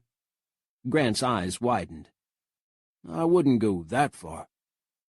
Lying on her bed, in his black clothes and duster, looking like he'd just robbed a train and ridden home to his woman, Grant was more macho than this feminine room could take. The lacy pillows didn't stand a chance. He was getting them very dirty. Bailey wouldn't be happy. No, Bailey would understand. She'd married a Campbell. I mean, I don't want you to buy me, Christina said. She loosened the bandana around his neck.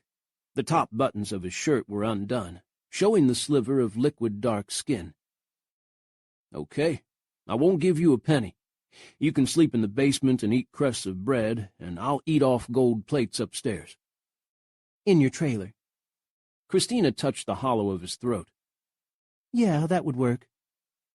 Fine.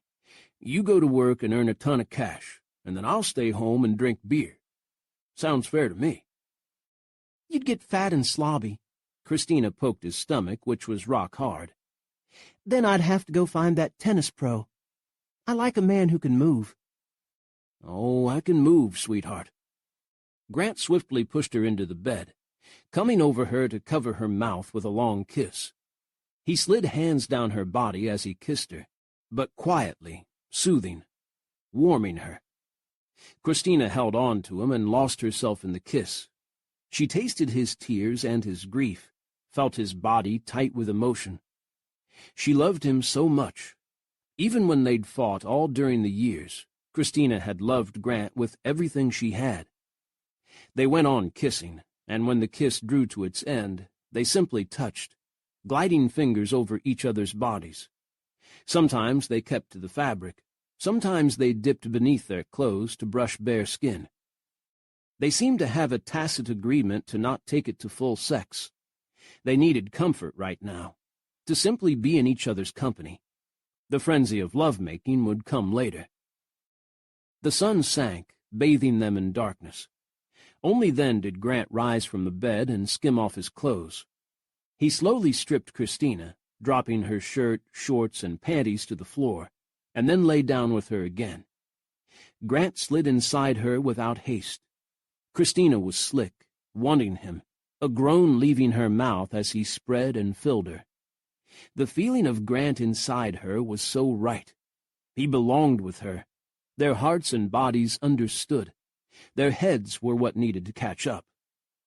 Grant went slowly at first, Christina running her hands over his taut, wonderful body, finding every hollow of him.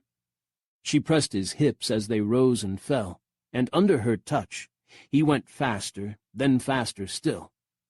The fever didn't hit until the end, when they were grappling, crying out, sliding against each other. Grant groaned, "Damn!" At the same time, Christina was lifted by intense joy, the two of them coming against each other. Then breathlessness, quiet kissing, winding down. Grant slept, his head pillowed on Christina's shoulder. She contemplated his closed eyes, lashes black against his skin, his bedmussed hair, the curve of shoulder, the rise and fall of his chest. Relaxed, worn out, but with a little pucker between his brows that wouldn't smooth away. Christina's tears dropped to Grant's cheek and rolled down to be lost in shadows. Grant woke as twilight was settling in and got up to take a shower, pulling the sheet over Christina's naked body. She kept sleeping, worn out, the little sweetheart. In Christina's very clean bathroom, Grant washed away the day and their love-making and redressed in his jeans and shirt. Grant's emotions had been shot high and slammed back down. Worry for Christina, heartache when she explained about the false hope of a baby after they tried so hard, anger when she said Ray might be the father, and then grief over the whole situation. Then at the end of it all, making love to the woman he wanted to be with. If Grant and Christina had been able to conceive during their relationship, would they have married and even now be settled down and happy? Maybe living in a little house like this, taking the kids to school and church, teaching them to ride. Or would they have fought as much and broken up anyway? Who knew? Grant put that speculation aside. He couldn't live by what might have been. He had to deal with what was. He loved Christina, and he wanted to be with her. That was a certainty. When they'd made love in the trailer, they'd talked about taking their relationship all the way back to the beginning, Grant asking Christina out on a date. He'd figure out how to do that, and make her see they had to try. Christina was one stubborn female, who could piss Grant off quicker than anybody. But then, if she were busy pissing him off, that meant she was with him. And once they both got over being mad, Grant and Christina could make up. Wasn't the making up worth the fight in the first place? Christina was still asleep when Grant left. He didn't wake her. She needed the rest. He'd start wooing her when she felt better. He went out into the fine Texas evening, the temperature just right, the crickets starting to sing. Mrs. K popped out from the shadows of her rose bushes as Grant stepped off the porch. He suppressed his yell of surprise and landed back on earth. "Mrs. K," he said, breathless. "Did you ask her to marry you?" Mrs. K asked, glancing at the closed door. "Not yet." Grant sent her a grin. "But I'm working on it." "You keep trying. You two belong together." Grant settled his hat on his head. "I agree with you, ma'am. Have a good night." He nodded at her and turned back to Tyler's truck.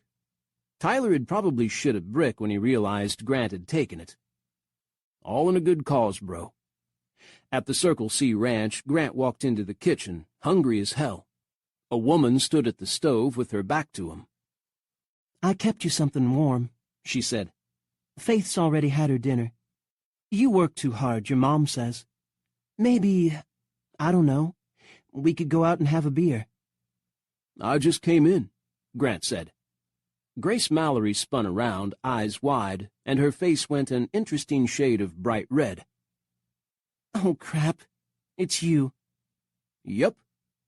Grant dumped his long coat on a chair, his prop pistols on the table, then yanked open the refrigerator and came out with a cold bottle of beer. Who'd you think it was? He snapped his finger as though he'd just figured it out. Carter, right? Chapter 15. Grant Campbell, don't you ever tell a soul I just did that. Grace's voice was fierce, her hands clenching a dish towel. Grant's mood lifted the slightest bit. You mean don't tell anyone that you asked Carter on a date when he wasn't even in the room? Or were you just shooting for a Campbell brother, any brother? Quit making fun of me. This is embarrassing. Grant took a sip of beer, enjoying the cold on his dry throat. Good thing it was me that came in. I bet Carter would have just grunted and made an excuse. Her face fell. You think so? I was hoping he might like me a little. As a friend, if nothing else. He does like you. But I gotta warn you that Carter's hard on his friends. He doesn't have any female ones at all. His look on women is slightly skewed. Grace relaxed her hold on the towel. Because of Faith's mom? Partly. Carter went through a lot of hardship before he came here, most of which he won't talk about. Grant gentled his tone. But be careful you don't hurt yourself on him. Grace sighed. It's stupid, I know. But he's just so... If you say dreamy, I'm going to pour this beer all over you. Shut up. Grace softened the words. Guess I'm glad you saved me from making a big fool of myself. Grant glanced around the kitchen. There were pots in the sink and plates of food covered with foil on the counter. Everything smelled good, and his stomach growled. What are you doing here, anyway? He asked. Another bake sale? Grace moved to the stove and stirred something in a pot. I came by to bring your mom a recipe. I found her going crazy trying to run things down at the stables and cook for you all. She was yelling about not having enough time to make dinner for the menfolk, her word, and hightailed it back to the stables again. So I thought I'd save her some trouble and put together some supper for whoever came in. Grant was impressed. That was nice of you. Not really. I'm bored out of my mind, so helping her out is helping me out. Grant took a peek at what was being kept warm on the plates. Roast beef, some baked potatoes, rolls, veg. This all looks pretty good. Just a little something. Right. A 4-course meal plus what smelled like pie in the oven was a little something. Tell you what. Grant reverently lowered the foil on a plate. My mom could use help around here, and you're one hell of a cook. Why don't you work for her? You'd get paid and have something to do. Mom could relax, and Faith would have square meals, not to mention the rest of us. Work here? Grace stared at him, her flush returning. Like every day? I bet Mom would give you a day off every once in a while. How about it? You'd have more chances of catching Carter's eye if you were right under his nose. Grace's flush deepened. Is it that obvious? Then she sighed. Oh, what the hell. But ask Olivia first before you sign me up. She might not like the idea. She will, Grant said. He slid back the foil on another plate and plucked up a few tidbits of meat. She likes to eat as much as any of us. Let me talk to her, and I'll fix it up. Grace beamed. Thanks, Grant. You're a good person. She grasped his sleeve and rose on tiptoe to kiss his cheek. Carter chose that moment to walk in. Grant didn't miss the flash of anger in his brother's eyes as Grant took a nonchalant sip of beer. Grace wiped her hands, waved Carter at the food, then grabbed her purse and scurried out the back door. Carter's fury with Grant might have been because Grant had left an important shoot earlier today, but he didn't think so. Grant would bet good money that it was all about the kiss. Christina decided to swallow her pride and tell her uncle she'd got back to work for him. She'd made the decision to stay in Riverbend, but she hadn't been kidding when she said she didn't want to be Grant's kept woman. She'd have her own job, stand on her own 2 feet, as she always had, whether she and Grant could make it together again or not. Her uncle was delighted she'd decided to stay, and told her she could start any time. All she had to do was talk to the manager and work out a schedule. Christina put off starting again until she finished moving out of her old apartment and set up Bailey's house. She then took her time settling in, telling herself she didn't need the income yet. She knew she was taking the time to get over the disappointment of not being pregnant, the wound of that still raw. Grant did talk to her, calling her to make sure she was all right, but Christina put off seeing him as well. She needed to heal before tackling life again. She was happy she hadn't run around telling everyone her exciting news, because she'd have had to swallow that now and take their sympathy, which she wouldn't have been able to stand. Grant also said nothing to anyone, and neither did Karen, though Karen checked up on Christina from time to time. Their expedition and conversations had formed into a friendship, even if it was the oddest friendship Christina had ever had. Finally, one evening a few weeks later, Christina made herself go to the bar and talk to the manager. She didn't really want to go out, but then again, she didn't want to mope in her house either. Christina needed to keep moving, even if right now she was shattered. Christina walked the short distance to the tavern in the cool, dark air, waving to her friends as she entered. She started for the back office, but Karen intercepted her and pulled her aside. "Are you doing all right?" Karen asked her, bending close so no one else would hear. They stood in a corner near the end of the counter, Karen's business suit today a cream linen skirt, blue silk blouse, and black jacket. Christina always felt underdressed next to her, though tonight she'd worn the cutest spaghetti-strap top she owned and denim shorts. "Most women our age can't pull that off anymore, my ass." Christina nodded in answer to Karen's question. She was doing fine physically, but she knew what Karen meant. "I'll be okay." Karen gave her a look that said she didn't really believe Christina, but she wouldn't pry. For some reason, that was easier to take than an outburst of sympathy and hugs. "I hear you want to work here again," Karen said. "Your uncle told me. I told him that I don't want you tending bar here anymore." Christina looked at her in astonishment. "What? Why not? Do you already own the place?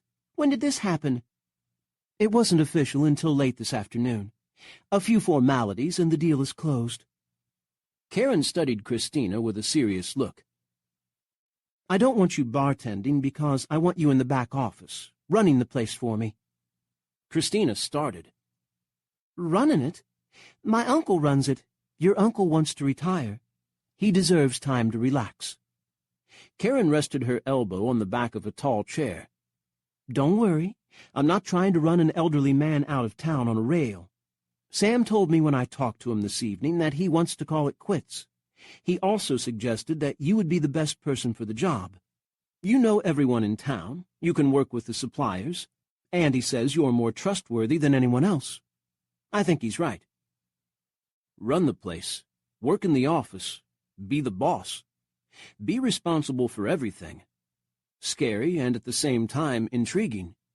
Christina perked up for the first time since her trip to the clinic. "I'm interested," Christina said. "Salary?" Karen gave her a smile. "I think I can make you an offer you'll like."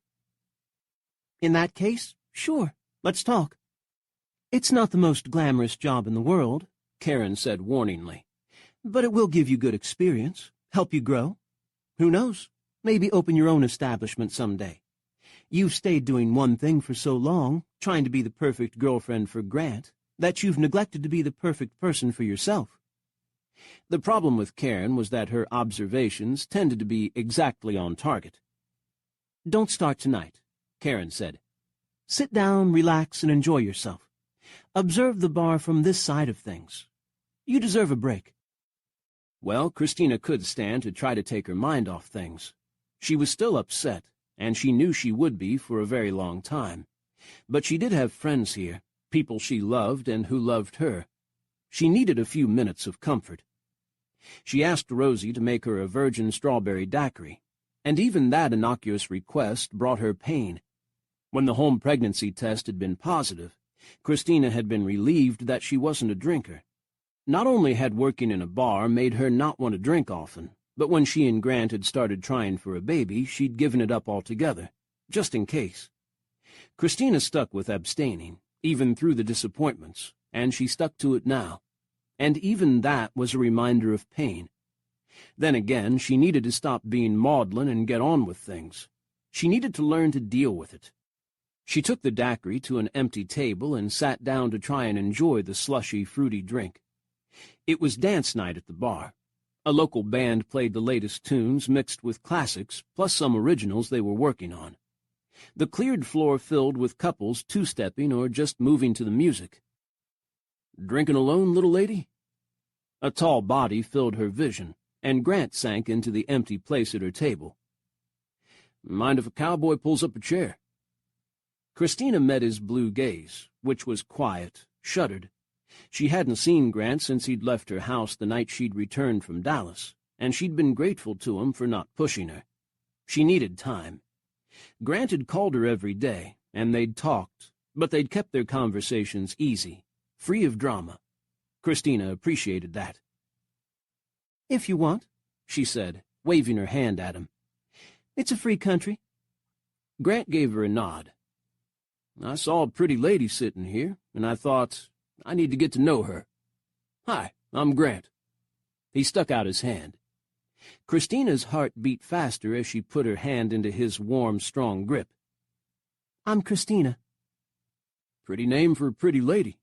Want to dance?" "I don't know. I'm happy sipping my drink." "Well, okay. Sipping's good, too." Grant, who'd kept the handshake lingering, finally released her, slowly, then signaled to the waitress. The woman who'd worked there for years said, "Hey, Grant, let me guess, draft beer?" and headed back to the bar. "Do you come here a lot?" Christina asked, poking at her pink drink with the skinny straws. "Grew up in Riverbend." Grant folded his arms on the table, his T-shirt with Circle C Ranch on it stretching over his chest. "I have a ranch not too far down the road. My family does, that is. We own it together." "That sounds nice." The beer landed on the table. The waitress winked at Christina, then turned away. Grant picked up the foaming mug and took a preliminary sip. "What do you do?" "Well, starting now, I run this bar. The whole thing." Christina made a sweeping gesture that took in the room. Grant blinked and dropped the pretense. "You do?" "Yep. Karen made me an offer I couldn't refuse." Grant's brows went up. "Karen, the woman you vowed you'd never ever work for, at the top of your lungs." Christina flushed. "Yes, okay. Turns out she's not so bad." Grant chuckled, and the sound did things to Christina's heart. "It took me a while to warm up to her, too." He glanced at the crowd. "Come and dance with me. I want my arms around you." Now that was a good pickup line. Christina rose to her feet. "Sure." Grant flashed his warm smile and led her out to the dance floor. Christina never got tired of being held by his strong body. Grant spun her around with the athleticism that showed when he rode, his step sure. He never let her get out of sync with the music. Christina floated on a cushion of sound, steadied by Grant's arms. She loved that cowboys could work hard all day and then put on clean clothes and dance the night away. Everyone in town seemed to be here tonight, dancing, forgetting cares, enjoying themselves. Grant pulled Christina a step closer, leaned down and kissed her. A slow, warm, loving kiss. Christina felt her heart lighten, her devastation about her visit to Dallas easing for a brief moment. Grant was here, and they might have another chance. She let him walk her home. Christina debated whether she should end the date with a simple good night or invite him in for a wonderful evening's natural conclusion. When Grant kissed her under the porch light, Christina wrapped her hands around the lapels of his shirt and pulled him inside. Grant's hopes were high as he lay with Christina that night, their bodies together in the darkness. This was the way it used to be, the two of them making love, then talking together, then kissing in quietude, then making love again. Grant was still in her bed when the sun came up, touching them both with warmth. They rolled out of bed at the same time, covered their nakedness with what they could grab, and went out to make breakfast in the kitchen. Like old times. How easily they fell back into the routine. "Come to the chute with me," Grant said as he poured himself another cup of coffee. Christina was sexy as hell in a short robe over nothing at all, backless slippers on her feet. "We're doing the interior shots today, and maybe jumping from the moving cars if we have time. You can watch me try not to break my neck." Christina hesitated. Grant took another sip of coffee, waiting for her to say no. She'd explained that they were taking things too fast. She wasn't ready. All the many things women like to say when they wanted a man to go away. Don't let the screen door hit you. Then Christina nodded. "Sounds fun. I'm not meeting with Karen about the job until this evening. I have the day free." The relief Grant felt surprised him. He hid it with another sip of his thick black coffee. She didn't have to worry, Grant thought. He wasn't about to push them into moving in together, marrying, settling down. Not yet. He'd give her time to heal, to get used to the idea. But he wasn't going to let it go either. Christina taking the job at the bar meant she was staying in Riverbend. They'd have time to become comfortable with each other again. No pushing. They'd broken up last time from all the pushing.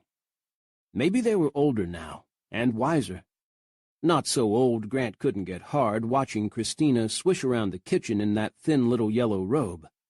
Not long later, she was straddling him in a kitchen chair, while the room rang with their cries of passion and the bacon burned. They were late to the shoot, but Carter's annoyed look turned to understanding when he saw Christina get out of the truck with Grant. "She's going to be an extra in the robbery scene," Grant explained. Carter gave Christina a nod. "Good. We need more women. Costuming is in the depot." "Good morning to you too, Carter." Christina caught his elbow and kissed his cheek, then waltzed off to the depot. Carter said nothing, but he looked pleased. It was fun, for a while, pretending to be a train passenger from 130 years ago, getting robbed by Wild West bandits, especially when one of the bandits was Grant. Christina, sitting in the rather hard train seat in her high-necked, long-skirted dress, fantasized about the train robber with the beautiful blue eyes, who'd sweep her up and carry her off to ravish her privately. Hard to act terrified of the gunslinger when Christina had woken up with him this morning, sunlight brushing his bronze-colored skin. Grant's touch on her had been gentle, caressing the marks his mouth had left on her last night. After the small train went around on its circular tracks about 10 times, however, and they did the scene again and again, the fun started to ebb. Christina was getting motion-sick on the swaying, stuffy car. By the time the extras were finally released, she was hot, sweating, and ready to hurl. Changing back to her regular clothes, then sitting outside at the depot to watch the stunt work helped some. There was a breeze, and the early April day was pleasantly cool. The train went around again. Grant came flying off the back, landed, rolled, grabbed his running horse, and swung onto the saddle, galloping off into the grasses. Tyler and Carter each did their jumps from the train, Tyler making his leap to his horse by putting his hands on the horse's backside and vaulting forward into the saddle. Next they did a shot of all of them jumping off at the same time, only they didn't bother getting on the horses for that one. Every piece of action would be cobbled together later by the editors to produce a smooth sequence of events. The director wanted more shots, but it was getting late, and Carter stopped him. "Don't want to wear out the horses," he said. "We've done enough for the day." Christina was happy to head out to the parking lot to watch Grant help his brothers load the horses into trailers. They'd used Buster today, and he didn't want to go back into his trailer. Finally, Grant coaxed him in with Carter and Tyler blocking from behind, and the trailer door shut. Buster kicked it once, just to be a shit, then settled down. Grant came back to Christina, half exasperated, half amused by Buster's antics, and gave her a kiss goodbye. He had to return to the ranch with Carter and Tyler to look after the horses, but Christina was grateful to go home alone to rest. Acting was a lot of work, she reflected. There was a lot of sitting around waiting, and then going over the same scene again and again. Exhausting. Christina was so worn out and overheated that she called Karen and canceled the meeting for tonight. Karen didn't sound happy, but rescheduled for the next evening. They'd have dinner, she said, 6 o'clock at Mrs. Ward's diner. From Karen's tone, Christina knew she'd better show up. Grant called from the ranch's office, using the landline because he'd lost his cell phone again. "Want some dinner?" he asked. Hearing his velvet tones made Christina's blood warm, but she knew she couldn't get up from where she lay on the bed even for Grant tonight, and the thought of food made her even queasier. "I feel like crap, to be honest," she said. "Throwing up on you would embarrass the hell out of me, so I'm just going to have some club soda or something and go to sleep. Your own fault, making me train sick." "You okay?" Grant's concern warmed her even more. "I'll be fine. Just need some sleep. No more going around in circles for 5 hours again, all right?" "You got it, sweetheart. But hey, it's a paycheck." Karen's production company paid their extras. A lot of smaller studios didn't. "Looking forward to it," Christina said sincerely. "You call me if you need anything, all right?" Grant said. "I'll try to find my phone, but don't hesitate to call Carter or my mom. They'll get me." Grant let her go after a few minutes of whispered sexy talk, like they used to do. Finally he said, "Good night, baby. Remember, call me if you need me." "You got it. Good night." Christina wanted to add, but wasn't sure she should, "Love you." She felt better when she hung up. She'd missed every nuance of their life together. In the morning, Christina barely made it to the bathroom before she lost the contents of her stomach. She felt better after that, but still shaky, so she called her doctor and made an appointment to see her that afternoon. "I might have the flu," Christina said as she sat on the end of the exam table. "Or heat stroke." She should have asked for a break yesterday. It had been too hot. She wasn't used to the heavy costumes, and the other extras had been flagging too. But they'd all stubbornly kept on, wanting to show how tough they were, Christina thought. Besides, getting frisked by Grant over and over again hadn't been a bad thing. Her doctor worked at the clinic at the crossroads, the same one Christina had brought Ray to when they'd been in a car accident last fall. Everyone in River County came to this clinic. Dr. Sue, a 50-something woman with short blonde hair, 3 kids, and a husband who was a pediatrician, studied the file a nurse had walked in to give her, then put her hand on Christina's bare knee. "You don't have the flu, Christina," she said. "You're pregnant, sweetie." Chapter 16. Christina gaped, the dizziness she'd finally managed to shake swamping her again. "No, I can't be." "Did you have sex with a man?" Dr. Sue asked, her look impish. "That's how women get pregnant, Christina. I remember telling you that when you were 16. "Well, yes, but I mean—" Christina struggled to think. "I went to a doctor in Dallas. She said I wasn't pregnant. I thought I was—" she rapidly explained. Dr. Sue listened without changing expression. "Let me see if I've got this right. You went to a clinic where there were about 40 women in the waiting room, and the lab there ran a quick test. No chance of getting the sample mixed up, or the wrong thing written down on the wrong record?" Christina clutched the end of the table. "I couldn't come here because you know it would have been all over town. People speculating on why I went to my doctor this week when my yearly checkup is always in June." "I do understand, Christina. But if you'd come to me, you'd have gotten the correct results, and saved yourself a trip and a lot of money. I had the lab downstairs look for pregnancy as well as other things. When a healthy young woman who is obviously back with her boyfriend suddenly doesn't feel well, I guess pregnancy. And I'm usually right." Christina still couldn't breathe. "Do you mean you think I was really pregnant when I went to Dallas?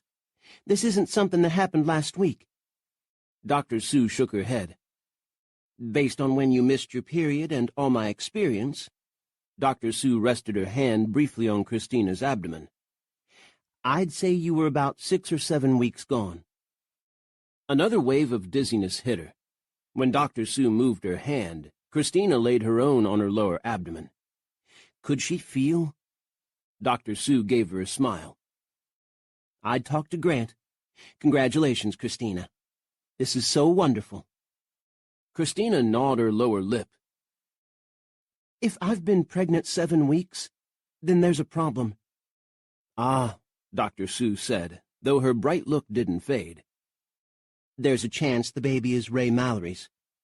Christina nodded, her face hot. Fortunately, there's a way to find out who the father is without risking the baby, Dr. Sue said, because we certainly don't want any risks. I'm going to make sure you have this baby and it's healthy, and so are you. Don't worry about that. We can do a test of your blood.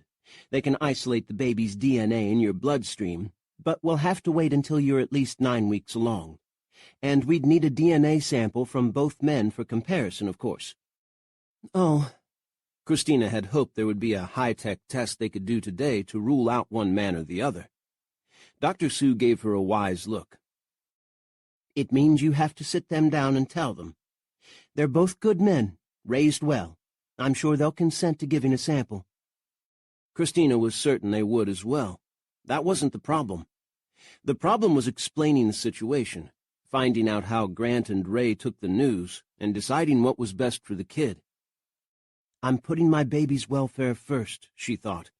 Always.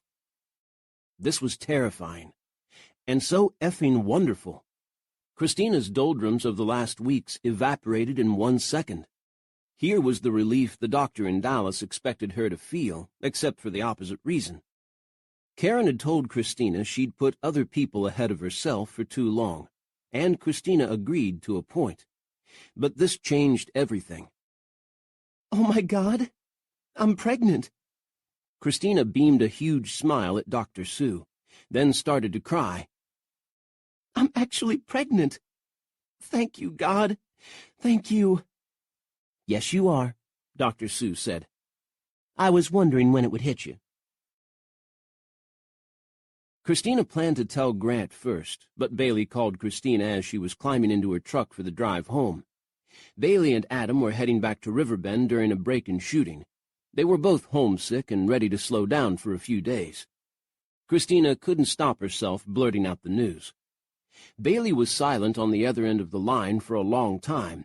Then she shrieked, So it's true after all? She yelled with both laughter and tears in her voice. Grant? I don't know. Christina told Bailey all Dr. Sue had said. Both of them cried and laughed, then cried again. What am I going to do? Christina wailed. Her emotions were flying high. She'd have to take some deep breaths before she drove. Nothing, Bailey said. You wait until I'm there tomorrow.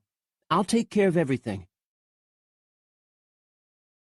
Grant still had a hell of a lot of work to do on the commercial, so he didn't have a chance to meet up with Christina the morning after her train shots. He called her, worried about her being sick, but she told him she was fine, just busy, like he was. He let her go, but he planned to go over to her house when he finished up for the day, and make sure she was all right. If she still felt bad, he'd convince her to stay home for the night, with him, so he could take care of her. Before that happened, Bailey and Adam returned. What the hell? Grant said as he strode out of the office in the late afternoon light, still in his shoot attire. Why didn't you tell us you were coming? We wanted to surprise you, Bailey said. She kissed Grant on the cheek, then went off to greet the rest of the household. Grant was very glad to see his older brother, missing him more than he wanted to admit. Adam had always been the brother Grant confided in when he could talk to no one else. Adam looked better. When he'd come home last fall, he'd been badly burned from an accident during a movie stunt. He'd healed physically pretty quickly, but the scars remained inside and out. Bailey had helped him, though, and though Adam wasn't 100% better, he'd vastly improved. Bailey was working some kind of magic. Faith squealed and squealed when she saw Bailey, and Bailey spent a long time hugging her. The two had become very close when Bailey had worked at the ranch last year, Then Bailey took off to see Christina. Good. Grant didn't like Christina being alone, leaving Grant and Adam together on the porch. Adam talked a while about his new movie in California, but finally he broke off and simply looked at Grant. "You're way too quiet. What's going on?" "A lot of shit," Grant said. He told the whole story of events since Adam had gone. Karen's arrival, Christina lurking in Grant's bedroom, and how they'd not been able to keep their hands off each other. Grant's hope that his reconnection with Christina could be permanent.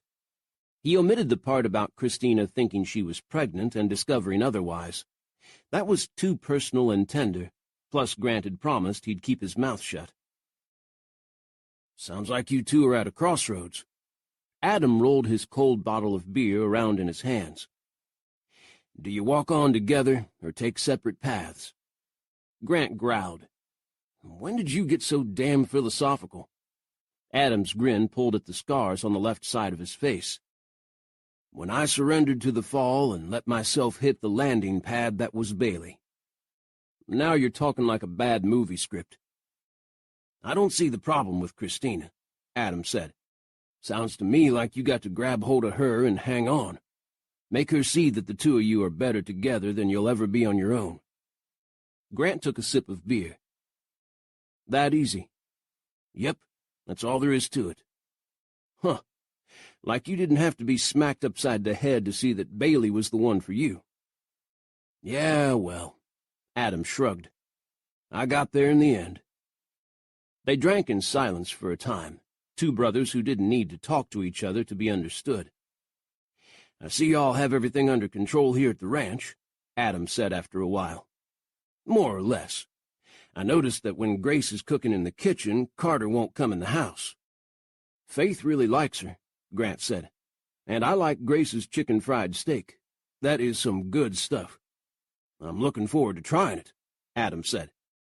"Now that you are home," Grant said after another stretch of companionable silence, "I've got a business proposition for you. It might not make us any money, but then again, we might be surprised." "Yeah?" Adam looked interested. "Tell me." Grant did. Adam's smile grew to an all-out grin as they talked. "Let's do it," Adam said when Grant finished. "Sounds like fun." "I'll drink to that," Grant said. They clicked bottles. It was good to have Adam home again.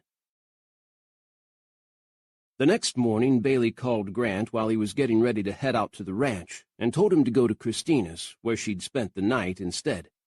Her tone was cheerful, but Bailey always sounded cheerful, even when she was delivering bad news. Grant headed into town as quick as he could, stopped his truck outside Christina's house, and went swiftly up to the porch. Bailey opened the front door before he could knock. Christina sat on the living room sofa, looking fine in shorts, a blouse, and sandals. She usually went barefoot in the house, so her wearing shoes, even sandals, meant something was up. Before Grant could ask, Bailey, who'd gone back to watching out the front window, opened the door and let in Ray Mallory, who paused on the threshold and gave Grant a belligerent look. "What's going on?" Ray demanded of Grant. "Hell if I know," Grant said. He didn't like this. "Christina?" Bailey pointed at the two chairs on either side of the sofa. "Sit." Grant and Ray looked at each other. Ray had come from his ranch, his boots leaving bits of dust and hay on the carpet. The fact that neither woman said anything about that didn't bode well. Grant went to the chair on Christina's right and sat down. Ray took the other chair.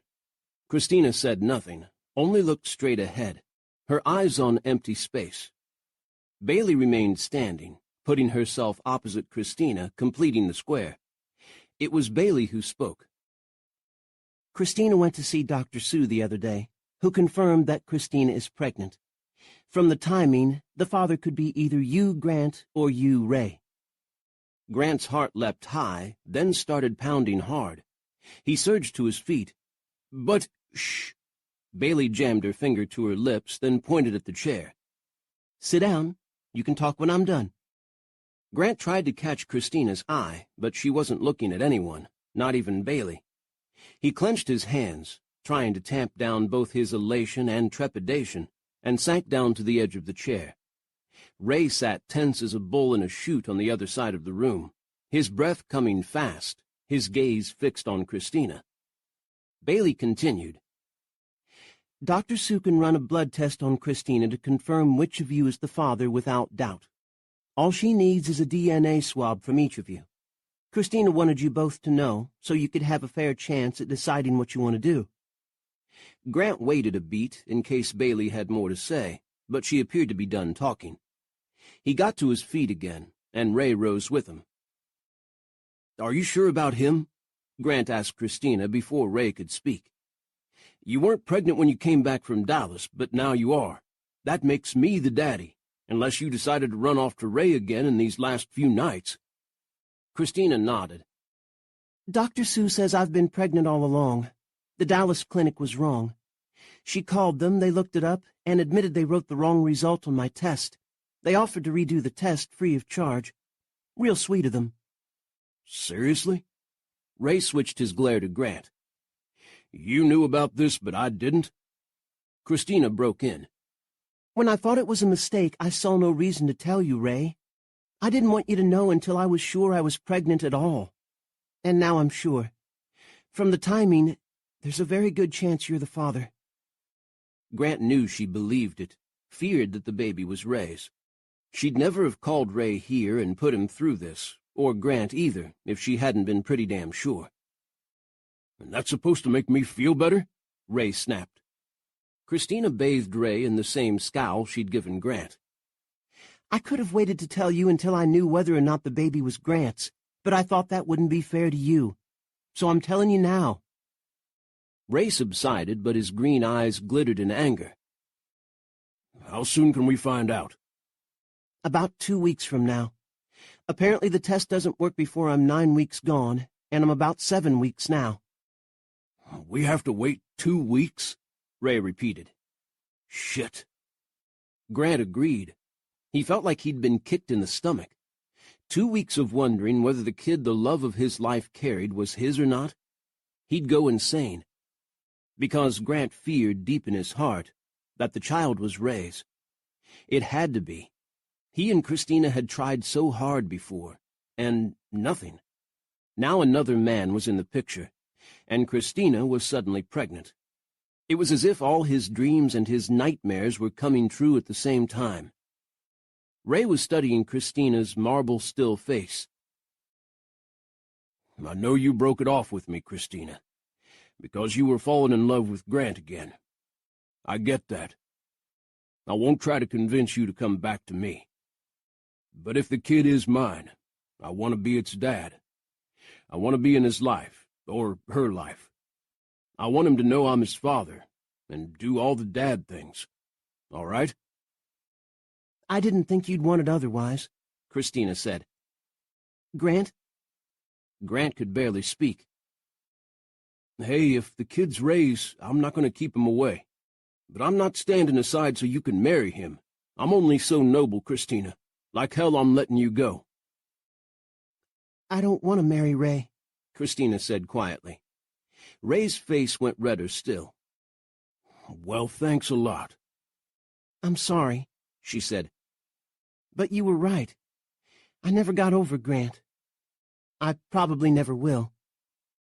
The joy of that seared into Grant, the rightness of it. Christina was beautiful inside and out, and his. You're everything to me, sugar, he said quietly. Ray bent a severe look on Grant. But if Grant turns tail and runs, I'll step in and do the decent thing. If not, I can't stop you from being with the guy you want to be with. But I get to be my son's or daughter's dad. I'm not going to run, Grant scowled. Whether it's my kid or not, I'm not an asshole. Glad to hear it, Bailey said. She'd stepped back while the two men had jumped to their feet, but now she moved between them again. Now, I don't want to hear either of you giving Christina crap for this. We'll know which of you is the dad in a couple weeks, and that will be the end of it. She's going through a lot right now, so you two leave her alone or you answer to me. Bailey poked her chest with her finger, her eyes, so like Christina's, filled with angry determination. She was a guard dog, warning them off her charge. "It's all right, Bailey," Christina said. She stood up, her face too pale, shadows under her eyes, looking exhausted. Grant moved to her, liking that she gave him a grateful look when he put his arms around her. "No, it's not," Bailey said. "Seriously, guys, don't mess with her." Ray lifted his hands. "All right." He was angry. That showed in every line of his body. But Grant knew Ray. He'd never take out his anger on a woman. "What do I have to do?" "When the time comes, go see Dr. Sue," Bailey said. "That's all. You too, Grant. Can you boys handle that?" Grant gave her a nod, feeling hollow. Ray clenched his fists. "Thanks for telling me, Christina," he said. "Think I'll be going now." Without further word, Ray slammed out of the house, banging the door behind him. Grant waited to hear the sound of his truck, but it didn't come. A look out the window showed Ray striding up the street, leaving his truck behind, as though he couldn't stop walking. Grant knew exactly how he felt. Chapter 17. "You okay?" Grant asked. He moved to Christina's side, warming her. Christina wanted to fall into him and never come up. She wasn't okay at all. But then she was. This was a total mess, but she was going to have a baby. Grant slid his arm around her, cradling her with his strength. "Bailey, could you give us a minute?" Christina gave her sister a nod. "I'll be all right." Bailey went to Grant and kissed his cheek. "Thanks, bro, for not being a dickhead." Grant smiled a little. "Hey, no problem." Bailey studied the two of them a moment, then fetched her purse and walked out. Christina heard her get into her truck and drive away, most likely heading back to the Circle C Ranch, Adam, and her new life. Thank God for Bailey. Christina's baby sister had helped her clear her head, figure out what she needed to do, and how to break the news to both men. Bailey had convinced her to talk to both at once, since Dr. Sue said the chances were equal that either had fathered her baby. Christina had decided they both needed to know at the same time. But while she'd respect Ray's need to be a father to his child, both baby and Ray would deserve that, Christina knew she could never be with any man but Grant. Grant and Christina sank to the sofa together, Grant's arm around her. "I'm sorry," Christina said, her throat aching. "This is awful." Grant pulled her closer. "I don't know. I've seen people go through worse shit than this. But no matter what happens, we'll face it together. All right?" Christina looked up at him. Grant's eyes were warm, but she read the fear behind them. Grant might say he'd be all right if the baby turned out to be Ray's, but would he when it came down to it? Would he want to stay with Christina while she raised another man's kid? She couldn't imagine most men would. "My life sucks," she said morosely. "Everyone's does," Grant said, "just in different ways." That was possibly true. "Now, I've got a lot of things to do," Grant said, his deep voice gentle. "I'm taking care of some stuff with Adam. But after that, we're going to talk. I mean for real. No losing control and having sex instead." "Aw." Christina kept her face straight. "But losing control and having sex is more fun." Grant's eyes twinkled. "Well, we can do that after. I know us, though. We get serious, and the next thing we know, we're throwing off our clothes and grabbing onto each other." "All right." Christina gave him a grave nod. "Talk first, sex second. We can try." "That's my sugar bear." Grant scooped her close and kissed her cheek, his breath warm. "I swear to you, Christina, it's going to be all right." She tried to smile. "Why? Because you say so?" "You bet." Grant trailed off, but his arm stayed around her, his warm scent relaxing. Christina wanted to remain in this cocoon of peace with him until the weeks went by, and everything was settled, for better or for worse. Grant pressed a kiss to the top of her head. She noticed he was avoiding kissing her on the mouth. That might lead to the loss of control he talked about. "I have to go, sweetheart," he said. "You going to be all right here? I can tell Bailey to come back and stay with you if you want. Or Grace." "Oh, for heaven's sake, I'll be fine." Christina softened the words by touching her lips to his cheek. She shouldn't have. His warm skin and hot brush of whiskers made her want to run her tongue over him. She could undo his shirt, lick him some more, nibble his skin, suckle it. Christina clenched her jaw and made herself pull away. Grant's look told her he understood. "I can't guarantee I can stay out of your bed for long, sweetheart. But we'll get this figured out soon, hopefully before I burn up." He rose, pulled Christina to her feet with him, and slid his arms around her.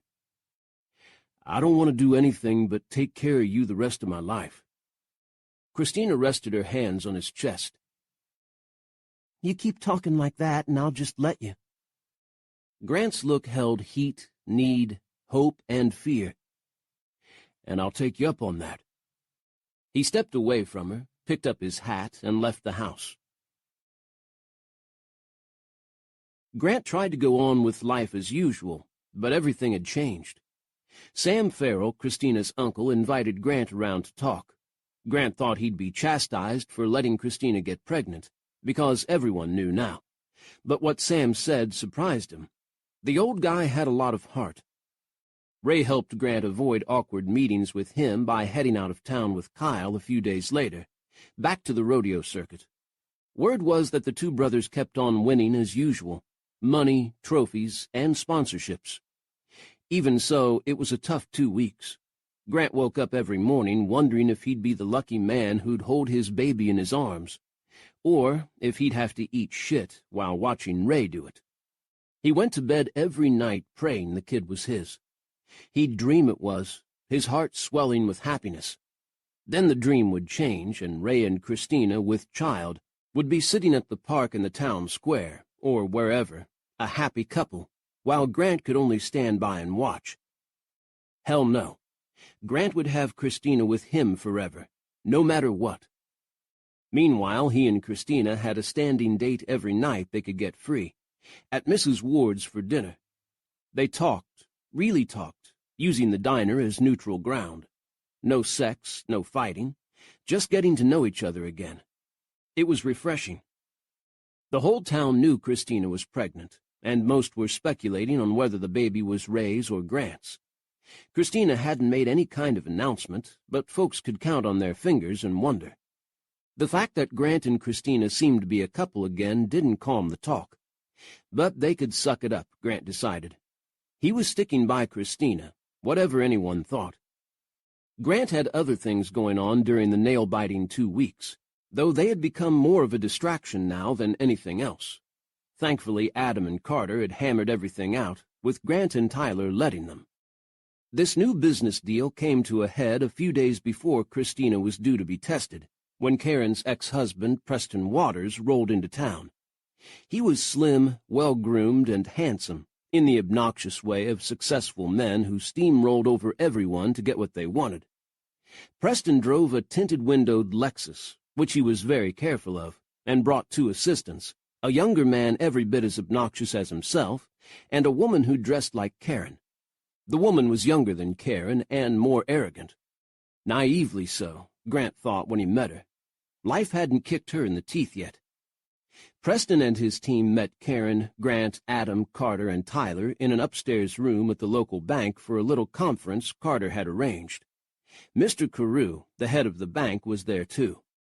The room had a long table, cushioned chairs, and windows that looked out over the entire town of Riverbend and the rolling hills beyond.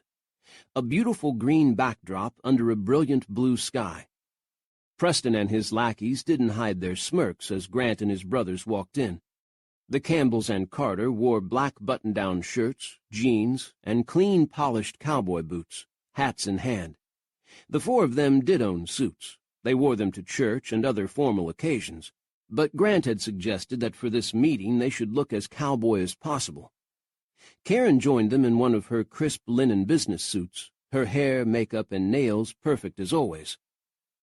Preston, she said with cool neutrality, as she greeted the ex-husband who'd kept 2 mistresses under her nose. Karen, Preston said, you remember Donald and Candace? Candy, yes, Karen said absently. She'd told Grant that Candy had been one of the mistresses. Candace, the young woman clarified with steel in her voice. Candy had known about Karen and had been triumphant when Karen filed for divorce, so Christina had related to Grant. Though Preston hadn't married Candy, as apparently he'd promised, she was still holding out hope. Karen ignored her. Shall we get started? Let me introduce Adam, Grant, and Tyler Campbell, and Carter Sullivan. New entourage? Preston asked, eyes sparkling with mirth. You've gone native. Business partners, Karen said, smoothing her skirt as she took a seat. She utterly dismissed Preston and his thinly veiled hostility, as though the man himself didn't interest her in the least. Grant felt a bit of pride in Karen as she gave everyone at the table a look of cool indifference. The young man called Donald sniggered. Is that what they're calling it these days? Karen gave him a brief look that told him he was an idiot, not much worth notice. Mr. Carew, the white-haired banker who'd run Riverbend's bank for decades, cleared his throat. Can we get started? Yes, Karen said in her brisk tone. The purpose of this meeting is simple. You, Preston, are out of luck. The properties in and around Riverbend that you wish to develop are no longer for sale. Excuse me? Preston's look was quizzical but unworried. What are you talking about? I know you didn't buy them, Karen. The properties are in the process of being purchased from their owners by AGCT Enterprises, Karen said. Any loans your mortgage brokerage bought are being paid off. Preston stared at Karen in disbelief. Then he started to go a little green. I need to verify this. Carter slid the stack of folders he'd brought with him across the table. It's all right there. Preston opened the top file, and his 2 assistants leaned in to examine the documents. You can't do this, Preston said, looking up. You don't have enough money to buy half the county. Not personally, no, Karen said.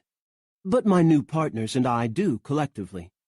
Adam Campbell is worth millions, as is the Circle C Ranch, thanks to Carter and his brothers. Enough to purchase property in a small town in a depressed market, just like you tried to do. You can't cut a deal out from under me, Karen, Preston snapped. I just did, Karen said smoothly. AGCT Enterprises now owns most of the land that was going into foreclosure or about to be seized for tax liens. AGCT will lease or sell it back to the owners once the titles are cleared. If they want to build houses or open wine bars or B&Bs, that's their business. But I won't let you run all these people out of their cute town. I like it here.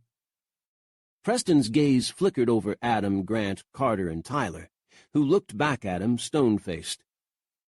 I think you like it a little too much, Preston said to Karen. These guys look like something out of a B-movie. Karen folded her manicured hands. Unlike some of the men I've known in my life, these cowboys are perfect gentlemen. Preston made a very ungentlemanly snort. All right, Karen, if this is what you want, you've won. This was a small potatoes deal for me. Next time, watch out. There won't be any next time, Karen said. I'm selling my part of the business. I'm finished with you, Preston. You're a cheap, lying, boring son of a bitch who thinks he can buy loyalty and friends. Well, you can't.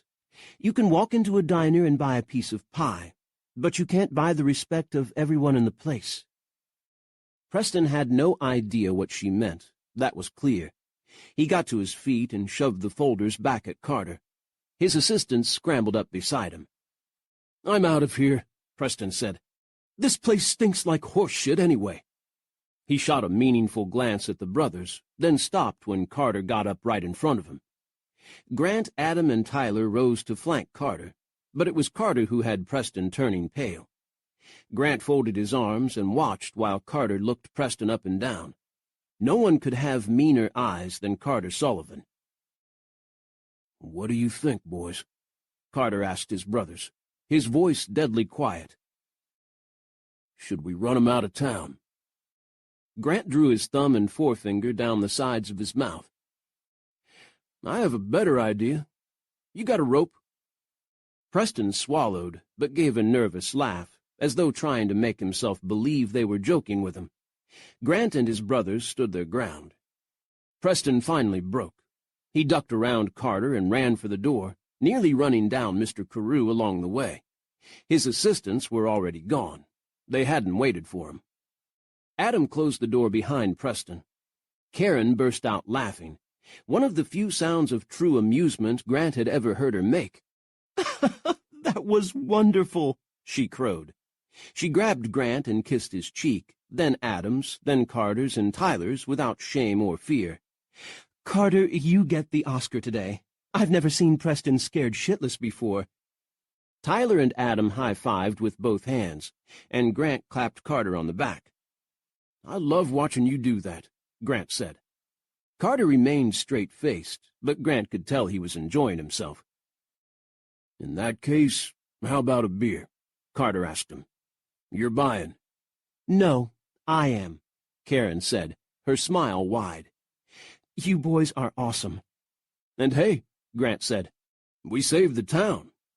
"Yeah, we are pretty awesome." Carew shut files and gathered them up. "No, you're the same boys who think you can get away with everything by being smartasses. Now get out of here. I have work to do. Say hello to your mama for me." Grant couldn't argue with him. He and his brothers walked out, Karen happy and smug, heading to the bar for an afternoon celebration. Grant, who'd started making sure he had his cell phone with him at all times, called Christina with the good news. When the day came for the DNA testing, Grant went by himself to the clinic, getting in early to avoid an encounter with Ray. Dr. Sue said that everything had to be sent away to a lab, but she knew people there, and she'd have the results in a couple of days. It was May now, and the temperatures had turned hot. A few days after Grant had gone for the test, his tension matched the weather. Black clouds piled up in the north and west, the heat promising storms to come. Grant watched the clouds as he rode at the ranch, working a new horse at easy tasks.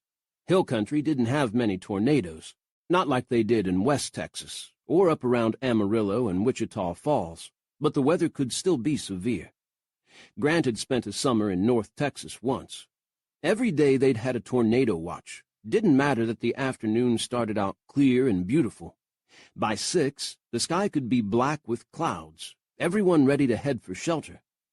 But while tornadoes were rare in Riverbend, hellacious thunderstorms and hailstorms were common. As the clouds rose and darkened the afternoon, the horse under him got cagey. Good sign bad weather was coming. Grant quit training a little early so he'd have time to unsaddle and put the horse, haltered, into a wash rack. A quick rinse and a scrape was all the gelding needed, the air so hot the animal dried pretty fast. Grant finished rubbing him down, and then took him back to his stall. The stable hands were finished mucking for the day, and started replenishing the hay racks. Grant ducked into the stable's office as clouds blotted out the westering sun. Carter, as usual, was going over the books, clicking around on his computer. "You meeting Christina for dinner tonight?" he asked. "Yep," Grant said. "Better go then," Carter said without looking up. "Before this storm hits." Carter liked to discuss the business or get Grant's input on upcoming projects after they finished for the day. But tonight he closed his mouth and said nothing. Carter knew what was important. "That's what I had in mind," Grant said. "See ya." He shucked his sweaty clothes for clean ones he kept at the ranch house, started up his truck, and drove as quickly as he could into town. The wind kicked up and the first drops of rain spattered on his window as he parked and hurried into the diner. Shutting out the wind and inhaling the aroma of good food made him feel fine. Even better was Christina waiting in their booth, a warm smile on her face. They'd been going out like this, taking it in easy paces, for the last 2 weeks. Having dinner together, walking under the stars, Christina coming out to watch him ride, sitting in the shade of the covered arena while Grant trained, talking about how Christina was feeling with the baby, evading questions from everyone else in town about it. Sometimes he and Christina drove up the highway to the one movie theater in River County to watch the latest releases. Not just chick movies. Christina enjoyed edge-of-seat action-adventure thrillers as much as Grant did.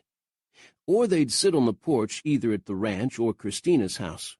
At the ranch, they were surrounded by family, banter, and laughter. At Christina's, they'd sit quietly on the porch, holding hands, before they went into the house to spend the night together. If Christina didn't feel well, they'd simply lie entwined in the dark. The nights Christina was energetic, they made love as though they'd never stop. It was a sparkling time, a special time. Grant and Christina came together without heat.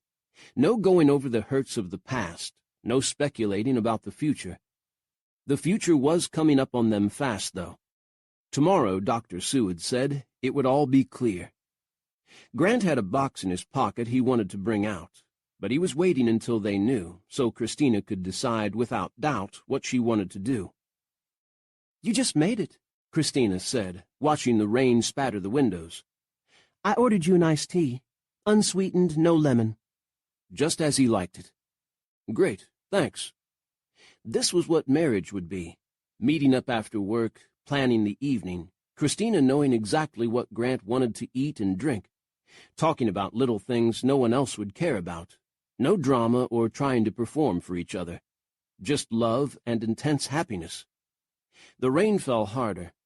Grant glanced out the window and was no longer able to see across the parking lot. Then came a pounding on the roof as the rain turned white. "Hell yeah!" someone in the restaurant yelled. Christina rolled her eyes. "That was only funny the first 20 times I heard him say it." "Clint needs new material," Grant agreed. "Hey, tomorrow, after they learned the test results. Why don't we take a drive? Maybe go out to LBJ, have a picnic, take a boat out. Kid stuff."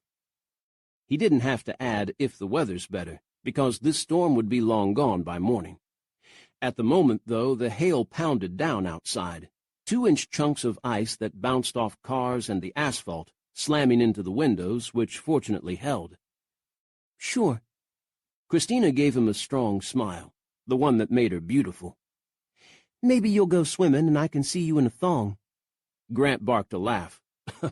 "Yeah, right. In what universe?" "You have a nice ass. I'd pay to see you walking around the shore in nothing but a teeny little piece of fabric." Grant leaned toward her. "You don't have to pay, baby. I'll do a striptease for free." "Not in my restaurant," Mrs. Ward said, halting by their table. "Once you're out of here, what you do is your business. Now, what can I get you to?" At that moment, someone in the back yelled, and curses rolled from the kitchen. Mrs. Ward's brows slammed together.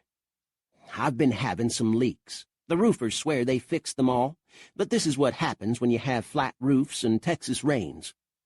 "Why don't you go take care of that?" Grant asked, his face still warm from being caught offering the striptease. "You two want your usual?" Mrs. Ward asked, poised to go. "That would be great," Christina said. Mrs. Ward hustled away, her voice rising as she reached the kitchen. "What the hell? You call those people and tell them—" "We might have rainwater on our steaks," Grant said. "Doesn't matter." He reached over and took Christina's hand. She squeezed his fingers. "As long as we're here together having fun." Christina opened her mouth to answer. Whatever she'd been about to say, Grant never knew, because at that moment the entire roof groaned. Plaster crashed down from above, followed by a torrent of dirt and water. Grant was out of the booth the second he saw plaster dust in his iced tea. He grabbed Christina and yanked her down with him, shoving her under the table moments before the entire section of the ceiling collapsed. Chapter 18. Christina yelped as Grant landed on top of her, pressing her into the cold vinyl floor. Ceiling tiles, bolts, and pieces of metal poured around them, followed by the water that had built up on the roof to send it smashing down. The place had gone dark, fuses blowing. People screamed. One man yelled into a cell phone, calling for the fire department. Christina held on to Grant as his back took the bulk of the mess. "You okay?" he kept saying. "You okay, Christina?" He wiped dirt from her face. The deluge finally eased but didn't completely cease, a constant patter taking its place. "I'm going to climb out," Grant said in her ear. "Hang on to me. I'll get you through." Christina complied. Grant backed out from under the booth, throwing off pieces of ceiling tile as he went. He kicked and cleared debris away, as others were doing, then set Christina on her feet.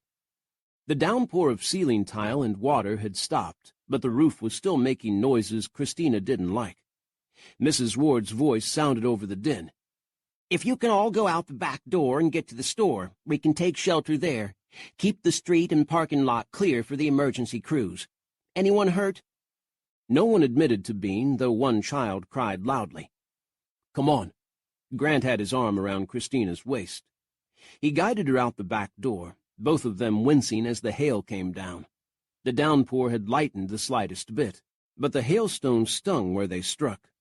Grant's truck was close, but if the hail grew heavy again, they wouldn't necessarily be safe inside the cab.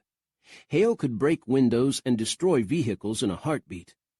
The convenience store, a much newer structure, had tall, solid awnings and a thick-walled, windowless storage room that doubled as a tornado shelter.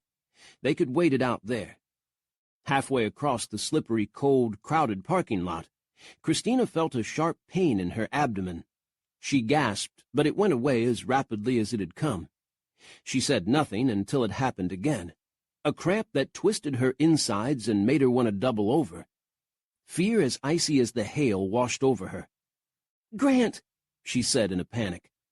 Grant caught the terror in her voice. "What is it, sweetie? What's wrong?" "I need to go to the hospital." Christina's words caught, her throat tight. "Right now." Grant didn't need to ask a barrage of questions. He understood. He looked up and down the street, but there was no sign of any fire truck or ambulance yet. Emergency vehicles had to come in from the highway, and the roads were white with falling hail. "Shit," Grant said, then started for his truck. "Come on." A couple of people tried to stop them and ask what the matter was, but Grant simply shouldered his way through. He got Christina into the truck and cranked it to life.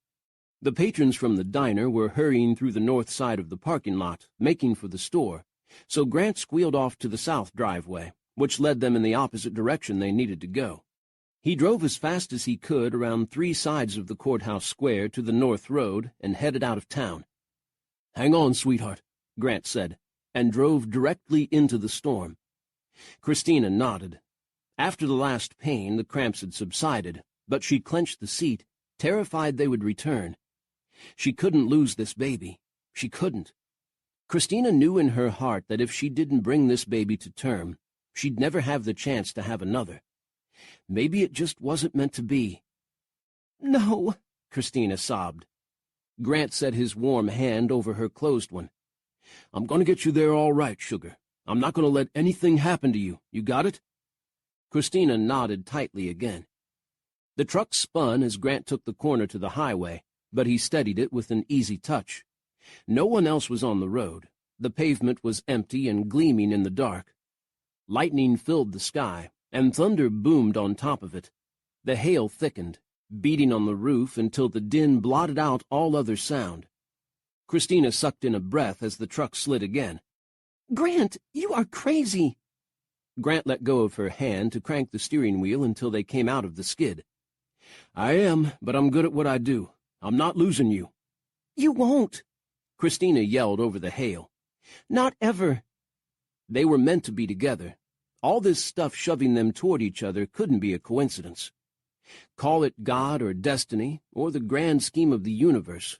Any event that had tried to tear them apart hadn't been able to part them forever. They came back like 2 ends of a stretched rubber band.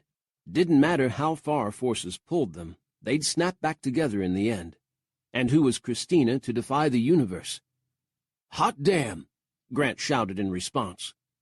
Hail blotted out almost everything, including the yellow line in the middle of the road, the brush on either side of it.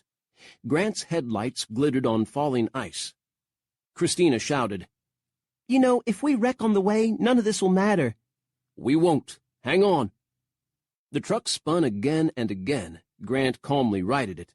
He knew this vehicle well, and coaxed it to work like he wooed his horses. Christina laughed out loud. In spite of her absolute fear and this wild weather, Grant was taking care of her, just like he always did. "I love you, Grant Campbell," she said at the top of her voice. "Will you marry me?" "What?" Grant stared at her a split second before he swung back to peer down the road. "I said, will you marry me?" "Shit, woman." "Is that a no?" Christina was shaking all over from terror and adrenaline rush. "Because I'm not taking no for an answer." "Damn it all to hell, baby, I'm supposed to be asking you that." "Then why haven't you?" Christina reached out and put her hand on his warm thigh, not enough to distract him, but because she needed to be touching him. "It's not like I'm going anywhere." "Because I thought you'd want to wait. You know, to find out." She laughed again, her laughter tinged with hysteria. "I thought you wanted to wait, so you could decide whether to leave." "I'm not going anywhere either," Grant yelled at her. "But I swear to you I'm ready to pop the question. I have a box in my pocket with your Aunt Caroline's engagement ring. Your uncle gave it to me." Christina stared. "What?" "I said your uncle—" "I heard you. I mean, why?" "'Cause he loves you, I guess.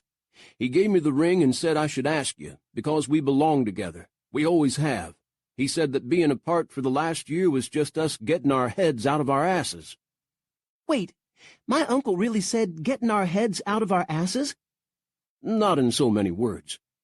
Grant's mouth twitched, but his body was stiff with tension. "But I know what he meant. No matter how much we're apart, we're still together. Why not make it official?"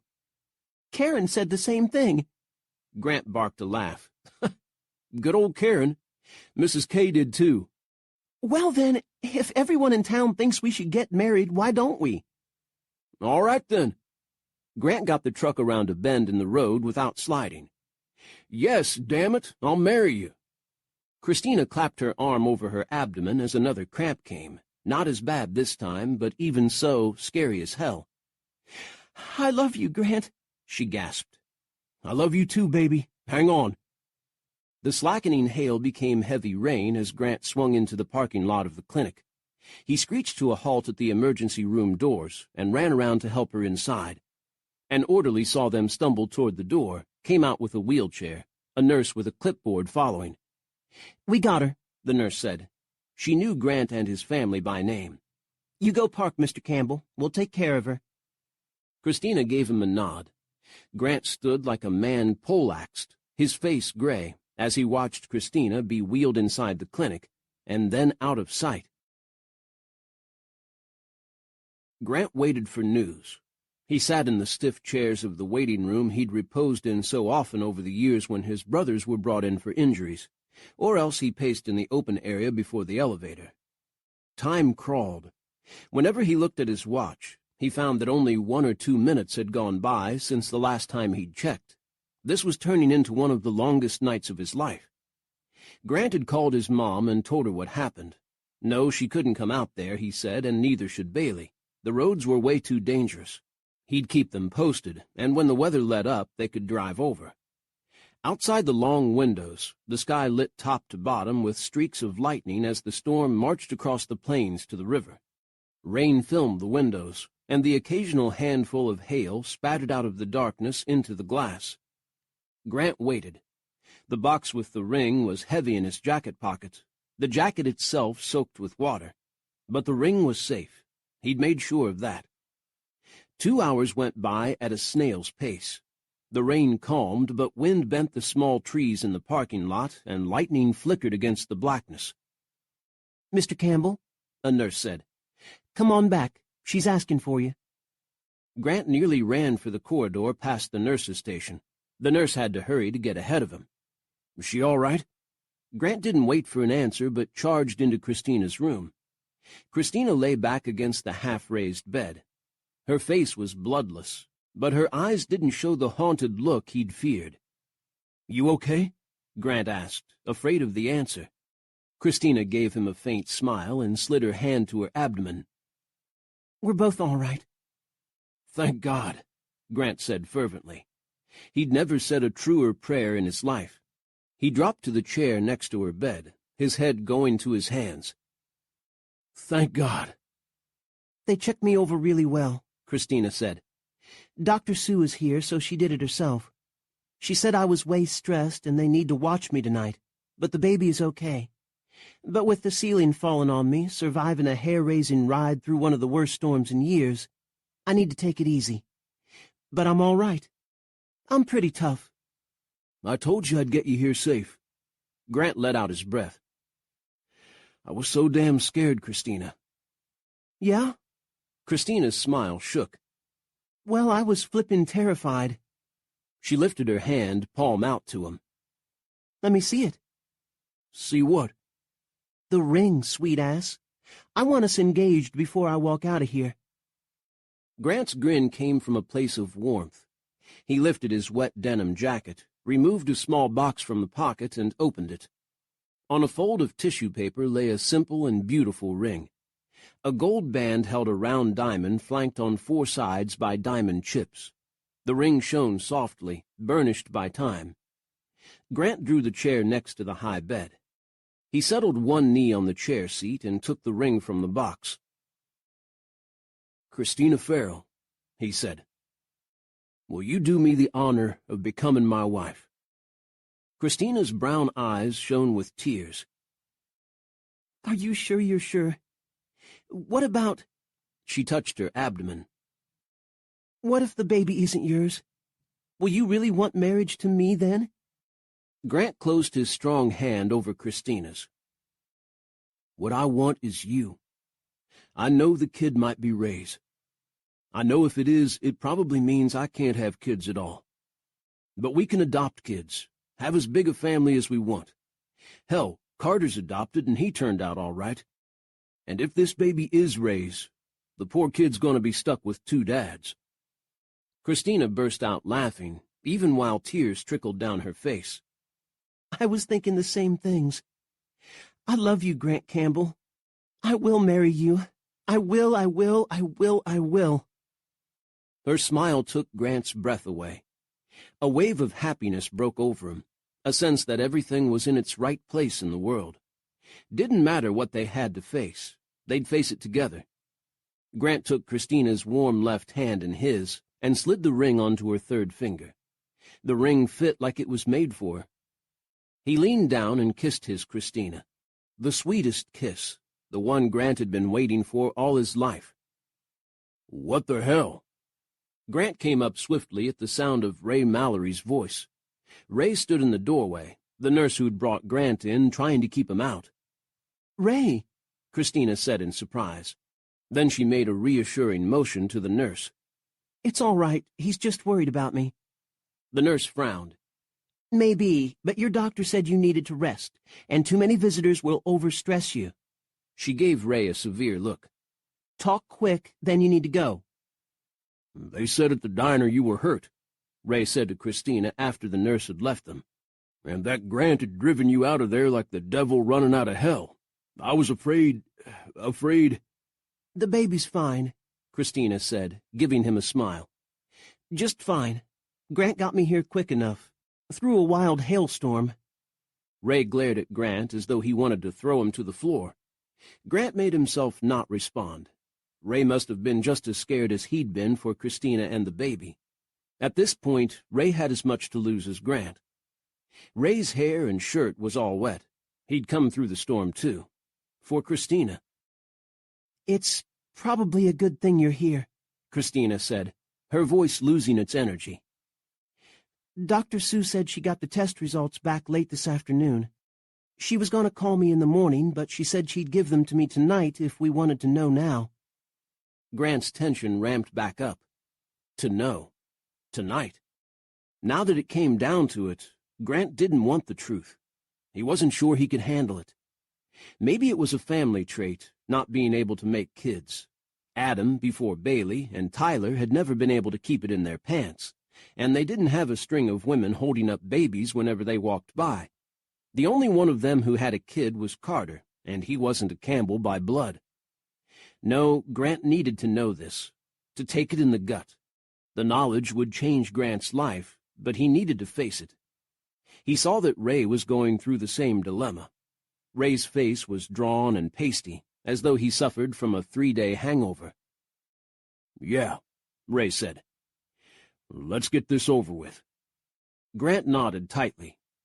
Christina rang for the nurse and asked her if Dr. Sue would come down. The nurse looked alarmed at first, but Christina told her that Dr. Sue was waiting for her call. If Grant had thought the 2 hours waiting to see if Christina was okay had been the longest of his life, the 20 minutes waiting for Dr. Sue competed for the title. Ray paced, arms folded.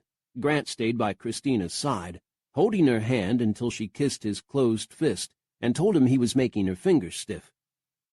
Dr. Sue came in, saw both men, and said, "Ah." "Just tell us," Ray growled. "We're going crazy." "Well, I don't know myself," Dr. Sue said. She handed Christina the envelope she carried.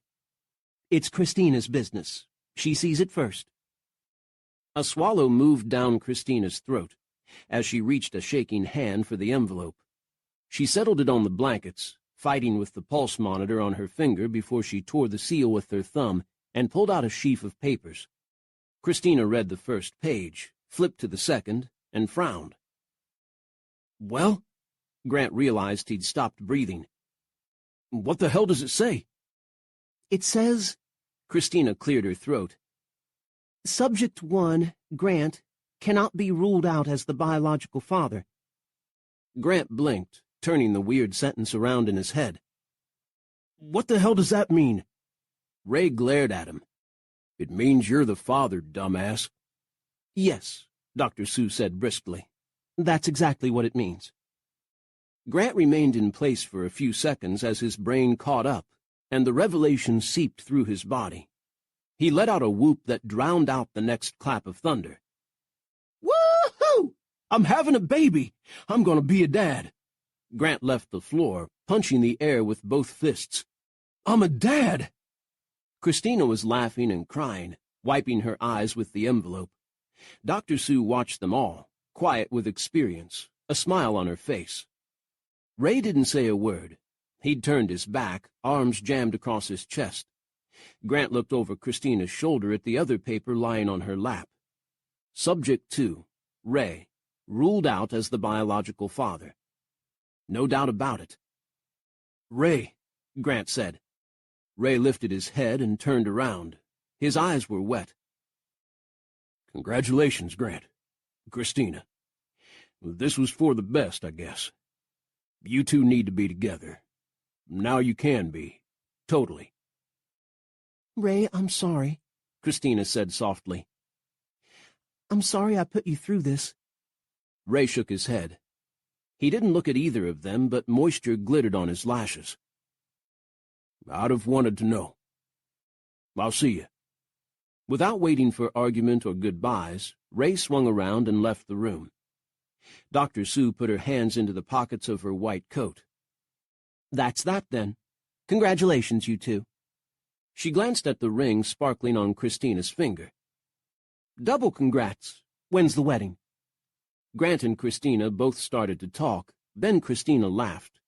Grant answered, "As soon as humanly possible. All right, Christina?" "Fine by me," Christina said. She lay back, looking suddenly exhausted. "But I get a pretty dress, and a church.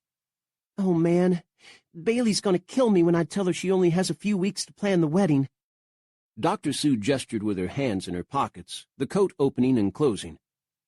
"Sounds like you have it covered.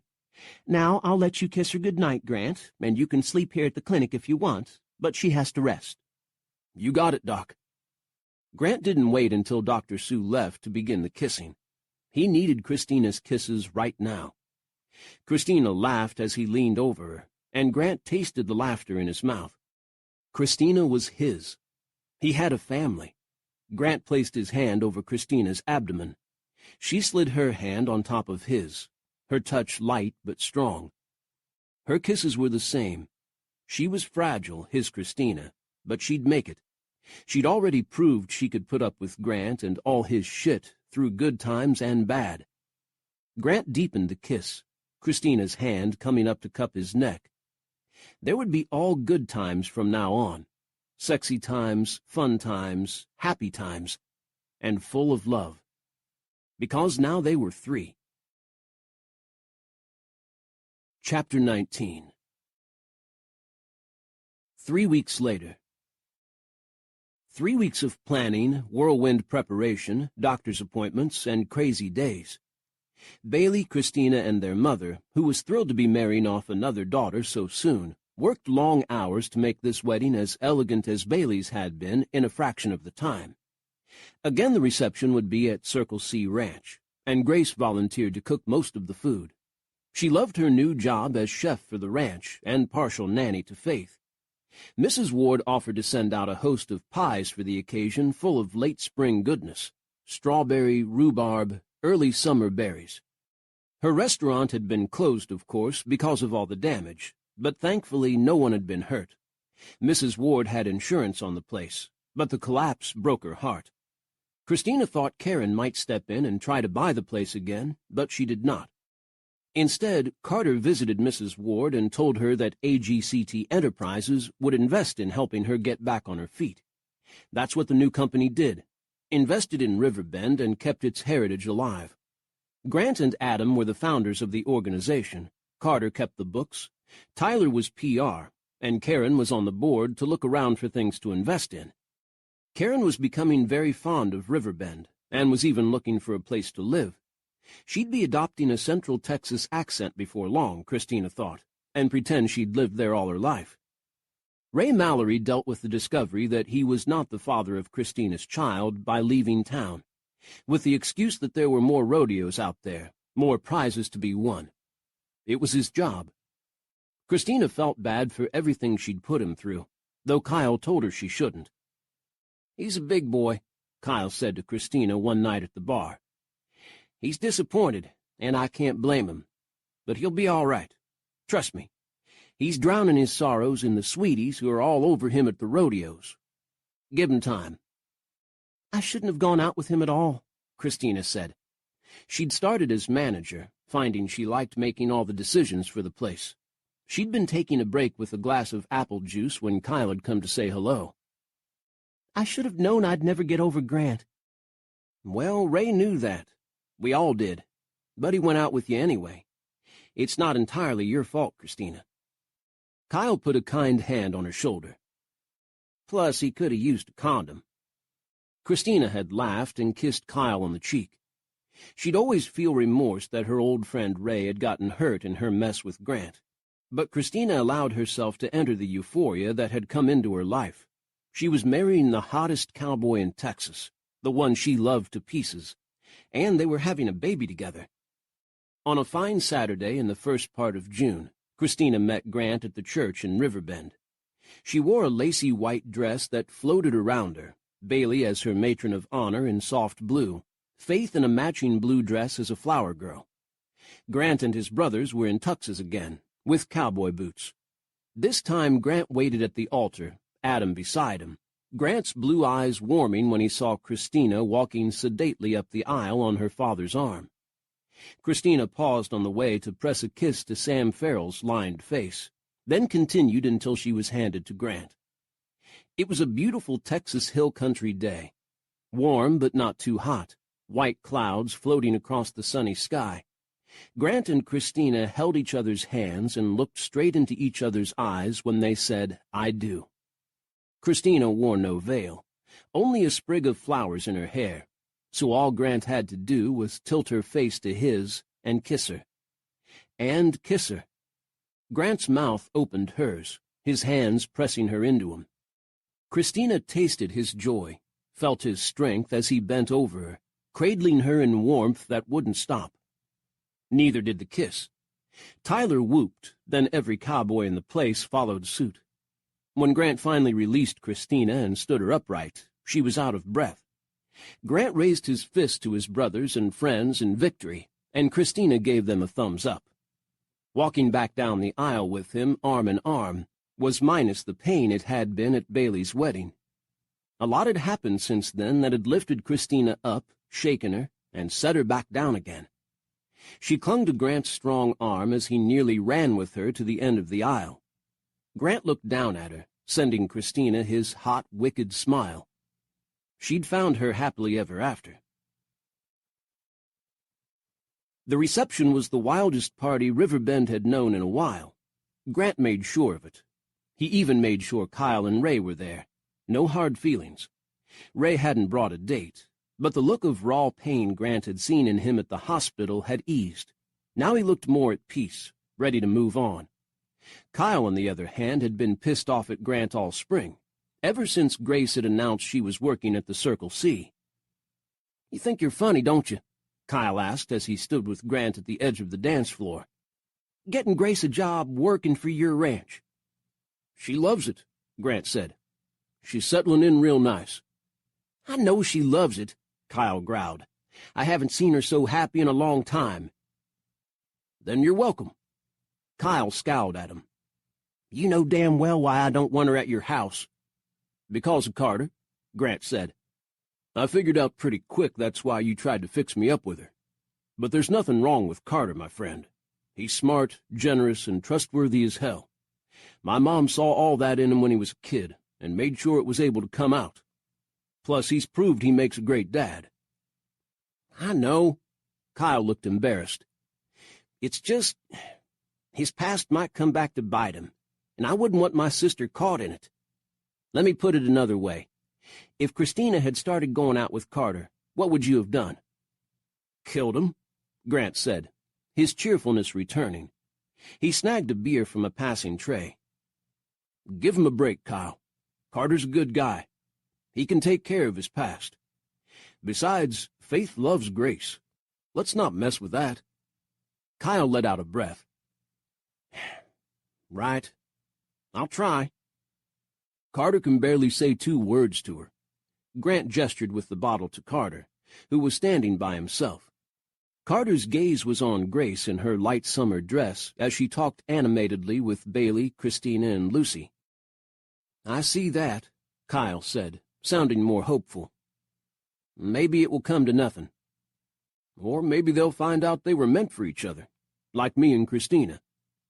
Kyle unbent enough to laugh. "Shit, if we have to go through watching another relationship like yours and Christina's, I think we'll all move away." "Screw you," Grant said good-naturedly. "Excuse me, I need to go put my arms around my wife." "Yeah." Kyle tipped his beer in a toast. "Already tied to the apron strings." "What a great idea." Grant's imagination went to a sinful place. "I'll ask Christina if she has an apron. Just go away." Grant clicked his beer against Kyle's and strolled off on light feet. The girls were having a feminine conversation involving much laughter, sly glances at the Campbell men, and apparently an argument with Bailey. "Yes, you should," Christina was saying. "I'll drag you up there, Bailey. I'm your big sister. You have to do what I tell you." "Since when?" Bailey asked in mock indignation. "It's your day, Christina. I'll have mine later." "Bull," Christina said. "We're telling everyone." "Telling everyone what?" Grant asked, sliding his arm around Christina. The 4 women burst into giggles, Bailey red-faced. Christina rose on tiptoe and whispered into Grant's ear. Christina's warm breath tickling inside him went straight to Grant's cock, but he made himself pay attention to her words. When she finished, Grant raised his head. "Really?" he said to Bailey. He grabbed her hand. "Forget hiding your light under a bushel. Come on." "Grant—" Bailey broke off as Christina took her other hand. "Adam," Grant called to Adam, who was in a knot with Tyler and Ross. "Get over here. We have an announcement to make." Adam, mystified, came to them quickly, rescuing Bailey from Grant. Grant waved the musicians to a halt and took the microphone. "Hey, y'all," he said. Everyone turned around. The whole town was there, including Karen, who'd brought another cowboy with her. He was about 5 years younger than her, and very fit. The woman was shameless. There was applause, raised glasses, and expectant looks. Grant said, "I want to thank y'all for coming out and saying hey to me and Christina, now that we finally got our butts up the aisle." Laughter, cheers, whoops. "About time," Tyler yelled. "Now my brother Adam, because he always has to upstage me, has an announcement to make," Grant shoved the microphone at a startled Adam. Adam glared at him, and Bailey whispered, "Grant, no." "Come on, Adam," Grant said, leaning so his words went into the mic. "Say it like a man." Adam intensified the glare, grabbed the mic, and made a show of pushing Grant out of the way. Then he took Bailey's hand and kissed it. "Me and Bailey are having a baby," Adam announced. Silence. Then the big tent erupted into cheers, applause, a lot of awes. Carter raised his beer to them, the quiet smile on his face as warm as Tyler's crazed yells. Faith jumped up and down and clapped, "I get cousins! I get cousins!" Grant seized the mic back from Adam. "So are me and Christina," he said, "but y'all already knew that." More laughter, clapping. Grant waved at the band to start playing again. "Adam," he said before he relinquished the mic to the band leader, "dance with your wife." Grant caught Christina, who was 2 steps from him, and pulled her into his arms. As couples, including Adam and Bailey, began spinning around them, he whispered, "I love you." "I love you." Christina slid her hands to his shoulders, her smile igniting everything good inside him.